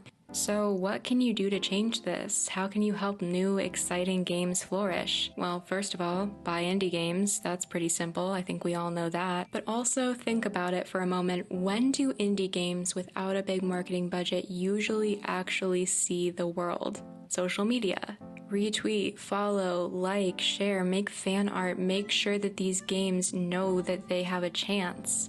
Support things on Kickstarter, share everywhere you can, because that's the only way that you are going to be able to help. First of all, you gotta make a game like Disco Elysium where you're Little Witch in the Alps. Yeah, I know. There is always a way. There is always a fucking way, okay? Social media is the reason so many of the games that you love have been able to flourish. So contribute. That's all anybody can ask for, really. I believe the point of this video is for you guys. Sticky Business by Spellgarden Games, which I've streamed once or twice, allows you to run your own adorable sticker shop. You can create designs, follow a heartfelt storyline, and slowly upgrade your shop. The whole vibe of this is incredibly fun and a great way to de-stress, and I've created so many cute things on here. Witchy Life Story by Sundew Studios is a similarly formatted visual novel, but the punchy dialogue and potion creation mechanics separate it from anything else I've played. It's truly so cozy in art style. The vibe is fantastic. I just love it so much. Though I picked the wrong choices half of the time, I had an incredible time playing it. And Lesbian coin to the moon! The Cosmic Wheel Sisterhood by Deconstruct Team didn't get the attention it deserved despite being in a Nintendo Direct. The visuals for this game are one of a kind. It's so soft and beautiful. There is a very fun tarot card game inside of it. Like, that's what I was thinking. It's like stickers on the tackle box would make it feel really more personal. Customization is huge in cozy games. It will make you cry so hard. It will make you cry so hard. Slay the Princess is actually the game that inspired me to make this video, even though a lot of people wouldn't call it cozy. No. I call it cozy. I don't know. I'm not fazed by gore, so maybe if you're fazed by gore, you might not find it very cozy at all, and it's also a little bit stressful. It's not cozy, but you know what? It's cozy to me. It's Okay. cozy to me. It inspired All me right, to make this fair. video because it is so incredible. It's by Black Tabby Studios. It's an incredibly well done visual novel that explores morality, relationships, and the inner self. It's fully voice acted and the art style is so captivating. These recommendations are not anywhere near as underground or whatever as I would like them to be, but please, please, please leave your favorite games down below that you are looking forward to or small developers you want to support because they need it. Give cool, fun games the ability to exist. All in all, this video was basically a shout out to indie games. I completely understand the frustration with how dull Yeah, all right. Here's a video from Koramora, Koramora, 251,000 subs and 1.6 million views with a video called Why Do Cozy Games Suck? Cozy games suck lately. Ever since Animal Crossing New Horizons sold a ridiculous number of copies, everyone has been hopping on the cozy game train. Which is great, I love me some cozy games, but some of them aren't quite up to snuff. Why are so many of these cozy games sucking? The cozy game genre has been severely lacking games since the beginning of time. We've had a few like The Sims, Harvest Moon, and of course Animal Crossing. But then came Eric Barone. Known online as Concerned Ape, this solo indie developer enjoyed the Harvest Moon games, but he saw areas that the games could be improved on. So he got to work developing an entire farm sim all alone. And it turned out fantastic. To date, Stardew Valley has sold over 20 million copies across multiple platforms. What are you? These numbers are completely unheard of for an indie game, especially one developed by a single person. Concerned Ape's game shows developers and players that you don't have to be part of a huge studio to create something amazing and profitable. The dev did work his butt off though. You don't just make a masterpiece like Stardew Valley overnight, no matter how good you think you are at pixel art. Fast forward a few years, Animal Crossing New Horizons releases, and the pandemic starts. Everyone was home, everyone was bored, and with the Switch being so cheap compared to other consoles, the barrier to entry to play Animal Crossing was extremely low. Especially Anyone for those watching this people who video are was playing here for video that. games for the first time. Cozy games like New Horizons are some of the easiest games to learn. It's not a game that requires a lot of previous experience with a controller or video games in general. I think Your that is grandma true, can pick yeah. up a couple of Joy-Cons, press a few buttons, and successfully play. Or your dog. Panda could probably do it. Oh, never mind, she's scared of it. Zoe could probably do it. There we go. Good girl, Zozo. As a result, a perfect storm is created that allowed New Horizons to become one of the greatest selling games Good of dog. all time on the Switch, selling over Play Animal 40 Crossing. million copies worldwide. And it also caused about 20 million new Switch console sales in 2020 alone. Everyone saw these crazy numbers. There was finally a demand for cozy games, and people wanted to capitalize on that. Let's time travel back to present day. The cozy community has exploded. There are 40 million people who are interested in these relaxing games. So why not make a game that they would want? Where are you Said getting that every stat? What? developer Ever. Now that we're 3 years after New Horizons release, we're getting a lot of cozy games. Game from Grumps are brand new doing Disco studios and small Elysium? teams, Jesus which fuck. is awesome, but also awful. You can tell some of these titles were created to just solely make a ton of money, which is fine if you spend 3 That years is making not a something Game that Grumps should be game. profitable. But there's no love behind some of them, no patience, no formula that makes these games, well, good. A lot of them kind of suck. Is that just because games like Animal Crossing and Stardew Valley raised the bar so high? It's hard to live Yeah, up to saying almost the perfection. economy is bad The more you look should at some of these cozy not games be the and reason compare that them they to suck. just other games in general, the more you notice a lot's missing. There's plenty of cozy out there, but these games need something more. Just having nice music isn't enough. I can just go to Lo-Fi Girl. She's always there when you need her, and she's free. Mainly, there's a lack of reward for almost no risk. Let's take a look at a half-cozy game, Cult of the Lamb. Got a really Half nice cozy. aesthetic, Cool. allows you to decorate, I'll but accept also has half a cozy. challenging aspect Maybe of a that's what I'm roguelike making, a combat half cozy. mechanic, hence the half cozy. The way you unlock decorations is by exploring and fighting your way through dungeons. As you progress, you'll Or unlock some cozy-like. items which you can decorate your area with. There's a lot of risk going through these dungeons. You have to kill all the enemies and defeat the boss, all while surviving.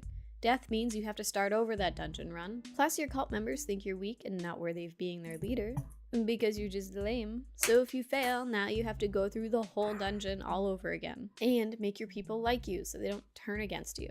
Games don't have to have combat to have a good risk-reward system. The risk could just be the time you're putting into the game. Is the reward from completing this goal worth the time that you have to put into it? Like the catch 100 fish in a row Nook Mao goal. Is it worth your time? No. It's just a few Nook miles. You can get these by spending more time completing the easier Nook Mile Plus goals. But you for want some all of people, them, you the got to get reward of all of completing them. The goal is worth the risk of spending time to catch 99 fish in a row, messing up that last one, and then having to restart the entire fishing process. All these all over feature people A lot of who cozy games like don't cozy have games risk, but don't which develop makes them. sense, I think right? that's They're fine. supposed to be I want to cozy, know what but people we who need to like be cozy rewarded games like them somehow our for. work.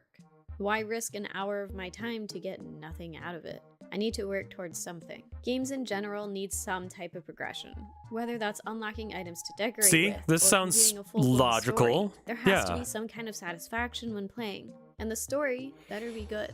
There are some cozy games that you progress through a story, but sometimes the story just isn't captivating. I don't like progressing just for the sake of progressing unless I care about the world and the characters, or I'm rewarded for exploring the world. And if the story progression isn't appealing enough, then the game is boring, and it doesn't give me a reason to keep coming back. Yeah. Disney Dreamlight Valley. I swear I only go back to Disney Dreamlight Valley because of the Battle Pass, and then I just never even finished that, and then I'd stop playing, and then it's a problem. Though the latest update did add a little bit to the story, so that was nice, but it only lasted like 20 minutes. This seems to be an Well, unfortunate trend in the cozy that's game okay. genre. I don't it feels expect- like some developers use the word cozy as an excuse to have minimal gameplay. Sometimes this Yeah. is the overall vision, like this bug catching game. Its sole purpose is just to catch bugs, which is fine if that's all you as a player want in a game, but besides completing your encyclopedia, catching bugs is the only thing to do. Bug catching It's could fine be a for the thing. 30 What minutes if I played, what but if I wait got wait wait bored wait wait pretty wait wait wait quickly. wait It's wait just wait. What if bug catching is how you get the bait?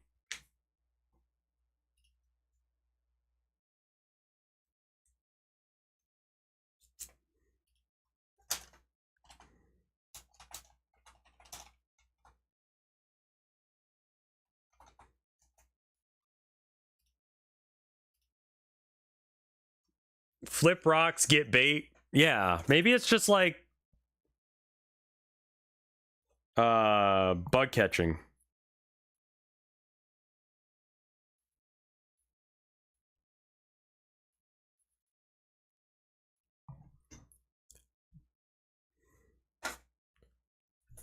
Find worm.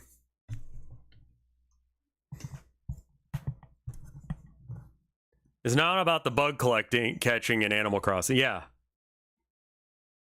Yeah. I want all. Well, okay. So, like, how I want No Fish to work is that. Here, hold on. Eraser?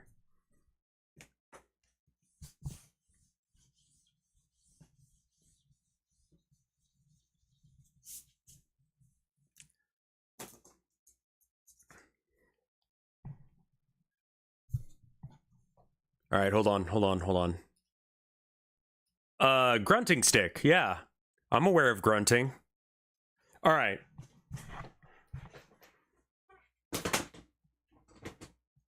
That's too far. Okay, cool. Look at this. All right, so like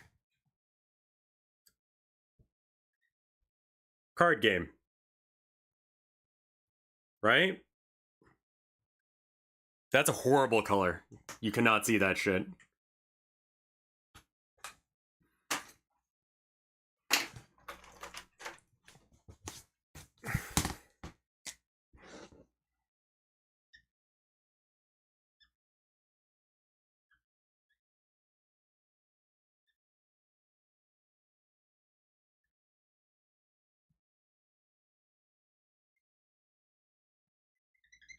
Okay, better. All right, so we got the card game here, right? But you start your day up here, right? So I want every element to just eventually lead to the day ending here. So you have the bug catching, or whatever. You have talking to friends. And all these mechanics lead back to this. Like, there should be, like, all the cards in your deck should be related to an activity you did before this point that connects back up to it. So we could have like mini games or whatever. I don't know. And at the end of the day, it comes back to this at the end. All of the mechanics of the game funnel down into the card game. At the end of the day, it's about doing better at the card game. But to do better at the card game, you have to do the stuff with the friends, which will give you some bugs or maybe some abilities to get stuff from the bugs. And maybe the bugs, like, you need to give friends bugs because they're looking for some too. And then the mini games will have ways of catching the bugs, you know? And maybe the mini games are given to you by the friends, and then all of that works back down into this thing again.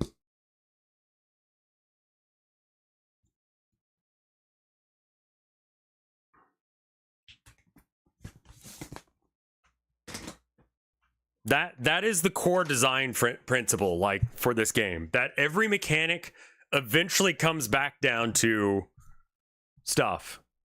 So you would have standard card deck, but no. You have... So the cards are representing the fishing action, right? So, like, you could have a card that is your friend, right? And depending on, like, your relationship with that friend depends on, like, how good their card is. So you should, you know, social links with the friends, bug catching for the bait, etc. Wasn't for me, which makes sense because bugs really aren't my thing. They have legs and wings and yeah, I don't know. I don't like bugs. But I wanted something more out of the game. Granted, this one was just a demo, so I'm sure the full game does have a bit more, but I need something unique to keep me invested. A lot of these cozy games make players do stuff for the sake of doing stuff. Why am I playing this game? Is it just to kill time? Or do I want it to be engaging? Just because a part of a game takes a long time to complete doesn't replace the fact that you need to add content. Stuff taking a long time doesn't equal more engaging content. It just gives players more of a reason to fall out of a game. That content better be appealing, especially if it's a mechanic that requires a lot of time taken from someone's day. Players want to play games that are worth that's the other thing, is people don't have all day to play games like me. The villager dialogue is a struggle, and it takes away the immersion. I don't need someone to tell me about the current weather 20 times, or tell me over and over again that it's easier to get around without thorns around anymore. Bestie, I know. I destroyed them. Villager interactions are supposed to be a fully fleshed out mechanic. I understand that writing a ton of dialogue can be a pain, especially when developers are trying to translate it into a bunch of different languages, but if there are going to be villagers and romancing, at least make me want to romance them. Like Hodari. So glad we can romance him. Games like Palia and Stardew Valley give each character their own story to discover and questlines to complete based on their lives, as well as personalized exclusive rewards that you can only get from that character. Players feel like a part of the town instead of just a player in a game. And the NPCs interact with you differently based on your relationship with them. I accidentally played Palia without headphones on, and Wrath said that one line while Drew was sitting next to me. You're into bad boys, aren't you? Anyway. Bruh. They interact with you differently. Or this we got game an ad. called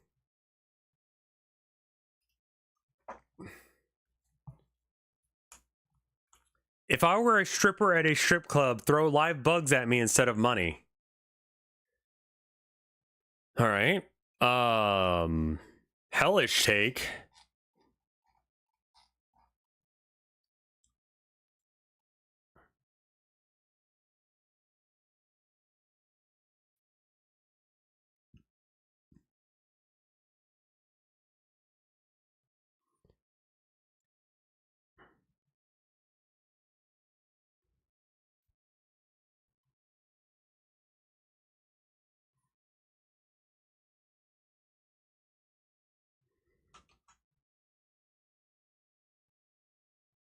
I'm not sure if Mike was inviting me to do that right now or not. I should probably confirm that.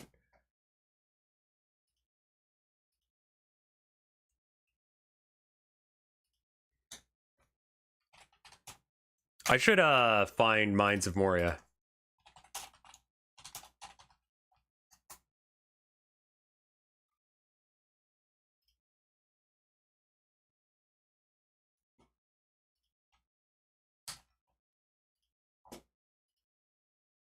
I'm gonna send this to Mike real quick.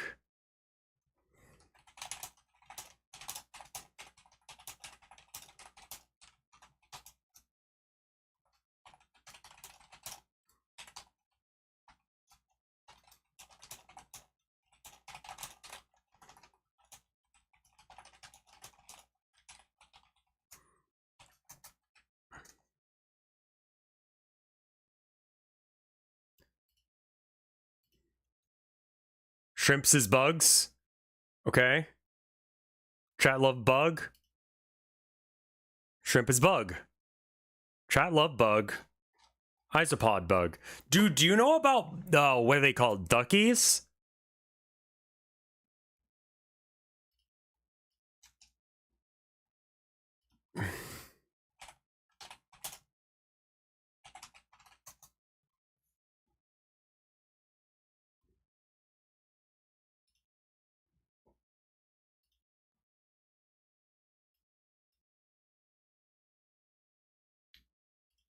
I need a screen region for this. There we go. Look at them. They're just little fellas, and they're so tiny too. They have cute little faces and shit. Would Tilda approve? She's the one that told me about them.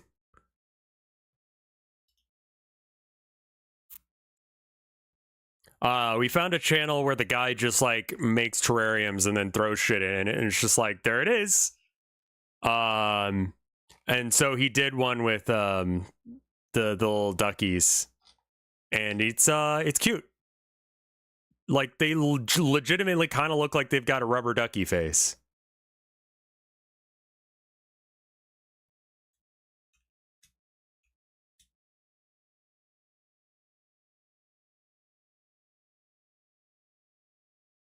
So anyway, those are duckies.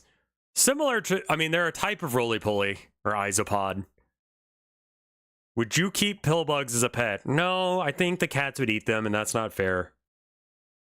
Brave seasons where you can accidentally marry a murderer. Talk about risk. Many cozy games completely gloss over the important mechanic that is character development. Even New Horizons. Though after playing some of these other games, New Horizons villagers, they don't seem so bad. Give us more than repetitive, pointless dialogue. Yes! Let them verbally abuse me like the GameCube Animal Crossing. Yes! At least being shut down a bit gave me something interesting to read for a second. The world isn't always sunshine and rainbows. Yes! And neither should my gameplay. Bland dialogue and stories do nothing for players, except make us complain on Twitter. And talk about it in every video ever about what could be improved about Animal Crossing. Don't look at my videos. Go stop talking about it. I swear, this is the last one where I talk about bad dialogue. Cozy games need to do something different to set themselves apart from the dozens of other cozy games that are coming out around the same time. The amount of days that I go on Twitter and there's a post about like, oh, look at these 4 games all coming out on the same day. How am I supposed to play all 4 games? Stagger them, please. We're in a cozy boom. There's a ton of 1 year ago. I want these future games to do something that others aren't. Take A Little to the Left, for example. Definitely a cozy game. It has puzzles to solve, like a lot of games do, but it concentrates on those puzzles by creating unique experiences. Some even have multiple solutions that make you want to replay the level. There really isn't anything like A Little to the Left out there, except those flash jigsaw puzzles that you randomly play when you're bored. On top of satisfying puzzles to solve with a ton of progression rewards and feeling Do like people the like smartest puzzles? person around, it also Like has Jigsaw, amazing I guess so. and incredibly satisfying sound effects. These stamps unsticking themselves, perfect. The coin sounds, on point. This game does a lot to set itself good apart from sounds. the rest of the genre. You like jigsaw Not puzzles. everything has to be Animal Crossing. We have Animal Crossing at home. We don't need more clones. And you really don't want to compete with Nintendo's Cozy. All the little details they add make their games an experience that's almost impossible to replicate. Except for Stardew Valley, I don't think wood has ever been so satisfying to chop. But sometimes there's room for improvement. Let's take Stardew Valley for Yeah, that's example. true. It's a My game mother-in-law that took heavy likes inspiration from the jigsaw Harvest Moon puzzles as series, well. greatly Like improved upon legitimately it, likes and now them, the modern Harvest and Moon will spend story time with season them. games are just trying to keep up with Stardew Valley. I don't get it. We can't keep playing the same game over and over again. Players want to play something different. Or if it's going to be similar, it better drastically improve upon what we already have, kind of like how Stardew Valley did. But just stop making us farm. If we're farming for the sake of farming, it's the worst. You can't just add farming to any kind of game and call it a cozy game, Square Enix. I at least want a cooking minigame or something to do with the food that we harvest. Yes. Or just be farming simulator and make it only about farming. I don't need to harvest crops in every cozy game. Cozy games are a trend that everyone is hopping onto. Even games like Pokemon are trying for a more cozy experience. Gone are the days of grinding relentlessly and finding your way through David Bowie's labyrinth to avoid as many trainer battles as possible. You can essentially choose how you want to play the game, which I guess is fine, but it's just kind of like, it's just boring. I'm just gonna go back and play Pokemon Blue. But you can also like give Pikachu a bath now, so that's pretty cozy, I guess. But players don't want games that just play themselves. I still need some level of tediousness to keep me interested. I don't know if tediousness is the right. Difficult in a game. Don't let me just run around the trainer. There still needs to be some type of challenge. Because the genre is such a trend, there are a bunch of games that you can clearly tell they're just trying to make a quick buck. Also, There's no why love is her behind character the game, caked up? Barely any effort, just the bare minimum to get by. I need to be completely immersed in the cozy world to fill up my internal coziness. I don't want to play a newly released game and 2 weeks later there's a paid expansion or DLC announced. No. Check out her character in the Give us free updates for almost 10 years. Okay, that's a bit ridiculous, but his continuous we'll find it positive again. actions make anything other than free expansive updates seem lame and greedy. He had a vision for what Stardew was, and kept pushing out free updates after release until it got to his original vision, and then some. We've gotten so many updates for this amazing game. Most of us don't mind paying for true extra The content. Disney game, I'm yeah. gonna bring up A Little to the Left again. But they have a great, complete game, with DLC that was released well over a year after the initial game came out. Not to mention, the base game is good, and it's a good price. $15 for hours of play in a daily puzzle that you No, can I think keep I coming remember back to. playing that. I'm not at all salty about their fairly priced DLC that doesn't break the bank. Unlike other games that have been around for decades that somehow charge crazy money for a few pieces of furniture. Look at these are stupid. I hate it. And A Little to the Left ends. I can pop in once a day to do a daily puzzle, but it's not a game that requires a ton of daily commitment. And you aren't really missing out on anything. I think I would like besides for the not pay days for to the day. average No take economy to miss out on, no maybe FOMO. a few While I minutes. You love can do games that I can maybe a keep few playing days 5 at a years time down as the a line, result. I'm so sick of logging into 18 games. Yeah. every day Right to here. do my Look at her dailies. ass. Not everything Sorry. has to go on forever. If it doesn't make sense for your game, make the game end.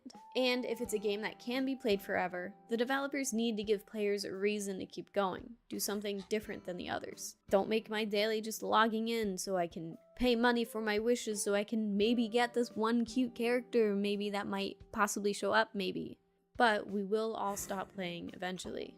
Animal Crossing will always have a leg up on these cozy games. With nostalgia, a huge studio, and the brilliant minds of Nintendo behind the game, it's impossible for Animal Crossing to fail. What? Just don't Why look at that? This one never existed. The greatest cozy games come from some type of nostalgia. For many players, that's when we're at our coziest. We yearn for a world that doesn't exist for us currently. It's important that we dive into a place that we want to live in, that creates a nice community to be able to connect with others, without a pull or some type of heartache or adventure. We really don't get the full immersion of cozy. I'm happy to live in a world where cozy games exist. A select few have been a great escape, maybe too good of a distraction. But I have become more picky with the cozy games I buy. Quality over quantity, always. Life is short, don't spend it wasting time on an uncozy experience. There are too many out there that don't live up to the hype, and while I'm sure the developers have the game's best interest at heart, sometimes it doesn't always come through when playing. Amiibo Games need Festival more was than the slapping together mechanics like Mario fishing Party and one. farming and I calling thought it it a was day. alright. The cozy game bar needs to be raised, so the future of the genre is beautiful. Any games you want to recommend? Drop them in the comments below, and I'll see you next time. Bye! It was Monopoly.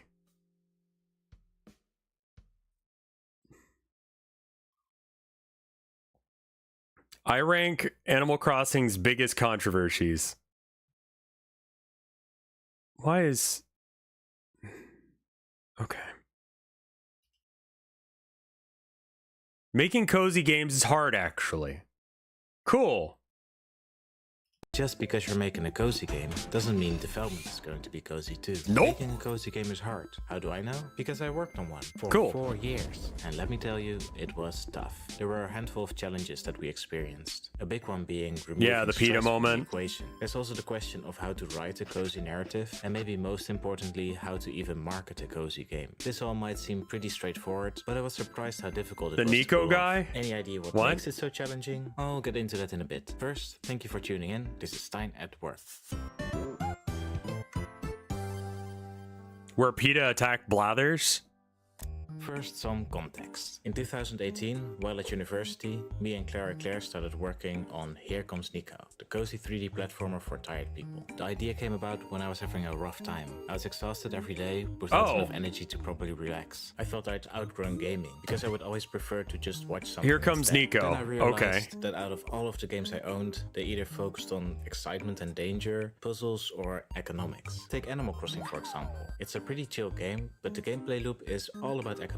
And while I love the chill vibes of Animal Crossing, I also really like action games. So I wanted there to be a game that somehow focused on action gameplay without just PETA just swings to be relevant. a core drive. A 3D platformer without spike traps, lava, or timers. Turns out making such a game is easier said than done. While exploring the possibilities of designing such a game, I quickly realized that everything I knew about platformer games as a genre hinged on the fact that the players were constantly trying Yeah, to PETA is avoid not failure, actually an which organization. is They are a not legit. scam. Throughout gaming's history, design has for a large part been the art of They flying do just not the care right about amount of animals. stress. But how do you go about excluding it almost completely? The very first test I did was booting up Super Mario Sunshine and completing the objective of one of its levels. This made the shine sprite appear, turning off the music, leaving only the sound of chill ocean waves. Running around in this moment was very interesting. It told me there was definitely something to the concept. There's something very comfy about running and jumping around a relaxing space. This behavior I ended up calling frolicking, like a baby deer playing around in the woods. I eventually pinpointed First that of all, Here Comes Nico. Who has played it and what do you think? removing risk, any stress would disappear too. So we did things like surrounding all the levels by swimmable water and thus turning them into islands. The ocean is like a big salty safety net, there to always catch you when you fall. This idea of avoiding risk is something I wanted to carry through in the rest of the design. I do admit that we weren't able to completely remove it, but we minimized it a fair amount. Still, removing something which is such a big part of what makes platformer games tick had left a big void. A void we filled with a good amount of silliness. Interactions that are inherently funny or satisfying. I made a whole video on this topic. It's pretty good, so do watch it if you have the time. I'll link it at the end of the video and in the description.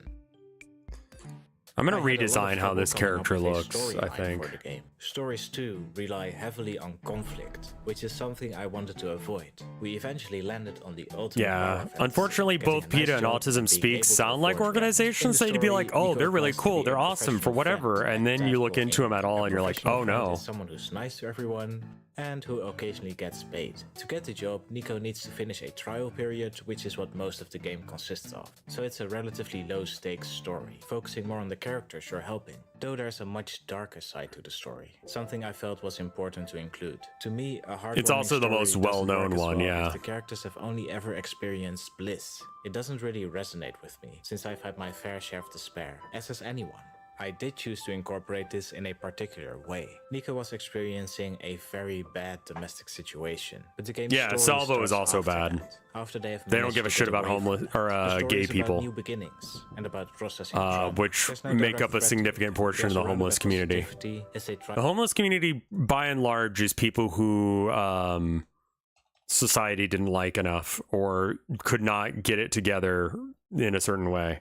So, you know, abused people are very common, actually. I was going to, like, give qualifiers, but yeah, no, just people who have been abused are very common to be homeless because it's like, well, if they're abusing you, why don't you just fucking leave?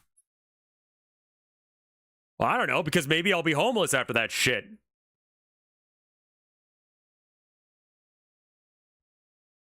Tons of foster kids grow up to become homeless. Exactly. And so it's like, yeah, obviously with all the homophobia going on in the world, like a lot of homeless people are gay or LGBT or whatever. And that's dumb. So that the Salvo doesn't take care of those people explicitly means that they're basically just not taking care of a good chunk of the people that you're giving them money to do so.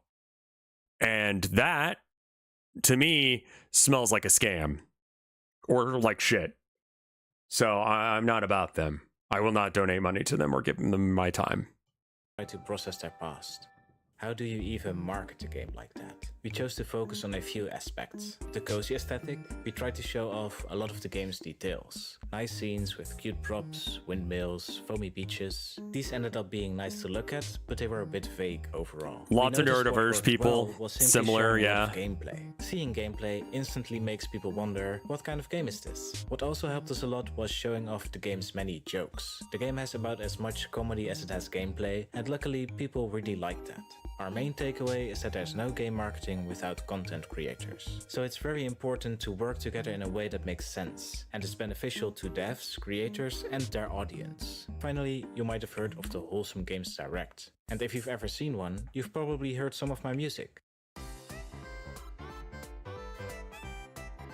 We were in early development when Wholesome Games emerged. We were fortunate enough to be featured on their Twitter page back then. Later, when they started doing their directs, we jumped on the chance to get included. Now the Wholesome Games community has grown so much. It's a great place for anyone interested in playing or making wholesome games.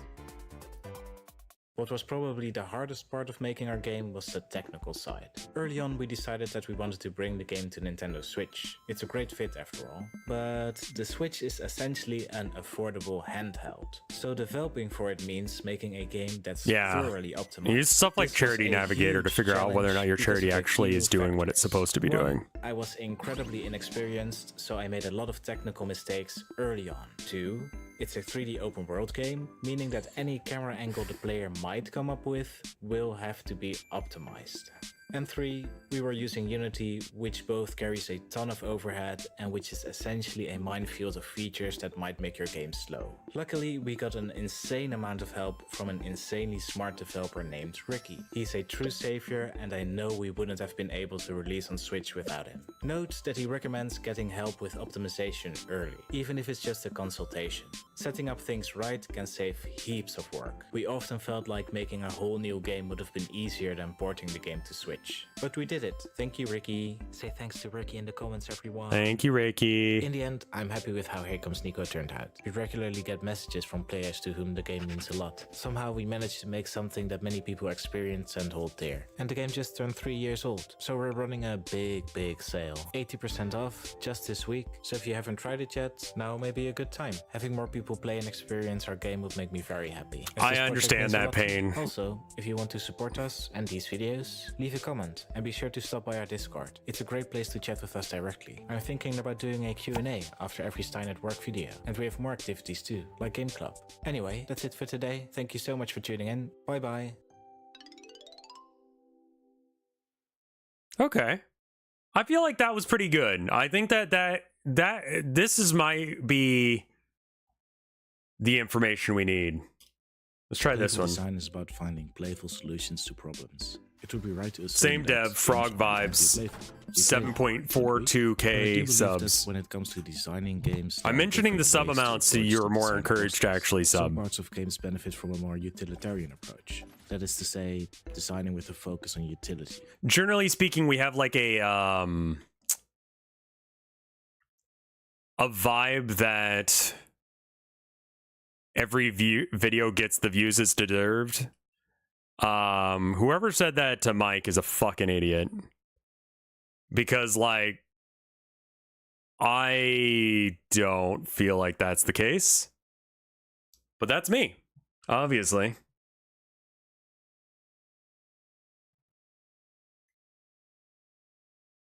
Yeah, Hobby Lobby's also shit. They're bad for other reasons, but yeah. It was some kind of marketing asshole who said it to him at TwitchCon. Yeah. Or the function of a feature. Other parts could benefit from playful or even silly design. So today, I'll be talking a bit about silly design in games. I will be splitting them into two categories: silly core mechanics and silly progressive mechanics. The distinction between core and progressive mechanics is quite useful when talking about game design. A core mechanic is defined as that which you are actively doing in the game. Running, jumping, dodge, rolling, that sort of stuff. A progressive mechanic yeah, I mean, Hobby Lobby is a different beast entirely, but yeah. Will allow you to enter the next one. Shooting arrows will make you run out of arrows. Core and progressive mechanics together shape what we think of as gameplay. For example, when playing basketball, dribbling and throwing the ball will be considered core mechanics. Scoring points when throwing the ball through the basket is a progressive mechanic. Likewise, scoring more points when outside the three-point line is also a progressive mechanic. Naturally, we can apply this to video games. Take the original Legend of Zelda for the NES. Two of the core mechanics are walking around and stabbing. Two of the progressive mechanics are you lose health when hit by a monster and monsters die when stabbed enough. Just looking at these few core and progressive mechanics, we can already see an interesting behavior emerge. There's a push and pull, where the player wants to stab the monsters, but they don't want to get hit themselves. Today I'll be focusing on silly not exactly. Silly progressive mechanics will be featured in a future video. Now that we're done with that surprise crash course, it's time to get silly. Hi, I'm Stijn, project lead at Frog Tribes, currently working on 5 Bucks for the Bus, an open world RPG about life in our modern society. Thanks for tuning in. This is Stijn at work. I like his little animated mascot as well. It's pretty cute.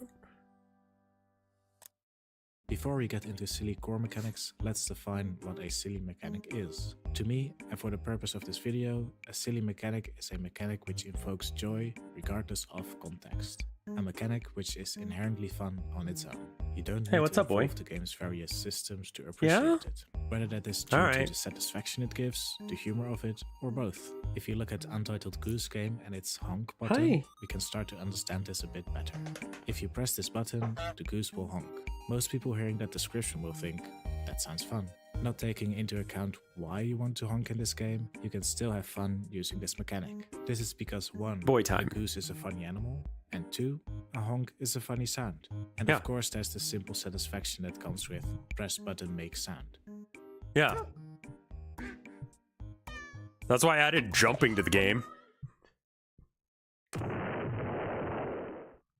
Because it feels like it should have one, despite the fact that it won't be used. You won't need it. Tool, but that doesn't take away from its inherent fun. A silly mechanic is something that can be joyful all on its own. So why incorporate silly core mechanics into games? It might sound obvious, but more fun is more good. If you want to make a game which is fun to play, adding Vallejo mechanics which is are inherently fun is currently having an issue, like they're you'd have to carefully on strike, consider right? what impact the mechanic will have on the player's behavior and the experience as a whole.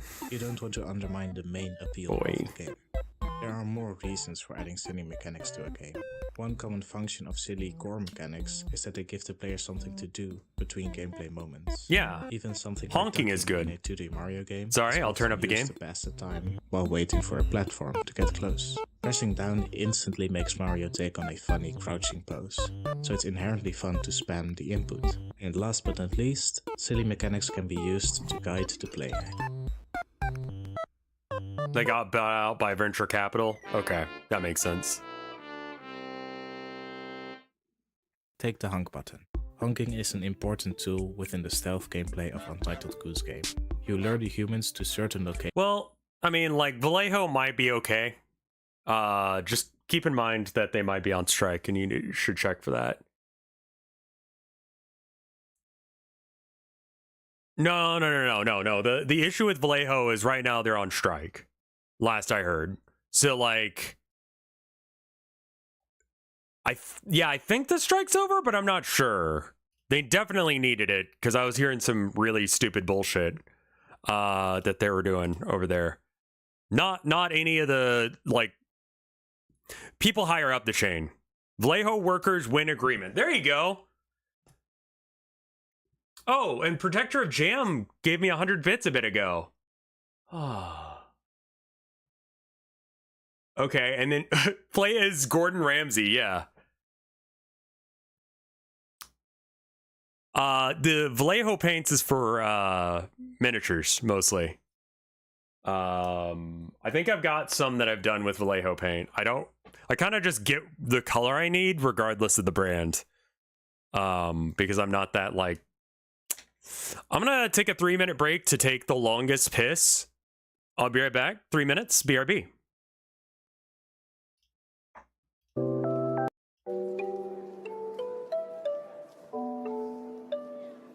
Where's the BRB screen? There it is. All right.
We're almost back. 10, 11, 9, 8. Don't question why I was doing that.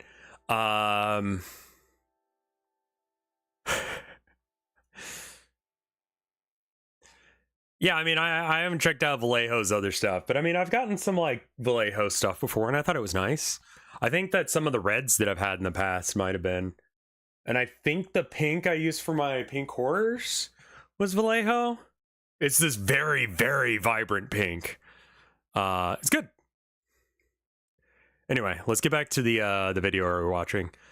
I like the silly button mechanic. I think I already have one, but silly buttons is good. Having a button that is a silly button is good.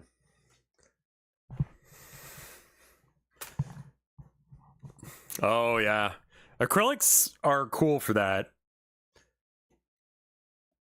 Push F to fart. Yeah. Vallejo is one of the oldest mini/army painter things.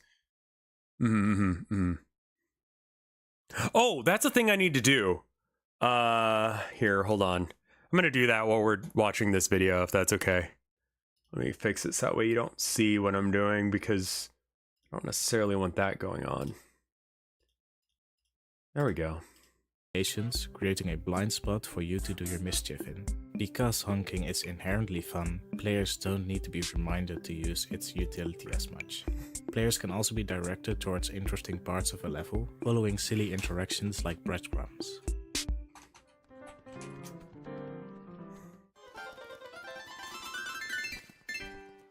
Let's look at some more examples in games. I really like The Legend of Zelda Spirit Tracks. It's an action-adventure game. I love his little fella, by the way. Main mode of transportation. I think I'll subscribe to him. He seems to be saying some good shit. To sound a whistle. Who wouldn't want to be the one that makes the train go choo-choo? The whistle itself is well designed.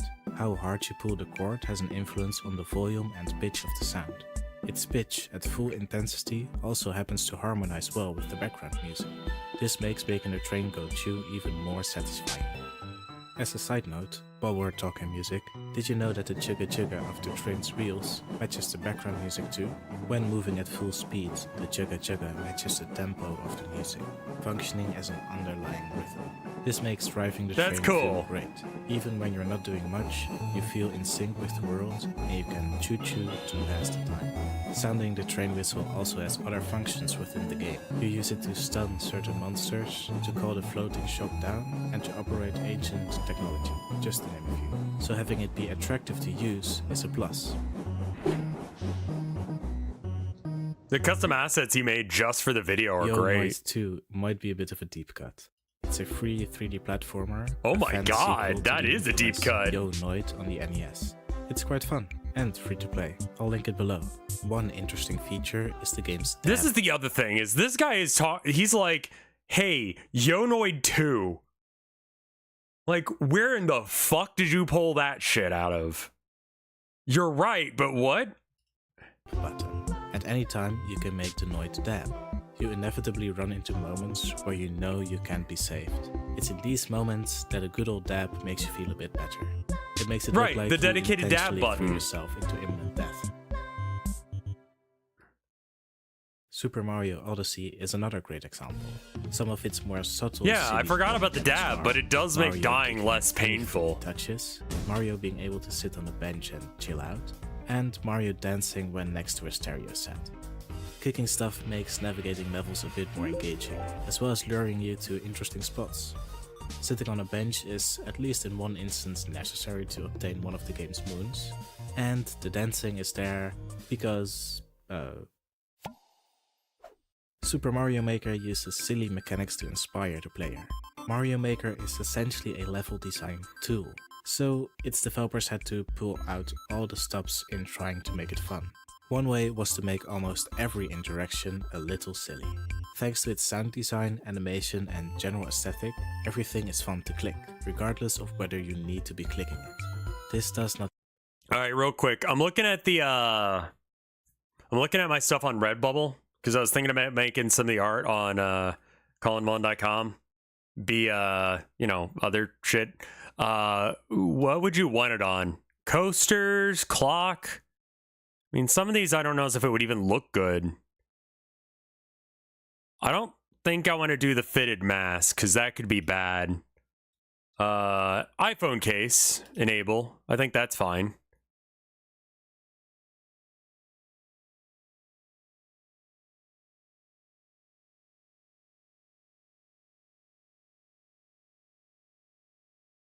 This guy touches on comfy elements way better in other videos. Yeah. Would love to see Gopter come back. I don't know if I can do that. I don't know if I still have the files. Yeah,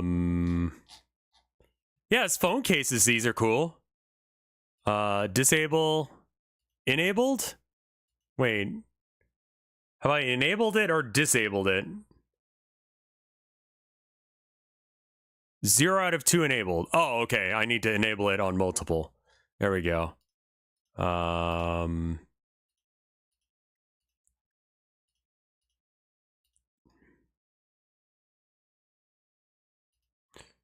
Knife Street, I feel like it needs to move over slightly to the side.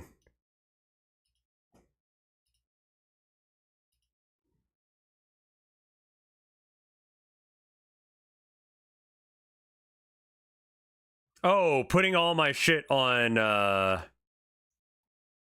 Yeah. It's a little crusty right there. Thank you, though. I did my own drawing of Gopter, is what we're referring to there. Scale image. Oh, get big, get side. Okay. Yeah, I should probably put some of my merch onto like phone cases and such. Okay, cool.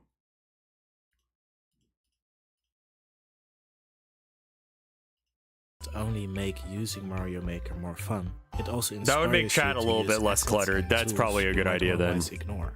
Because the act of using anything is presented in such a silly way, you get curious. What will happen when I press this? What will happen when I combine these things? This is very important because Mario Maker as a tool is chock full of assets and features to make use of. The developers want the players to explore using every single one of them, and silliness is a great aid in that. We also included some silly mechanics in our game, Here Comes Nico. Here Comes Nico is the 3D platformer for tired people, available on Steam and Nintendo Switch. A lot of the silly mechanics in Nico are there to make the world feel more dynamic. You could probably do stickers. I'm doing iPhone or phone cases right now. Fine-tuning the physics on boxes and trash bags took some time. They needed to fly off, but still feel weighty for it to be satisfying. The stacks of Some of paper these turn look into a kind of parchment awful as phone cases, I'm not gonna lie. This needed to feel explosive and paper-like at the same time. For all of them, the sound effects needed to be realistic, as well as having a kick to them. There's also an office. I don't like the fellow being so 2D. I like him being that 2D. I think he's adorable. Jumping on the bed. He's a little fella. Serves no other purpose. A problem that we managed to solve in a silly way is one of collisions. You see, there are many props and characters that fill up the world. If we gave them all a collision box, walking around would turn out cumbersome. Our solution was to make everything bounce when the player walks into it. Thanks to the squishy animation and various sound effects, it turned out quite satisfying. We suddenly saw players actively bumping everything in sight. We even attached an achievement to it. You only get it after bumping into frogs over 1000 times. A minor silly detail is the snack machine. If you dive into it, it'll pop out a snack. There's also the crab band in Tadpole HQ. Oh, they meet near I like the art giant style, balloon. just don't like how it's You can flat. play I it by gotcha. jumping onto it. You can also make the crabs play their instruments by bumping into them. You can create different grooves depending on when you do. You can offset that part in different Some of these ways. I'm like, why would anyone want that? But you know what? Like, why would anyone want, but the sink is still dirty? This is all completely unnecessary. We just put it in because it seemed cute and fun.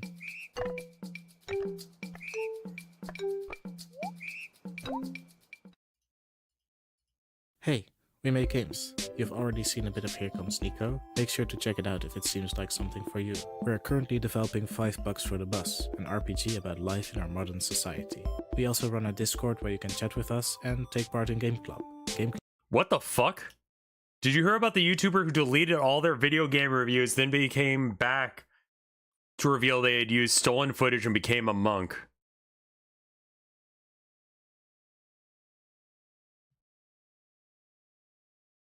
What the fuck?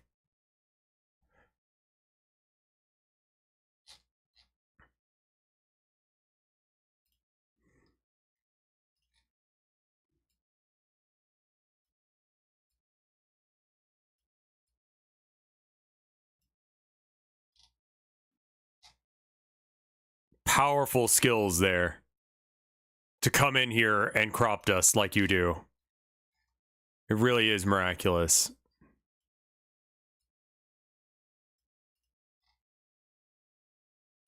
Club is like a book club for games. I We choose a kind new of game to doubt discuss every that he month. actually This became a month, monk. We're talking, so come and join in on the conversation. Anyhow, let's move on.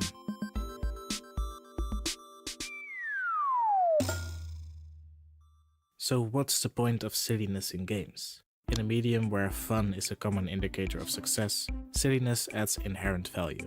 But its uses shouldn't be understated. They're a great way to keep players engaged when they'd otherwise be doing something menial or when they'd simply be waiting on something. They are also useful in guiding the player.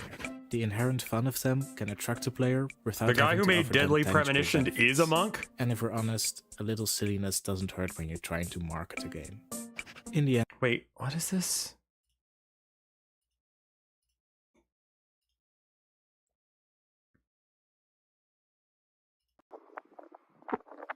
Hello friends, my name is Paul. I was known as Haydox online, but this is a goodbye video.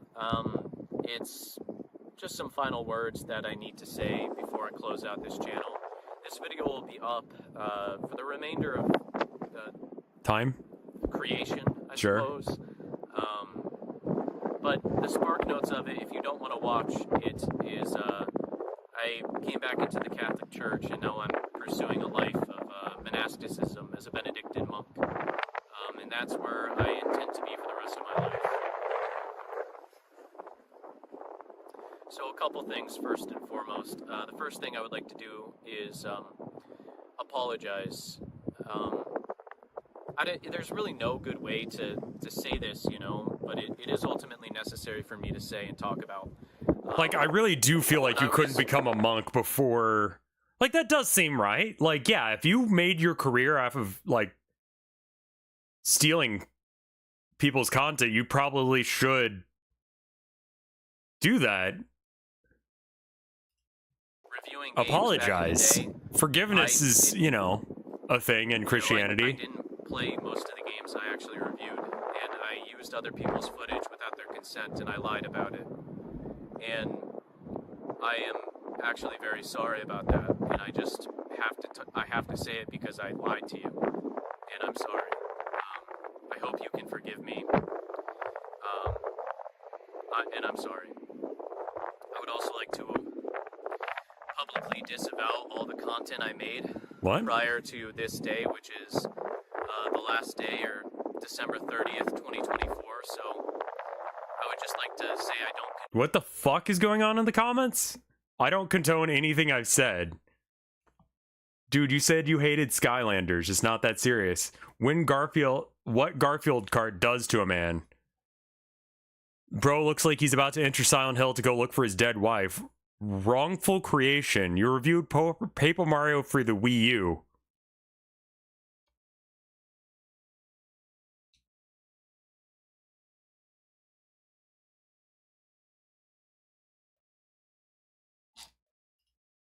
Any of the videos I made. I don't condone the things I said. I don't condone the behavior I was doing.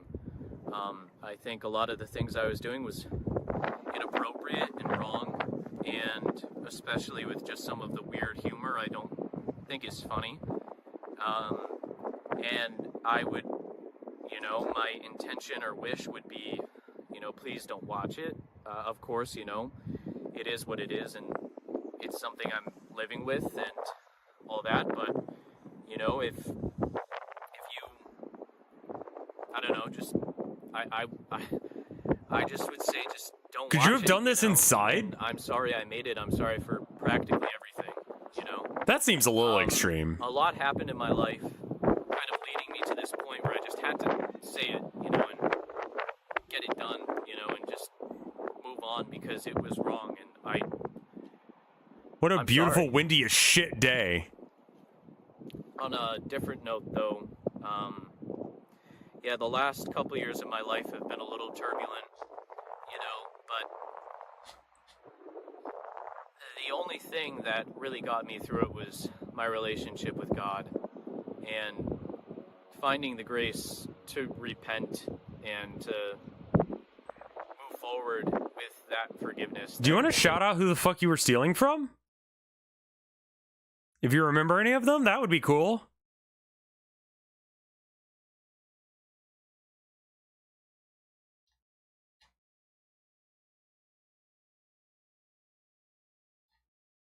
Bro, you already closed the Hedox chapter only to come back all of a sudden, seemingly down on his knees in a field, being filmed by some person, shamefully disavowing everything he's done, calling it filth, repenting and pledging loyalty. It just doesn't feel right. What? The fact you're still apologizing for using people's videos after all this time is surreal and ridiculous. It was a minor scuffle you had between like you and 3 YouTubers. But like, it sounds like it was more of it.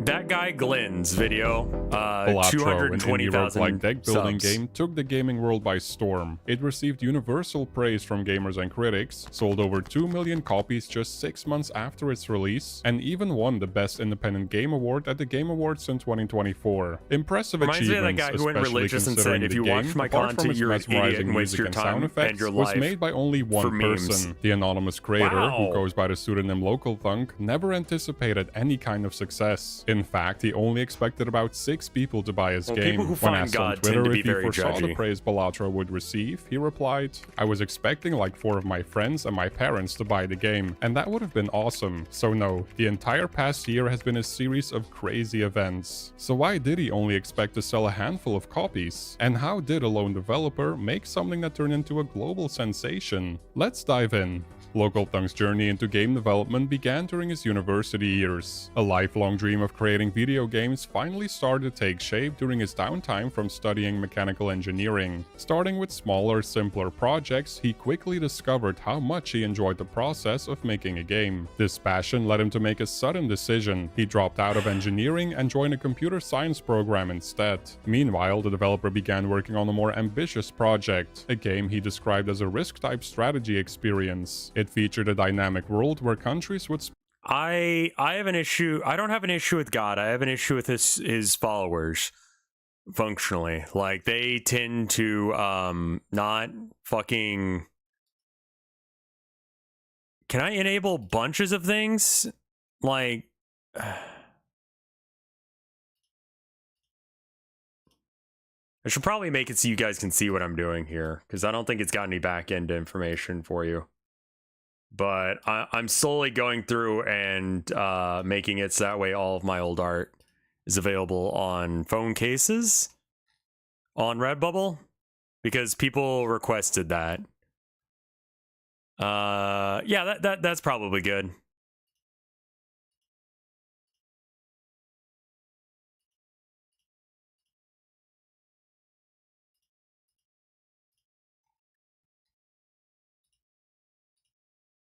I'm treating my art as too precious, and it could just be a thing that someone puts on a phone case, and that can be okay with me.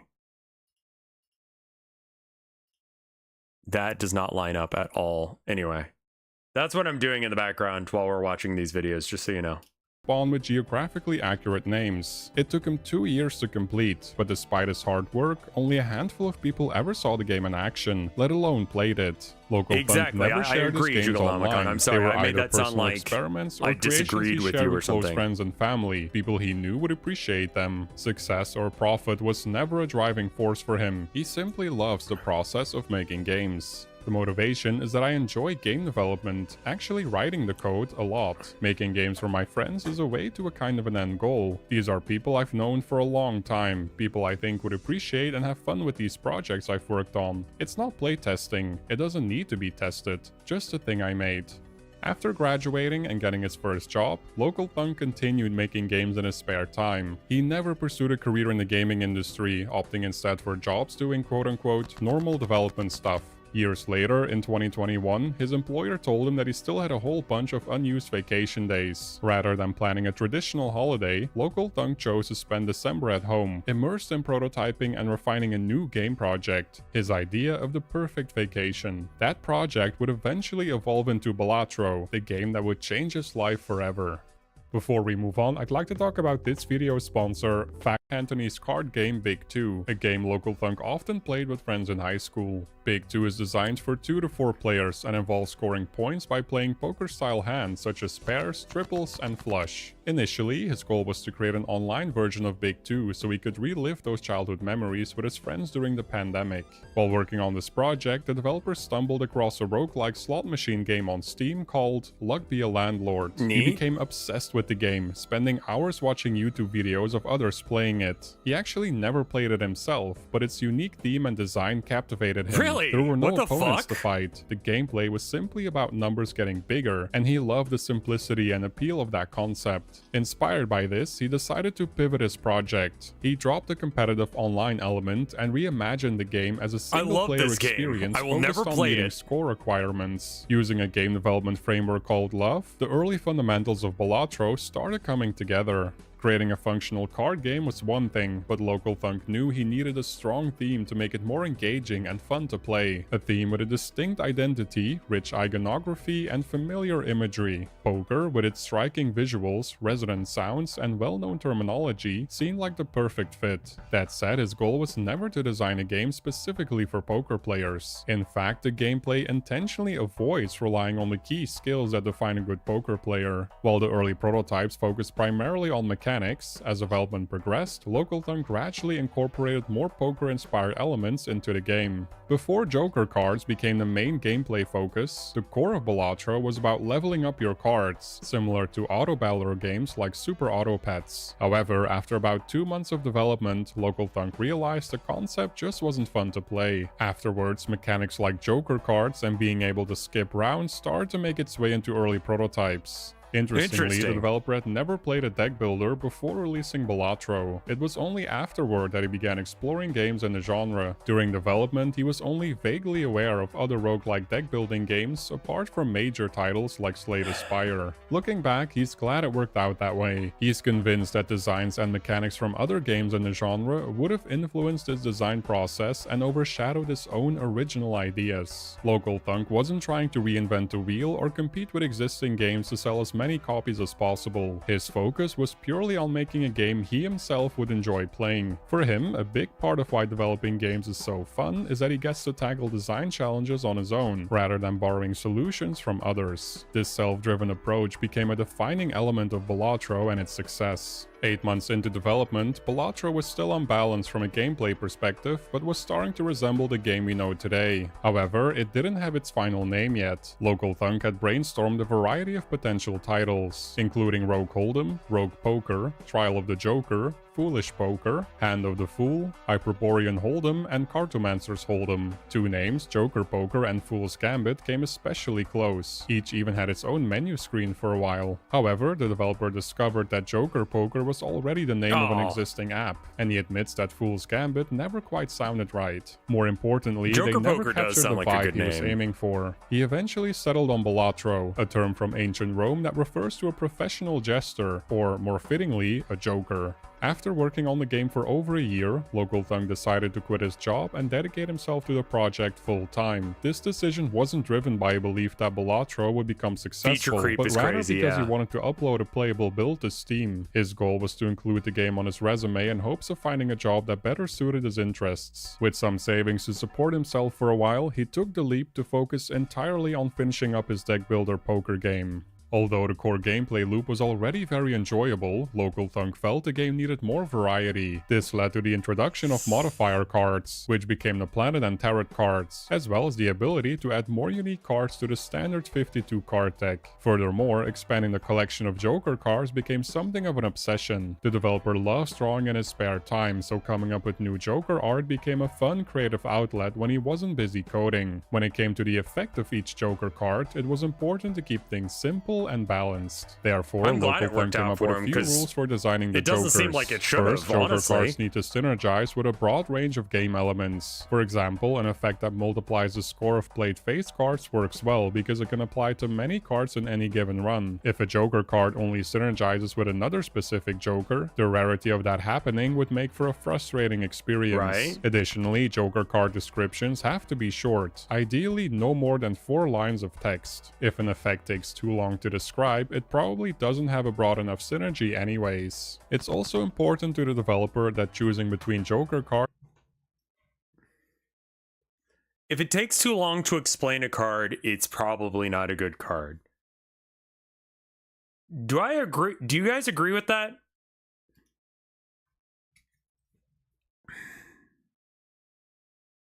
I think of cards like One with Nothing that become very exciting.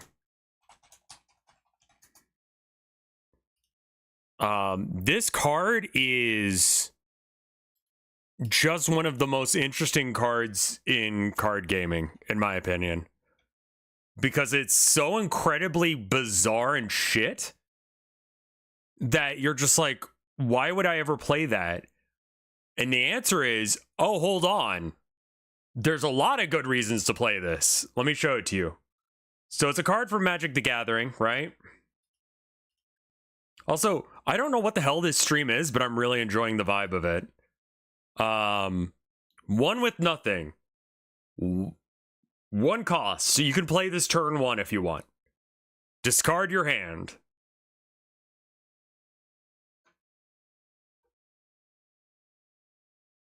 That's it. 3 words. Discard your hand. It was meta-defining from what I remember.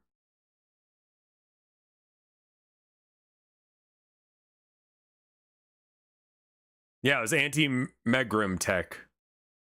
Very good card. This makes for a very solid card.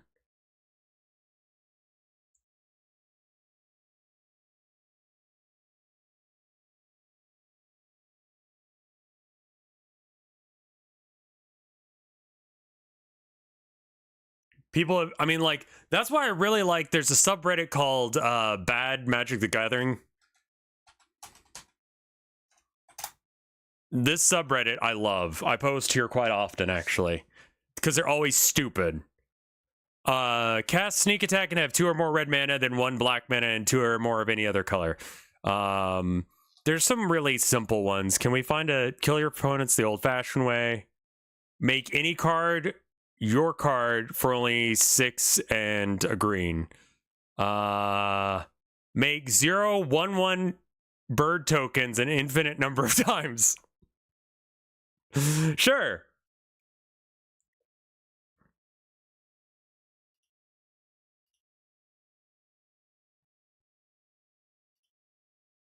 It's not Ornithopters that bad. It's exile most of your opponent's library for only green, green, red, 8. So Ornithopter plus Spy Kit. Equipped creature gets +1/+1 and has all the names of all non-legendary creatures cards in addition to its name. Okay. And then you give it to your opponent. Harmless Offering is very common in this. And then Splinter. Remove target artifact from the game. Search its controller's graveyard, hand, and library for all the cards with the same name as that artifact and remove them from the game. Yeah, that would do it. So you make the Ornithopter have all of the names, and then you give it to your opponent, and then you destroy it. So it's not really that Ornithopter is bad, it's just weird shit. Anyway, I think that this is a really good place to look if you're actually gonna... It's funny. It's not the funniest one I've seen. The ones that involve like Nerf darts and shit. Is there a way to like check what I've posted? Because the ones I've posted are funny. The one you jump into a where is okay. Can't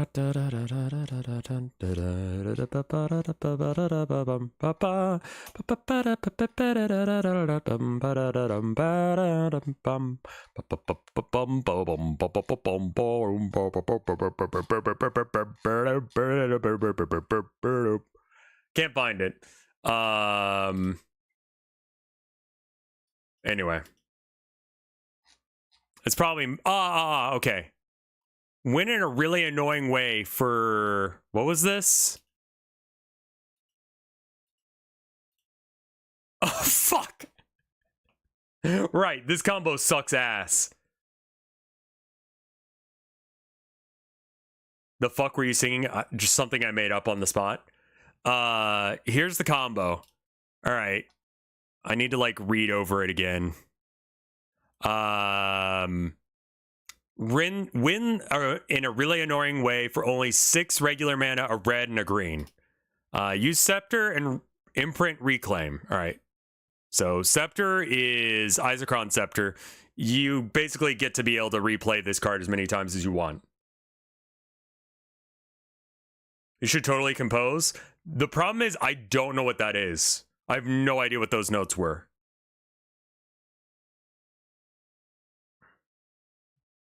So you put target card from your graveyard on top of your library.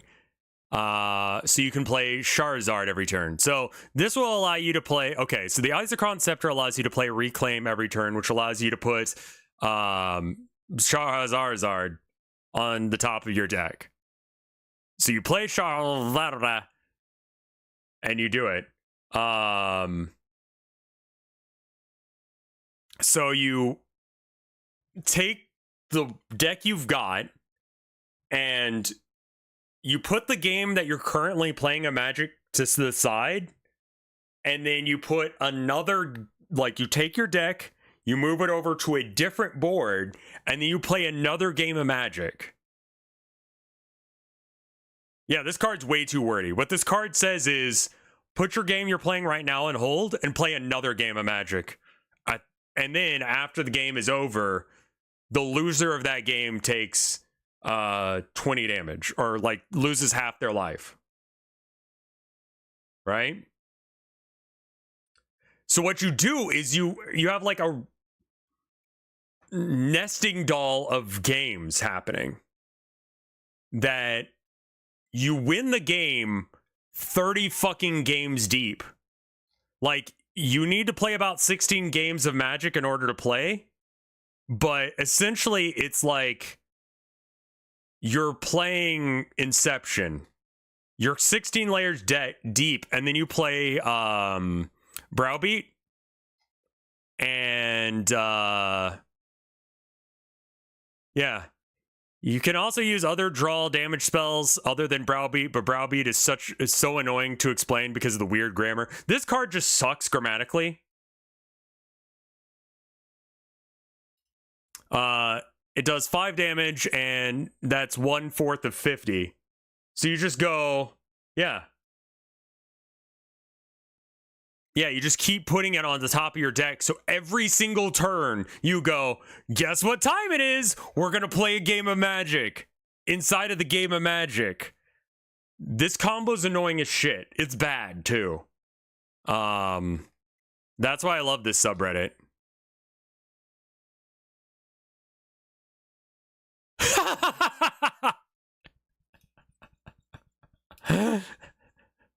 Someone suggested this here. You can choose any sorcery outside of the game. So the other versions of Charizard, or whatever the fuck that card's called, are outside of the game that you play when they tell you to play it. So you can put Burning Wish into your deck in order to go ahead and grab another copy of Charizard that you already played 3 levels above. No, I wouldn't actually. Well, the other part of why this is bad is you can't actually fucking play this shit because it's so expensive. Absolutely vile video premise. What is it? Top 10 hottest internet reviewers.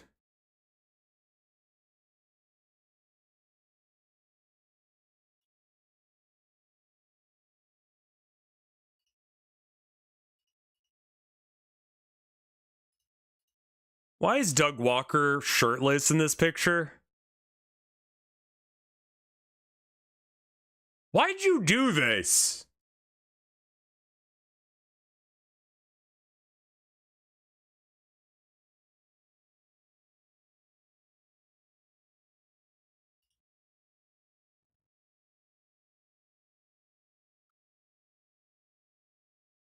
I don't want to watch that.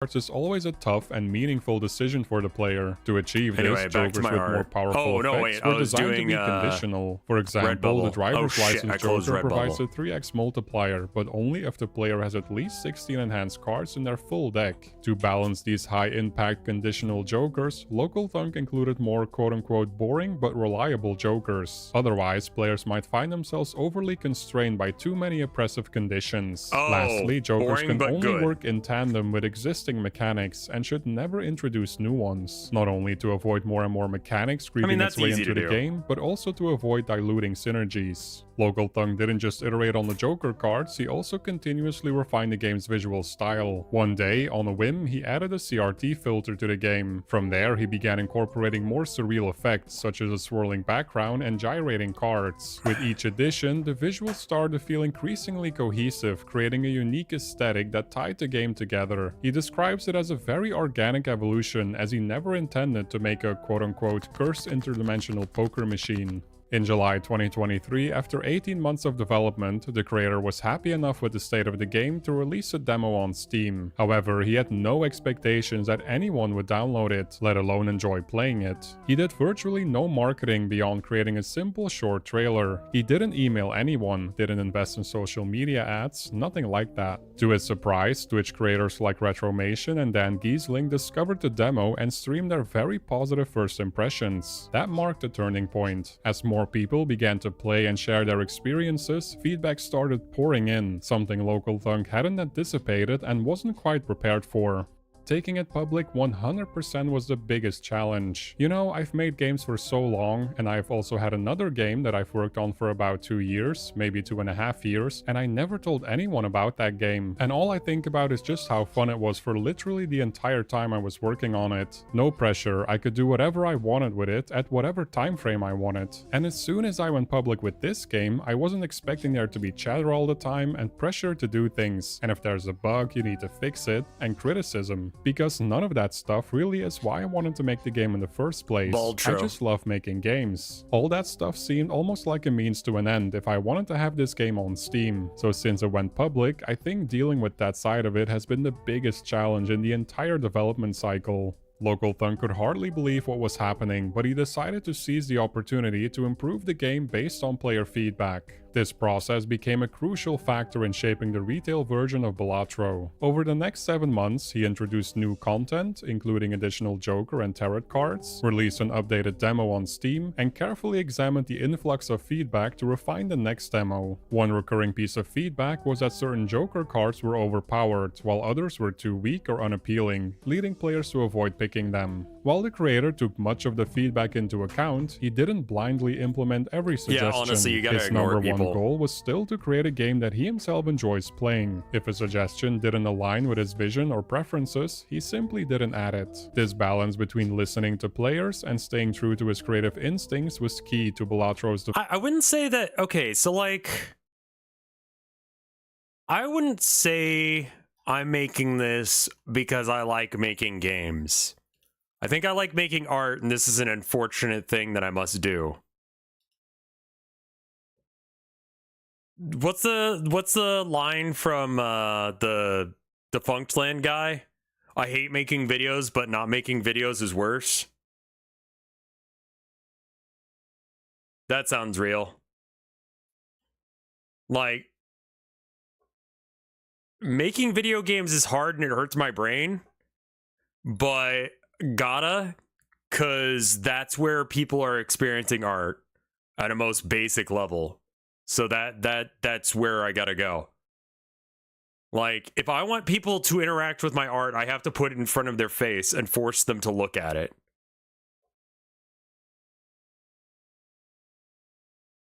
development. One suggestion Yeah, Local it's like Thunk took to having a heart was to job that better doesn't pay. facilitate seated runs. That He sounds describes it as one of the biggest learning moments in the game's development. Initially, he used seeds solely to simplify saving runs for players. Almost as an afterthought, he decided to make the seed codes visible. To his surprise, players quickly embraced the idea of playing and sharing seated runs with each other. Although he didn't personally find seated runs appealing, not in Balatro nor in other roguelike games, he was curious to understand the community's excitement. After talking to players in the official Balatro Discord, the developer made adjustments to improve the way seeds work. Meanwhile, Local Thunk partnered with PlayStack to help with publishing, playtesting, and localization. For the first time since he began developing games, the creator decided to invest actual money into his project, a decision he described as a nervous experience. He turned to Fiverr to find a talented musician to compose a game soundtrack. After exchanging messages and ideas, he connected with Lewis F., who proved to be the perfect fit. Lewis went on to create the game's mesmerizing and widely praised soundtrack. The music, When the game became a huge success, the developer felt guilty about how much Lewis contributed and comparatively how little he got paid for his work in hindsight. To make things right, Local Thunk drew up a contract ensuring that Lewis would receive 100% of FYI, for those wondering, yes, I was absolutely caught by surprise by the success, and I felt guilty for how much Lewis contributed and comparatively how little I paid for his work in hindsight. Some context, at the time, I was incredibly nervous about paying money for my projects. This is my first actual money spent on the game. Looking back, that seems silly. That is to say, I'm drawing up a contract so he gets 100% of my cut of the revenue for the soundtrack on Steam, retroactive. Sure, yeah, I mean, that's ethical, yeah. Yeah, you go, like, actually,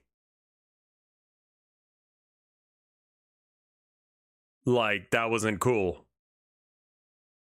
Like, he could have just not said a damn thing and probably gotten away with it. Could have stolen shit from that guy all day, every day. So if you buy the soundtrack, the composer gets 100% of the income.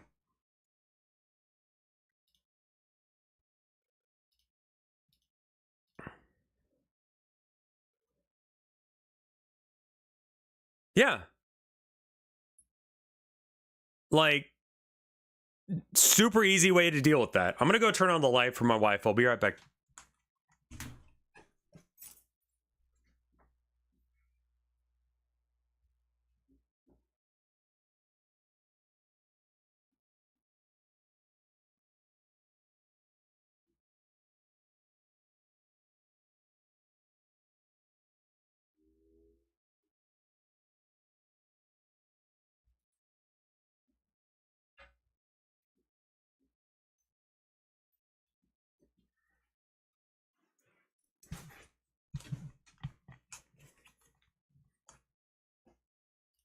the revenue from the soundtrack on Steam. The developer said that he's more than earned it. Yeah. In February 2024, a little over 2 years after development began, Balatro was released on PC, followed by console and mobile ports a few months later. The game received universal praise from both critics and gamers, and suddenly it felt like everyone was talking about Local Thunk's trippy poker-inspired creation. Even Black Mirror creator Charlie Brooker commented how Balatro is, quote-unquote, possibly the most addictive thing ever created. Unfortunately, the game's addictive nature became a point of controversy. Shortly after its release, it was pulled from several digital stores outside the United States. Without prior warning, the PEGI ratings board changed Balatro's age rating from 3+ to 18+, due to a belief that the game contains quote-unquote prominent gambling imagery and material that instructs about gambling. It completely blindsided Local Thunk and publisher PlayStack, especially since the issue had already been addressed months earlier. In October 2023, the ratings board initially assigned Balatro an 18+ rating, but after an appeal, it was lowered to 3+. No content had been altered since then. PlayStack strongly refuted the decision, emphasizing that Balatro does not allow or encourage gambling, and called the ratings change completely unfounded. Local Thunk himself is firmly opposed to gambling practices, and never considered implementing microtransactions or allowing players to spend extra money in the game in any other way. By March 8th, Balatro returned.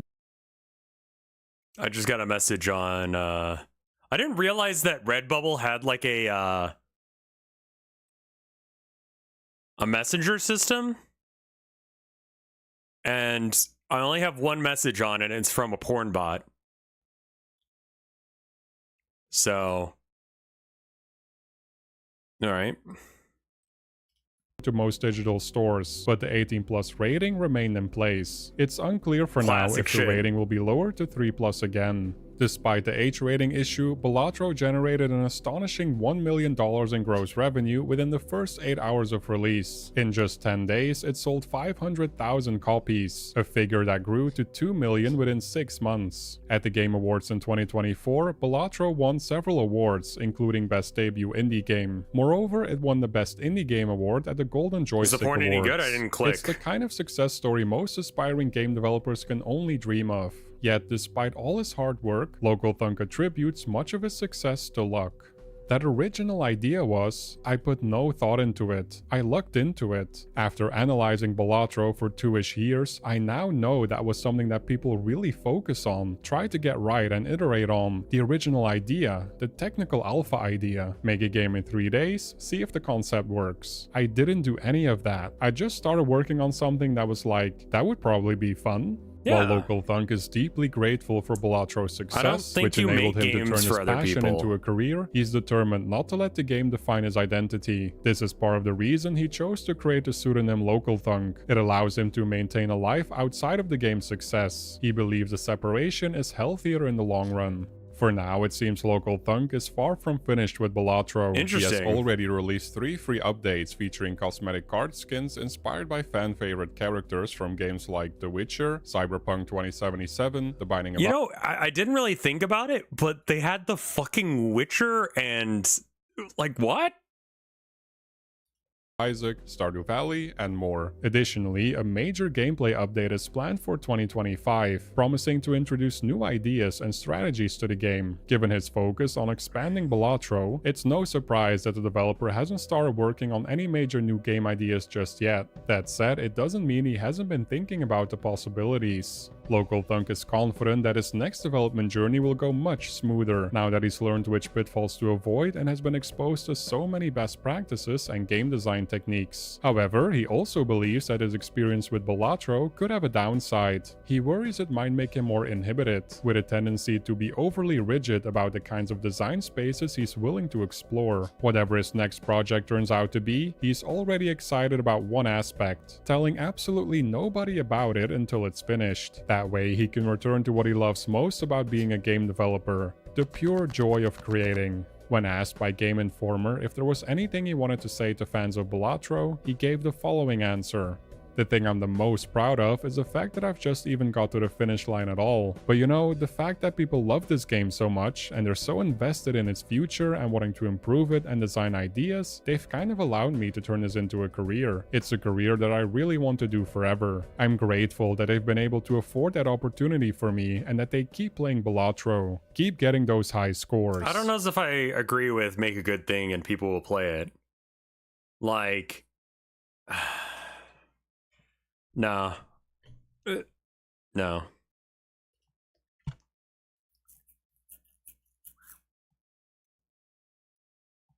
No.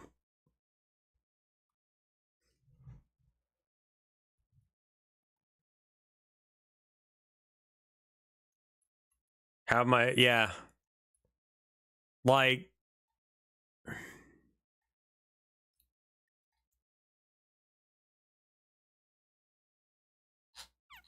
My most popular video on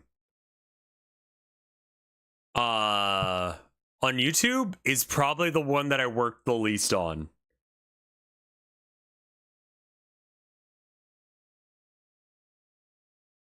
Yeah, I think turn-based RTSs is probably like a thing that if you wanted to make a game that people want, that would be it.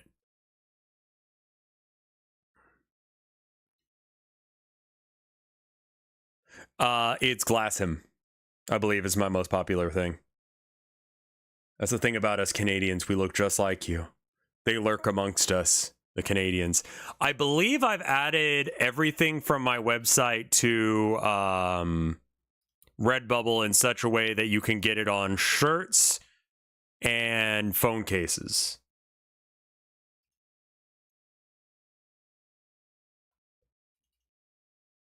I don't understand RTSs well enough to be able to do stuff with them. Like, I couldn't make one.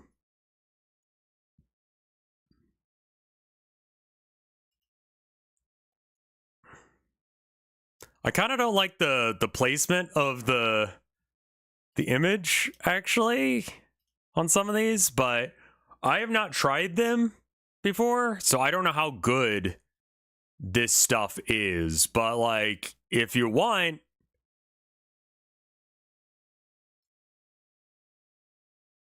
If either you or Tilda dies, do you think the other will remarry? I won't be. The only thing that's keeping me from going absolutely apeshit on this world is because I love my wife. Without my wife, there's no reason for me to hold back. There's no reason for me to be peaceful or nice. Like, without her, there's nothing for me. If she dies, I die soon after. But not before I burn the whole fucking world down. Like, I won't die until everyone I have ever wanted to be dead die first. My villain arc starts when my wife dies. Look at this egg shirt. It's available now. I don't know how to link it. Here it is.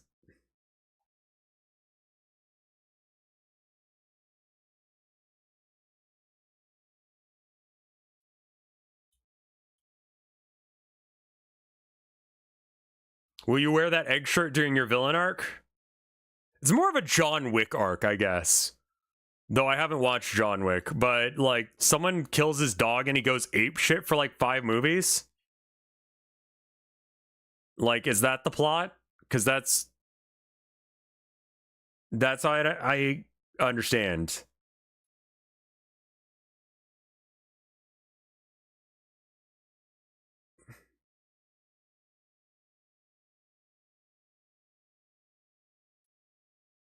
Trans money spins the same. I don't mind that.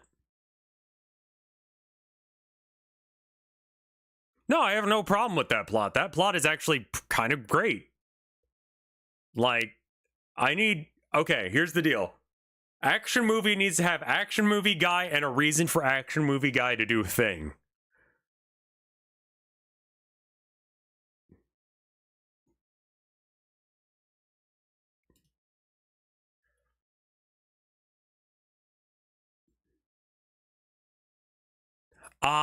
It was not just his dog. It was a gift from his dying wife to be delivered to him after she died of cancer. I get it. I don't know how to link that part of my shop, though. Can I just click view shop?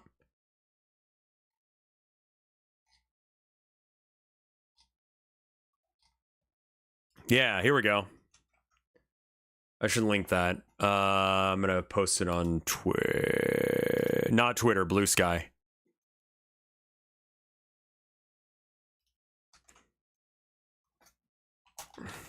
I added shirts and stuff to my art store. The dog dying is his last shred of humanity and his what? Okay, so yes, then, if something happens to my wife, I will go John Wick on this world. Because there's no fucking reason not to at that point.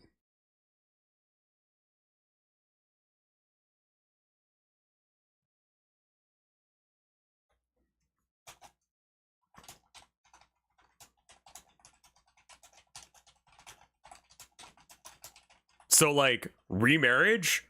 No. Like,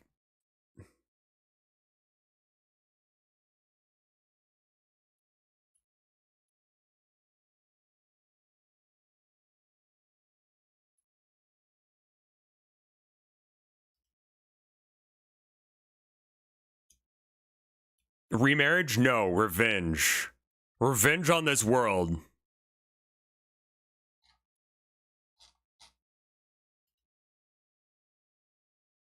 I do need to play I Am Your Beast.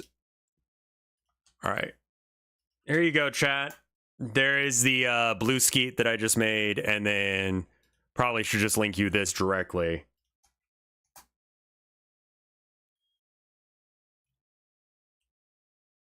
And Chicory, yeah.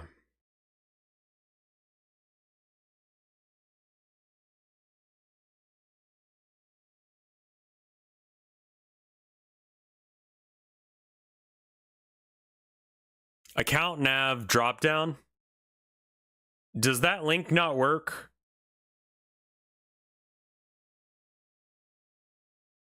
Well, I haven't seen the movies, so I don't know. But those motives seem pretty legit. Yeah, I get it.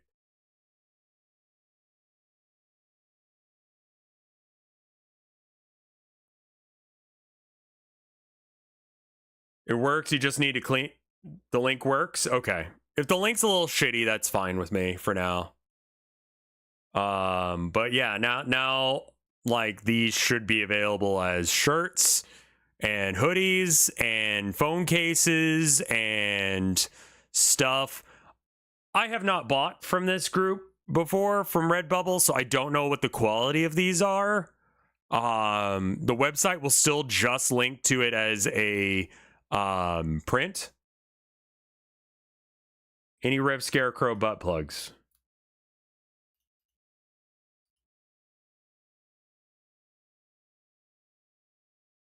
No, there won't be. No. Anyway,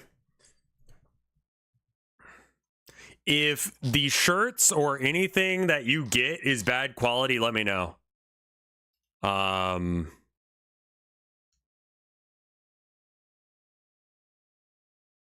Honestly, I legitimately should get a sponsorship deal for something like, not Nord, but something like that.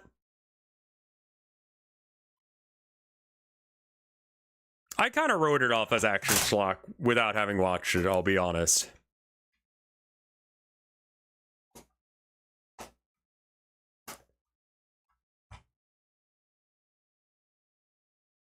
This is why Rev knows of cream pies, yes. Mulvad doesn't do them? Yeah. I'm not sure what else there is. Surfshark was the other one?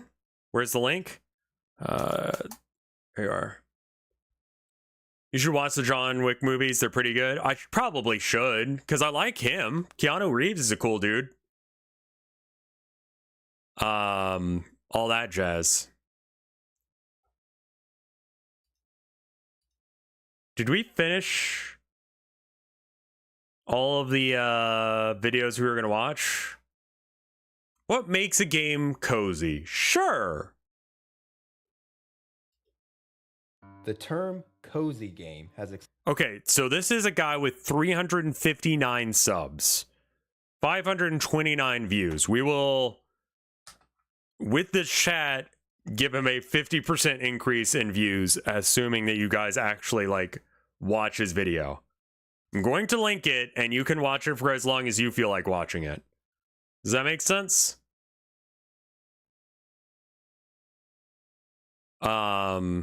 And it's only like 10-ish minutes long, so I will give him a chance. But I kind of hate it when creators do the thing where they just watch videos and then don't, like, help people out. Exploded in popularity in recent years, to the point where it seems to be a genre in itself these days in the video game world. Cool, it is. But what exactly is it that makes a video game cozy? On the surface, this might seem like an obvious question. We all know a cozy game when we see one, right? I mean, Animal Crossing or Stardew Valley are obvious poster children for the cozy game genre. However, when you stop to think about it, I believe it actually goes deeper than that, and the cozy video game umbrella expands quite a bit further beyond those obvious life sim examples. So in this video, I want to get to the root of what exactly it is that makes a video game cozy, because like I said, I think it's actually a really nuanced discussion. And since we're officially in the heart of winter now, there's no better time to have this conversation. So grab some hot chocolate and a blanket, cuddle up next to the fireplace, and let's talk about some cozy video games. I'm gonna try and get stickers of them as well. I think the most important and obvious component when defining what makes a video game cozy is the speed of the gameplay. For you to get those Okay. warm, comfortable vibes, you need to be playing a game where you can kick back on the couch, All turn your right. brain down a bit, and be able to play without Thank you for fear of watching screwing Count something Canoli, up. and thank you for hanging out with This us. is why He's competitive still gonna be games like watching, Call but he of can't Duty or watch. Fortnite would never find themselves within sniffing distance of the cozy video game genre. If you're playing a game that has you arched forward in your chair, hands clenching the controller, eyes glued to the screen, and reflexes turned up to the max, well, that's pretty much the opposite of a cozy game, isn't it? That's true. I think this is why life sims like Animal Crossing or Stardew Valley are so closely associated with the term cozy game. Those titles are the epitome of the slow, laid-back gameplay that has become synonymous with the genre. And don't get me wrong, I totally get this. Animal Crossing has been my comfort video game series since I was a kid, and to me, that series is basically a giant warm blanket in video game form. Part of this is obviously due to the abundance of charm in that game's world, but I think the leisurely, no-stakes gameplay is maybe even more important to its cozy nature. It's a game that you could honestly play half asleep. Walking around town, talking to your neighbors, and picking up shells along the beach requires zero... Should you be able to play a cozy game with not, like...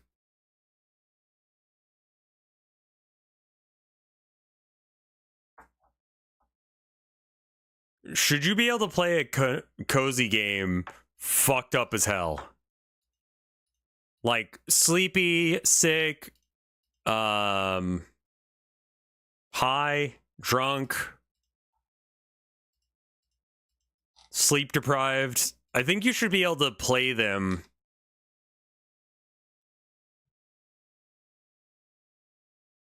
That seems like a thing, right?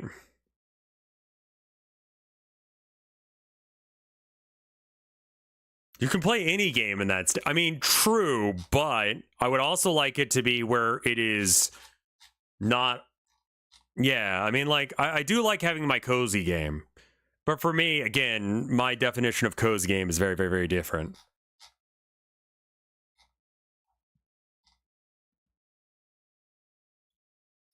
reflexes, and little to no concentration.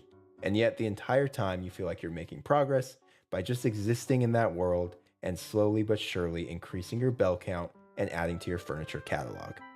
I believe that this sort of gameplay that only requires half of your attention span is a massively underrated part of the cozy game formula. A game that allows for multitasking is inherently cozy. Let me explain. Some of the warmest, fondest gaming memories of my childhood are me curled up on the couch in the living room, surrounded by family. When you say cozy, what's the first game that comes? I mean, like Animal Crossing, I think, but that's not a game I enjoy. Other cozy games that I've played, there's been a lot of cozy games I've played where it's just like, this sucks because I'm thinking too much.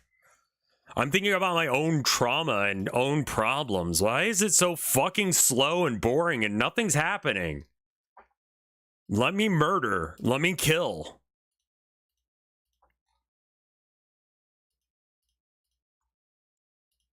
Like, a lot of cozy games have this thing where it's like, there is a barrier that can only be dealt with while in one specific way, and it's really fucking annoying. I'm not exactly the target audience for a cozy game either.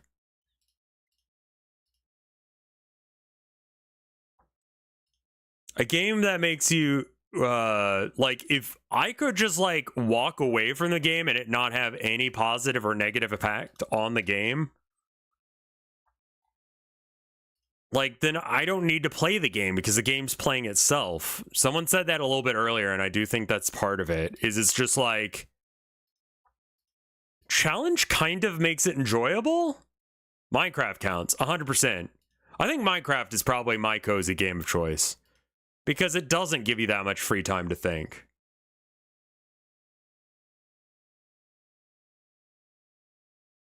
I don't even know if simulators have no stakes. I think simulators have much more stakes than a cozy game. But like, what?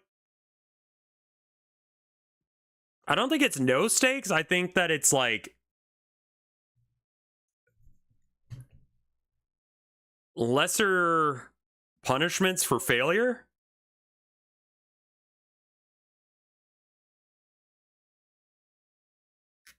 No stakes is a sandbox, not a sim.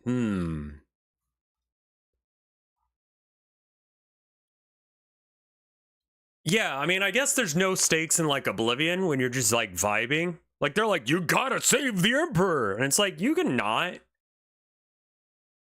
You could fuck off.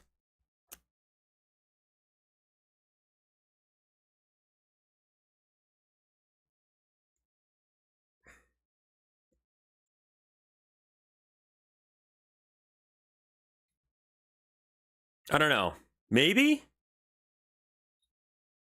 But like it's kind of annoying to me that like I mean, well, if you get killed in Oblivion, that stops your progression, right? Like you cannot do things.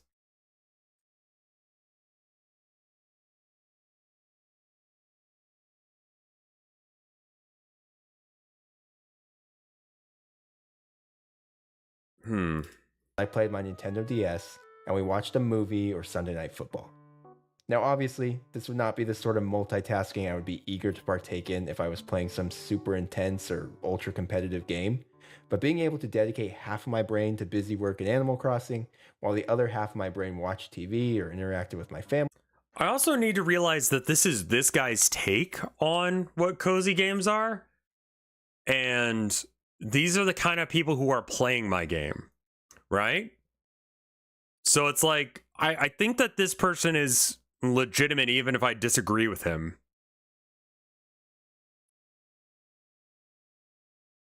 I think having failure points that, I mean, like, for the fishing mechanic, should there be a failure? Like, because I was thinking about it, and it could just be like, you can always catch something, but it may be of such of little value that it basically doesn't matter. It's like, almost like I don't know if I want you to lose the fish, because it's go fish, so you really can't. Unless if you just get nothing. Like, if the computer just dominates you. Failure state is a boot.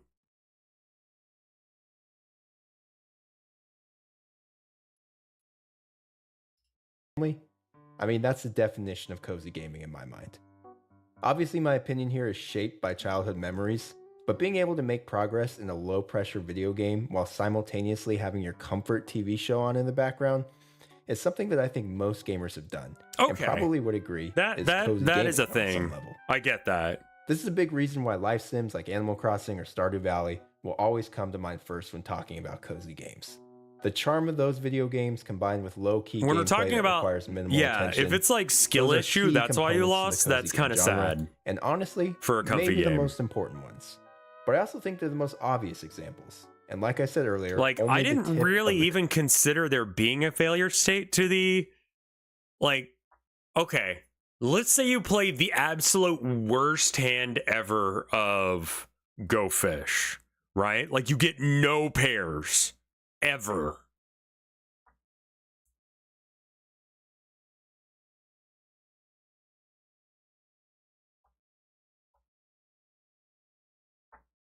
Like,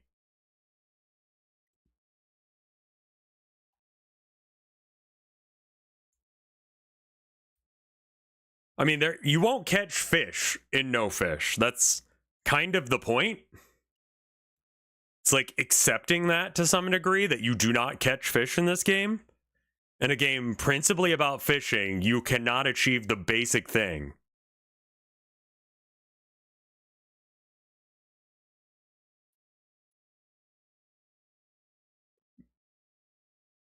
Like, well, what I'm thinking about is like, what happens if the player gets literally 0 pairs throughout the course of the game?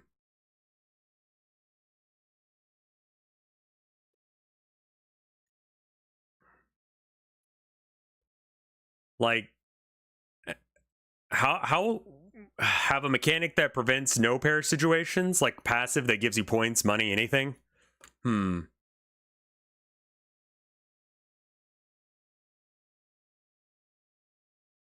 Maybe. Cozy video game iceberg. So let's dive into some of the less obvious components as to what makes up a cozy game.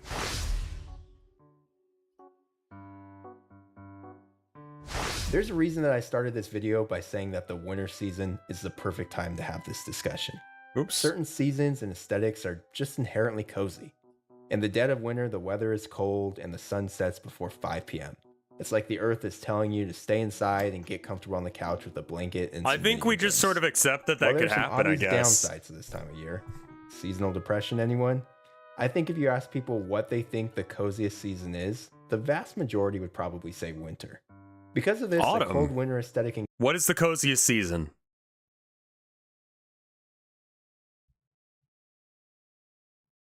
Chat.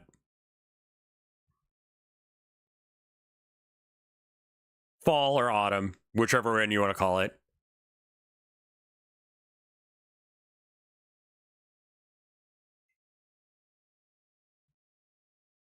We've had more wind during the winter here than any other season. Summer, because I don't like the cold. Late spring.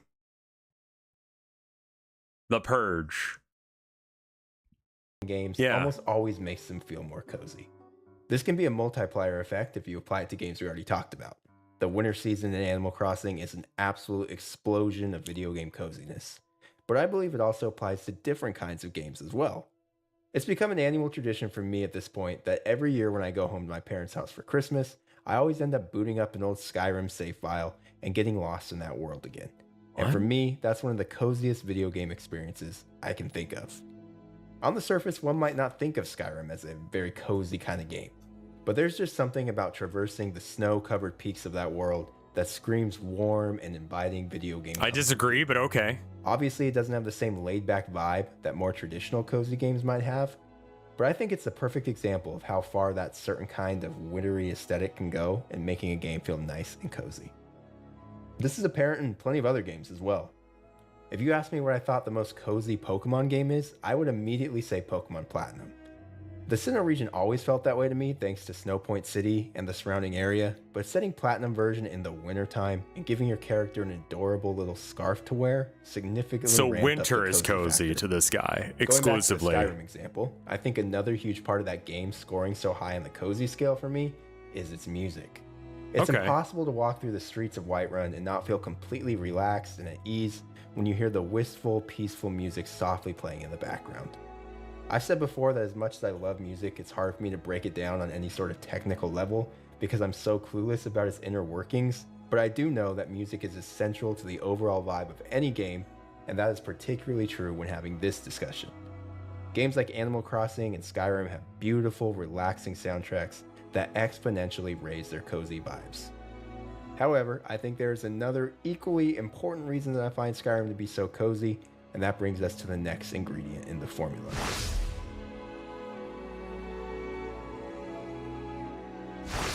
Obviously, this one is pretty subjective, but I think that maybe the most underrated cozy game ingredient of all is nostalgia. Everyone has those handful of games from their childhood. Are you just describing nostalgia? Over and over again, and going back to them always feels like going home. Non-violent, easy activity, relaxing atmosphere. For me, this is The Legend of Zelda: The Wind Waker. Probably the most played game of my childhood. I know that world like the back of my hand, and every time I go back to it, I'm blasted with feelings of warmth, comfort. Okay. Yeah, your video isn't actually that great, but it's okay. I've been working on my open world game called Nightstones for over a year now, and I just figured out that This is from Advance 9. 7 months ago he posted this.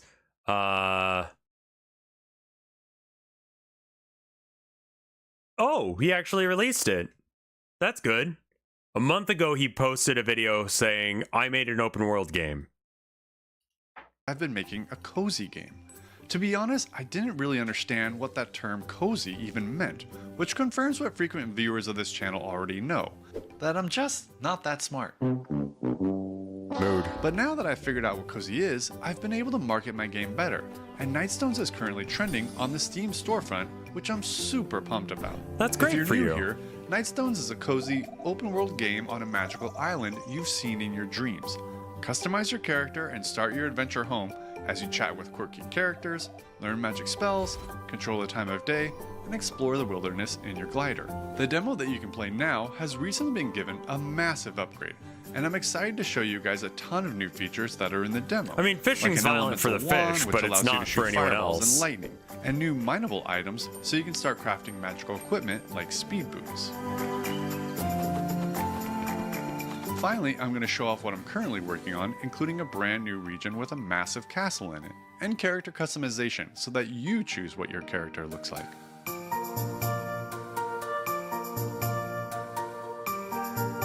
My first hint that I didn't understand what kind of game I was making was during my Kickstarter campaign.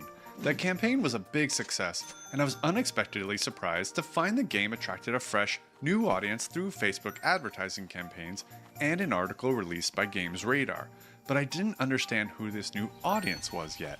Then, while I was trying to drum up interest for Nightstones during Steam Next Fest, I was posting the game's trailer to game dev subreddits, and some amazing Redditors suggested I post the trailer to the Cozy Gamers subreddit. Now at this point, I only had a vague understanding of what cozy was. I knew Animal Crossing was cozy, and I knew that Dreamlight Valley was cozy, but I really didn't get it beyond that. With nothing to lose, I posted the Nightstones trailer on Cozy Gamers and it became the top post for the next 72 hours. Talk about an awesome surprise. Alright, so now it's time for me to figure out what a cozy game actually was. So I literally googled, what is a cozy game? And the first hit was an article from The Standard. I learned cozy games are supposed to be relaxing. They involve the player heading out into nature and foraging. Cozy games have mindful music.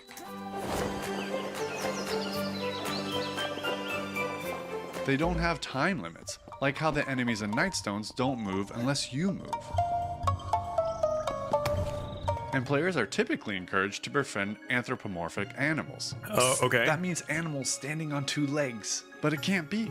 My game isn't like Animal Crossing. My game doesn't even have farming in it. You know what my game is like? It's like a short hike. Wait, is a short hike cozy? And there it was, in cold, hard black and white. The game I am most inspired by is on everyone's top 10 list of best cozy games ever. I mean, a short hike is literally the screenshot of cozy game on Wikipedia. Now I know there'll be this group of people that say, well, you're just changing your game so that you can put it in front of a cozy audience. But that's the exact opposite of what's actually happening. My vision has always been a relaxing game set in beautiful nature with no time limits. And all that's happened is that I've learned that this type of game is called a cozy game. So feeling like a bigger idiot than I typically feel like, I added the tag cozy to the Nightstones Steam page, and the game quickly began ranking for the cozy popular upcoming list. And this is a big deal for me. This is awesome. Cozy gamers are literally finding the game on Steam by themselves and playing the demo, which you can do too, by the way. I'd love it if you checked out the game and would sincerely appreciate you wishlisting Nightstones while you were there. I've left a link in the description. Thank you so much for your consideration. The subscribe thing popping up that is have been introduced to the it demo works in the last 6 weeks. I'll tell you that much. The menu system has been completely revamped. I know and it I'd shouldn't, like but to it thank Nils does. from the Netherlands, who was kind enough to send me some UI prototypes just out of the kindness of his heart. He also improved the game's logo dramatically, so this guy has my eternal thanks. The game also now has multiple save slots. There are already storms in the water to stop you from swimming too far without a boat, but now those storms have been added to land, and they'll be important when it comes to charging your wand with lightning. You can finally move the camera. There is never a requirement to move the camera, and I limit how far you can move it, but if you'd like to take a look around your current surroundings without moving, you can do that now. There is also a new treasure type in the world called keepsakes. These treasures are optional to find, but each keepsake gives insight into the player's past. Something I guess found this to is be an really ad. difficult in developing this game is balancing story and gameplay. You were raised by a single father after your mother abandoned. Yeah, I guess it's kind of just a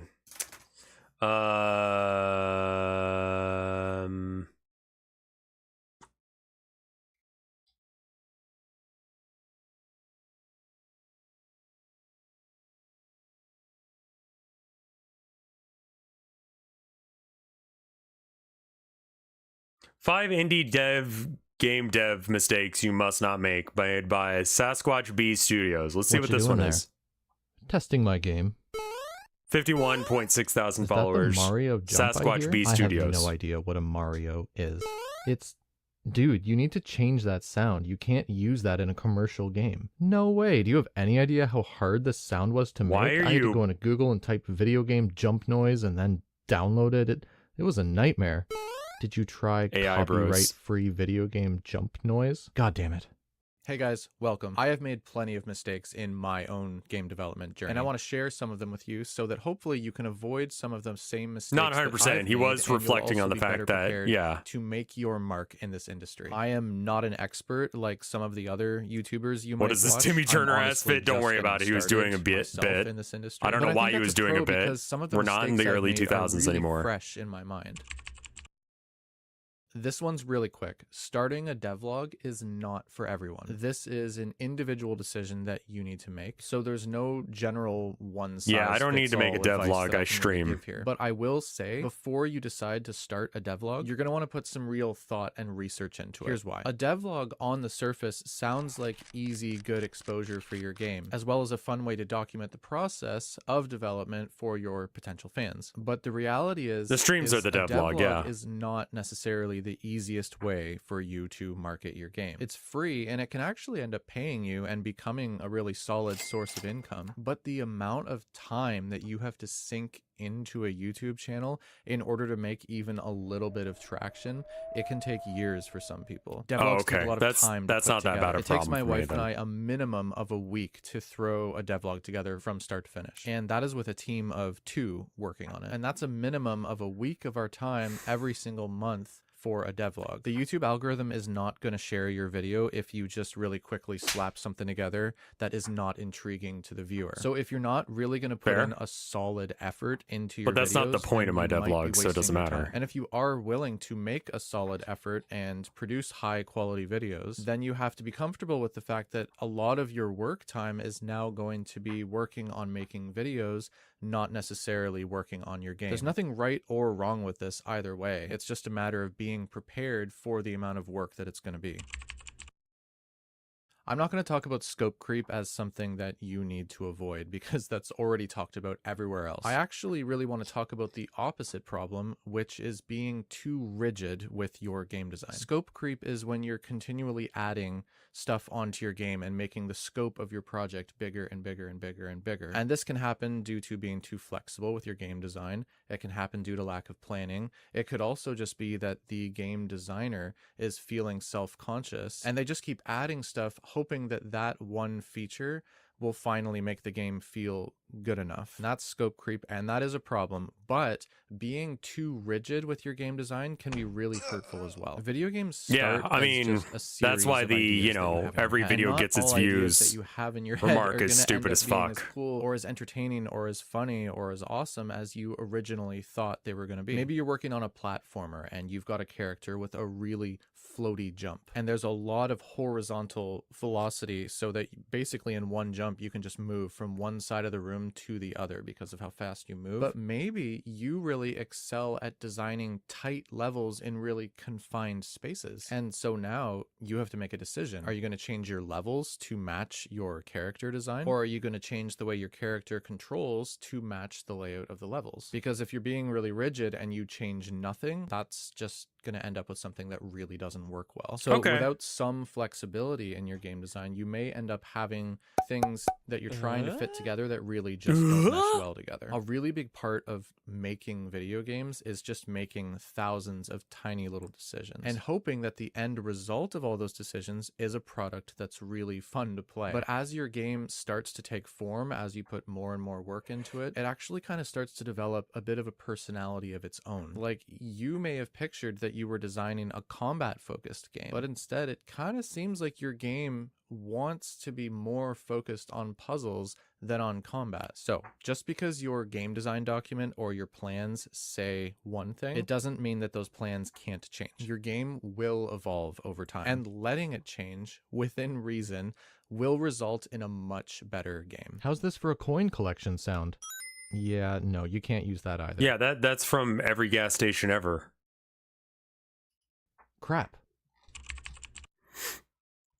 When I first quit my job, I first started working on a roguelike game, which honestly, it doesn't make a lot of sense for me. Why? Because I don't play roguelike games. Yeah, that's why I'm not Honestly, making I an want RTS, even to though like I know there's a roguelike market games. I for want it. to like them, but I often Someone don't should, finish not them. me. So I don't know obviously how. There's I'm bad at some those. sort of element there that just personally isn't for me. I've played lots of Enter the Gungeon, but I play in really short bursts, and I'll very quickly get bored and then stop playing for a really long period of time. And despite despite all the hours I've sunk into it, I've never finished it. It's actually a really great game. It's just not personally my kind of thing. So why the heck did I start making one in the first place? Because it was popular. It felt manageable. It felt like something that I could finish within a year or so and then publish it and move on to another game. So if you break it down, what I really did was I made a business decision instead of an artistic decision. And which way you decide to go is ultimately up to you and your level of risk tolerance. If you want to make your dream video game something that you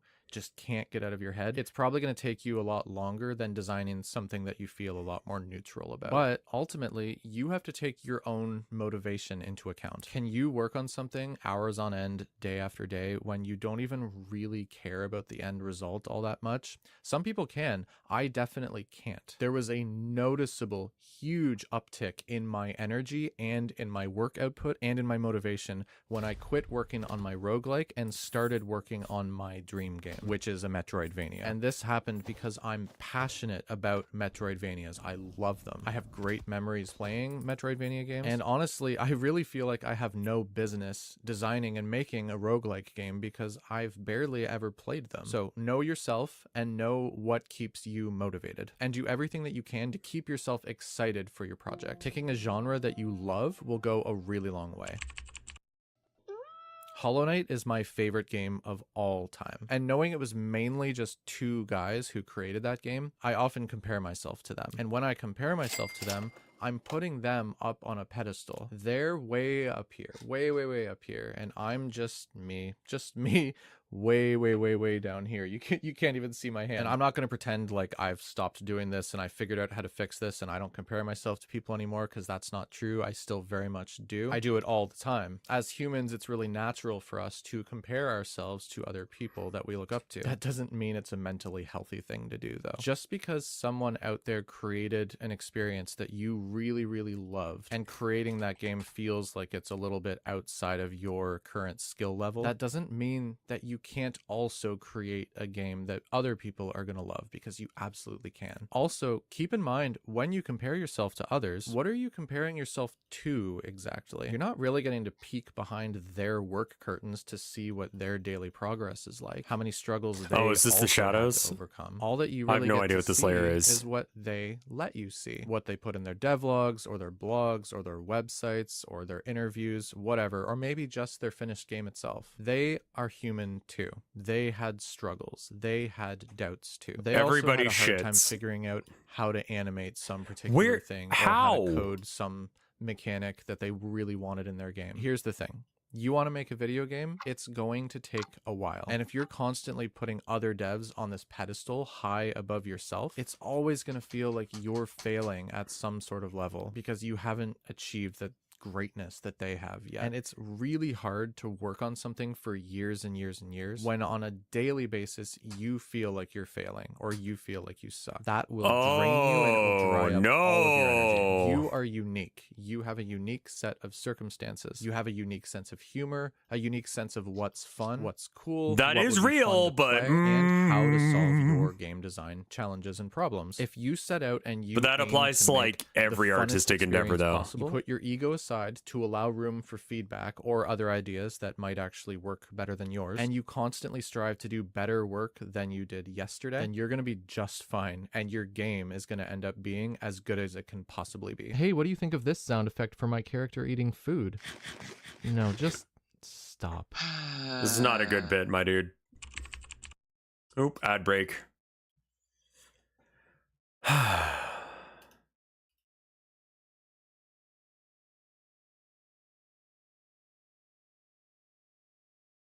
Fiverr gave me a gift sub? I will say that that is one thing that's kind of annoying about the way I've got it set up right now. I don't actually have the ability to see things rolling in. Soba, thank you for the 5 gift subs. That's very cool of you. Thank you so much. Astropod, thank you for the 38 months of support. And Pitmaster Stallion, thank you for the 42 months of support.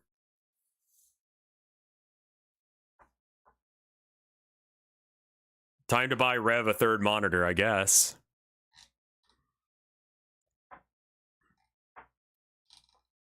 Well, I've been working on this little drawing the whole time.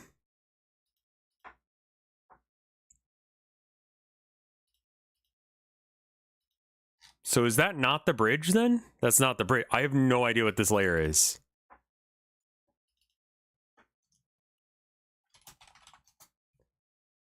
Art, is the ad over?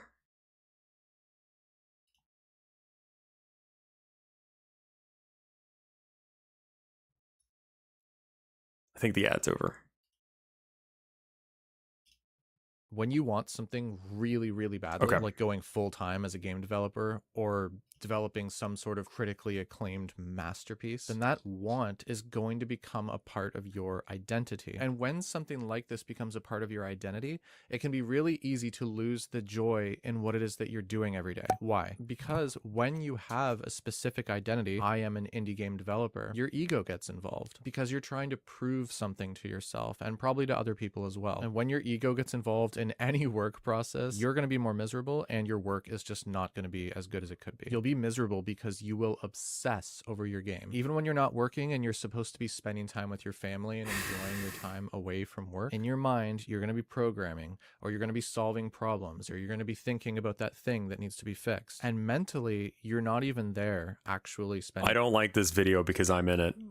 Time with your family, and your work isn't going to be as good because now you're working on a game in order to prove to yourself and probably to other people that you are actually good enough to make a video game. Your focus is in the wrong place. Creating something fun that people will love and be entertained or intrigued by in some way, versus creating something to make you look smart or make you look I don't want to look Which one do you smart. think I is just gonna want end people up to being give a better in shit. the end? I'm actually right now I'm taking a course for YouTube creators because I want this channel to entertain and inspire as many people as possible. And also honestly because I want as many wish lists on my game as possible. You can wishlist our game Veil of Maya on Steam to support us. Link is below. But in this course, they teach you to make content for your viewers. Focus less on what you want to say and focus more on what you think they want to hear. Make things that other people want to watch. And the perfect example of this is the devlog where I fixed a bunch of bugs and glitches. But I spent about 3 to 4 hours writing the perfect script for this devlog, but it was complete trash and I ended up having to rewrite it. And it was trash because I was focused on me and the fact that I wanted to be seen as smart. This is something that I don't give a shit about if I'm seen as smart. I just want to have to fight it. But some of the bugs that I fixed in our game, I was really proud of the fixes that I came up with. Some of the solutions I thought were really elegant and I was kind of on this high because of how proud I felt of myself. Now, where my mistake was all of that ego got put into the script, and the script ended up being very technical with lots of code and lots of explanations and context behind it all. It was really just me jabbering on about a whole bunch of stuff that I felt really smart about, and that was the story that I wanted to tell. But that definitely was not the most entertaining way.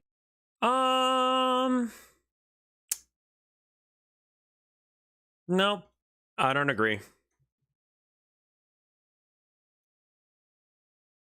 What was his first tip? Make a game that you want to make, but then this...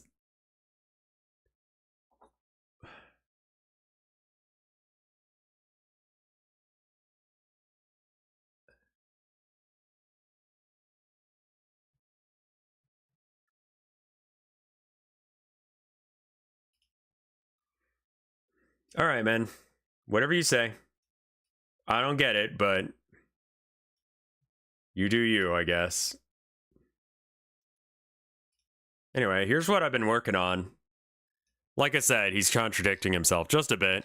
I got a good chunk of Ace's house done here. And then it's got a removable boat because there's like, it comes in later into the story. I do need to finish the fence.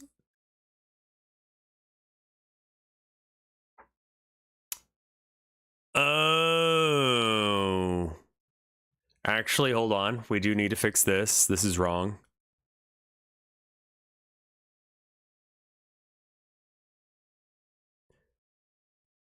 I think that my wife will be here fairly soon. So let's, what did we learn today? What would you guys say?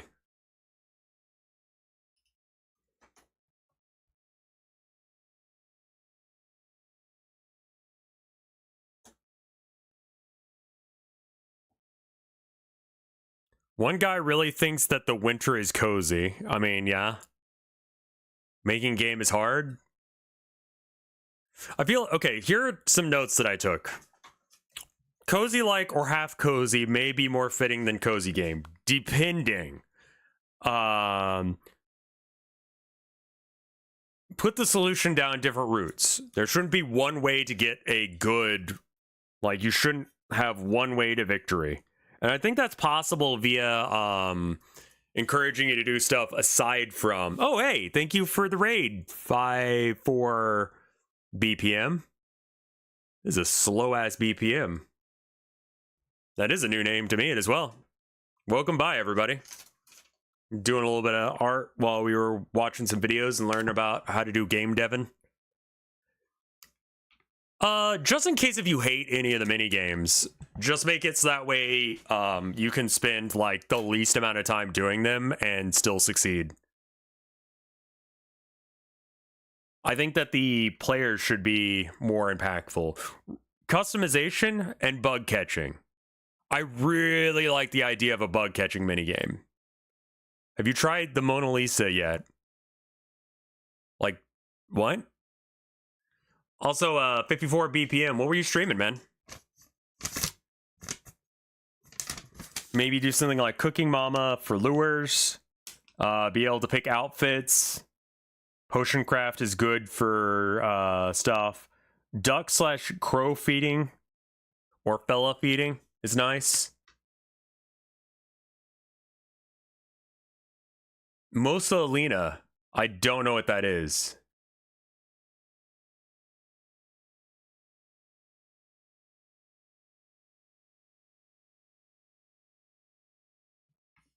And then organizing your snacks could be a thing. You making a fishing game? Functionally, yeah. It's called No Fish, and it's about playing Go Fish, and that helps you get better and better at... Okay. It's a cozy game with social interactions a la, like, Animal Crossing, but the better your relationship with different characters, the better your cards in your deck are for when you play Go Fish, which has some weird mechanics a la Baltro. Is that a good description?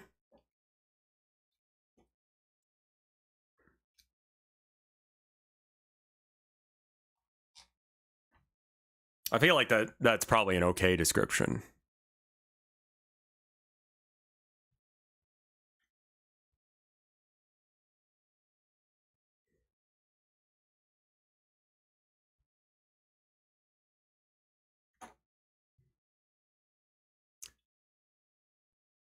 It's a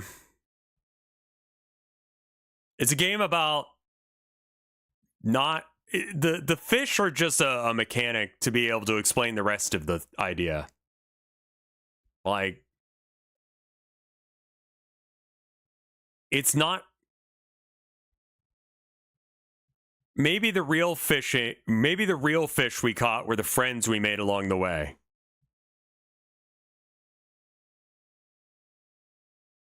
You know? Like, not to sound like an asshole, but like, maybe.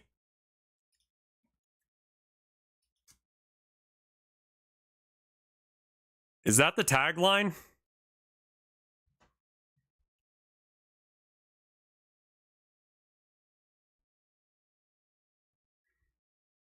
Maybe the real fish are the ones we caught, or the friends we made along the way. A stupid ass phrasing, but yeah. Honestly, it's not 100% wrong. It's also a good game name. I think so too.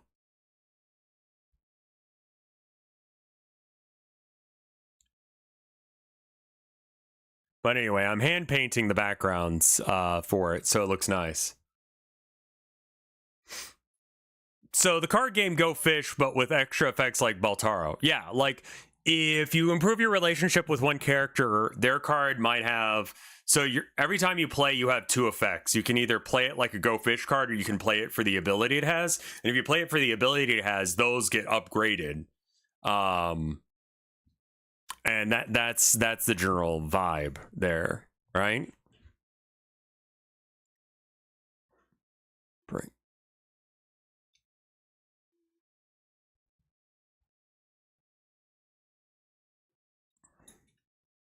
I haven't quite worked out how I'm going to do the other mechanics, but that is the general vibe. I can show you where we're at with it real quick. I should save as well.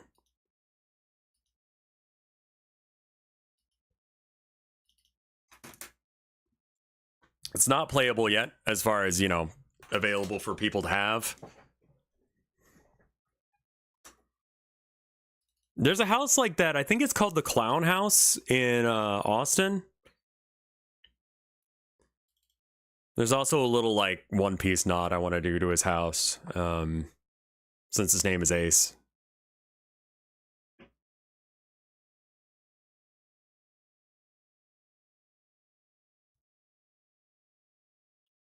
Yeah, do that. I want to have a little sign that says that somewhere, just as a little nod, because One Piece is good. So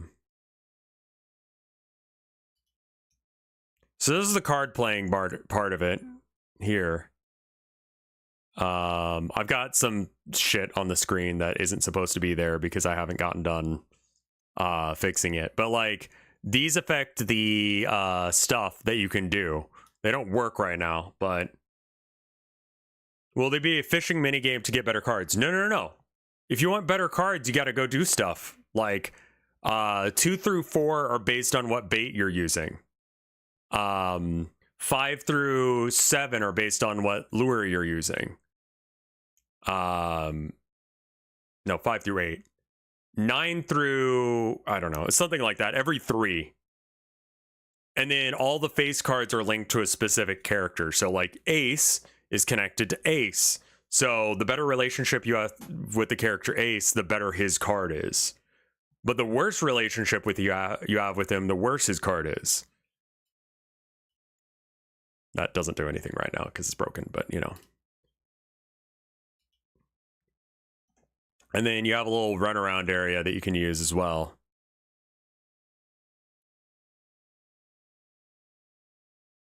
Wait, not that scene. This scene. Yeah, I think it should be good. Should be good.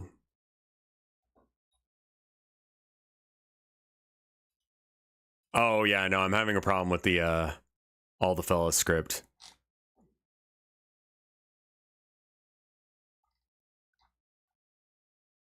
But anyway, you run around and you meet friends and stuff.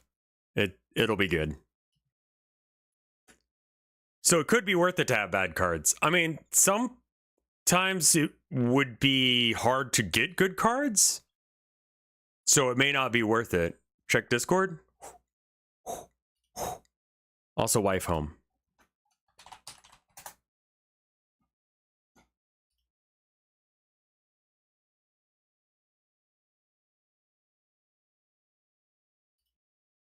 Aww. Are you still doing the thing with the mask, fellas? Yes. Hold on. Kitties. Being cuddle babies. Have you considered any mechanics for the suits? Not yet. And there's only effectively 2 suits anyway. But I'm leaving that design space open in case if I need it. It's very cold, so they're cuddling. Well, huh. That sounds like a plan, actually. Are you cold, wife?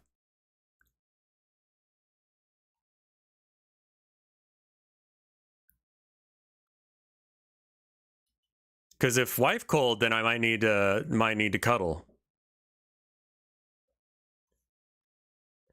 Kitties. Let me see if there's other pictures of them. I think there are.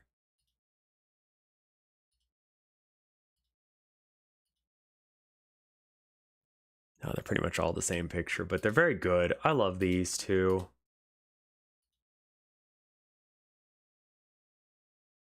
Now we know why she picked you. That was damn smooth.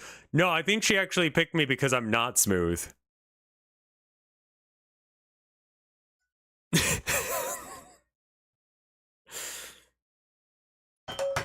Being awkward can be good too. Well, let me check and see if there's any fan art. I hope you had a good time today. Elite Streamers has reblogged my thing. That's wonderful. I'm so glad. I don't see any art, so I'm going to be taking the next couple of days off. It's actually unrelated to what I was saying, but I will be. So I hope that you guys have a good day. I will see you guys on Wednesday.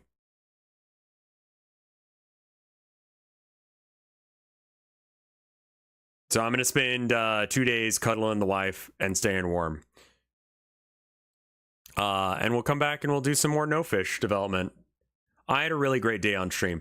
That's a great question. Who do we raid? Who's live? If Mike's live, I'd like to raid him because friends like Mike don't come often. So you need to make them come. Wait, I mean, what? Let's raid Morning.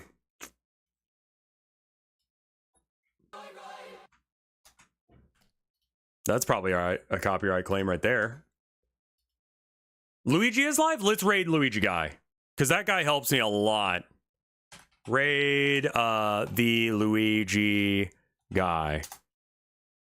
He doesn't stream on Sundays. Right. Luigi's first stream since hiatus? Okay, let's go give Luigi guy some love. He's like my mod, and he's good peoples. Treat him well, all right? I'll see you guys Wednesday.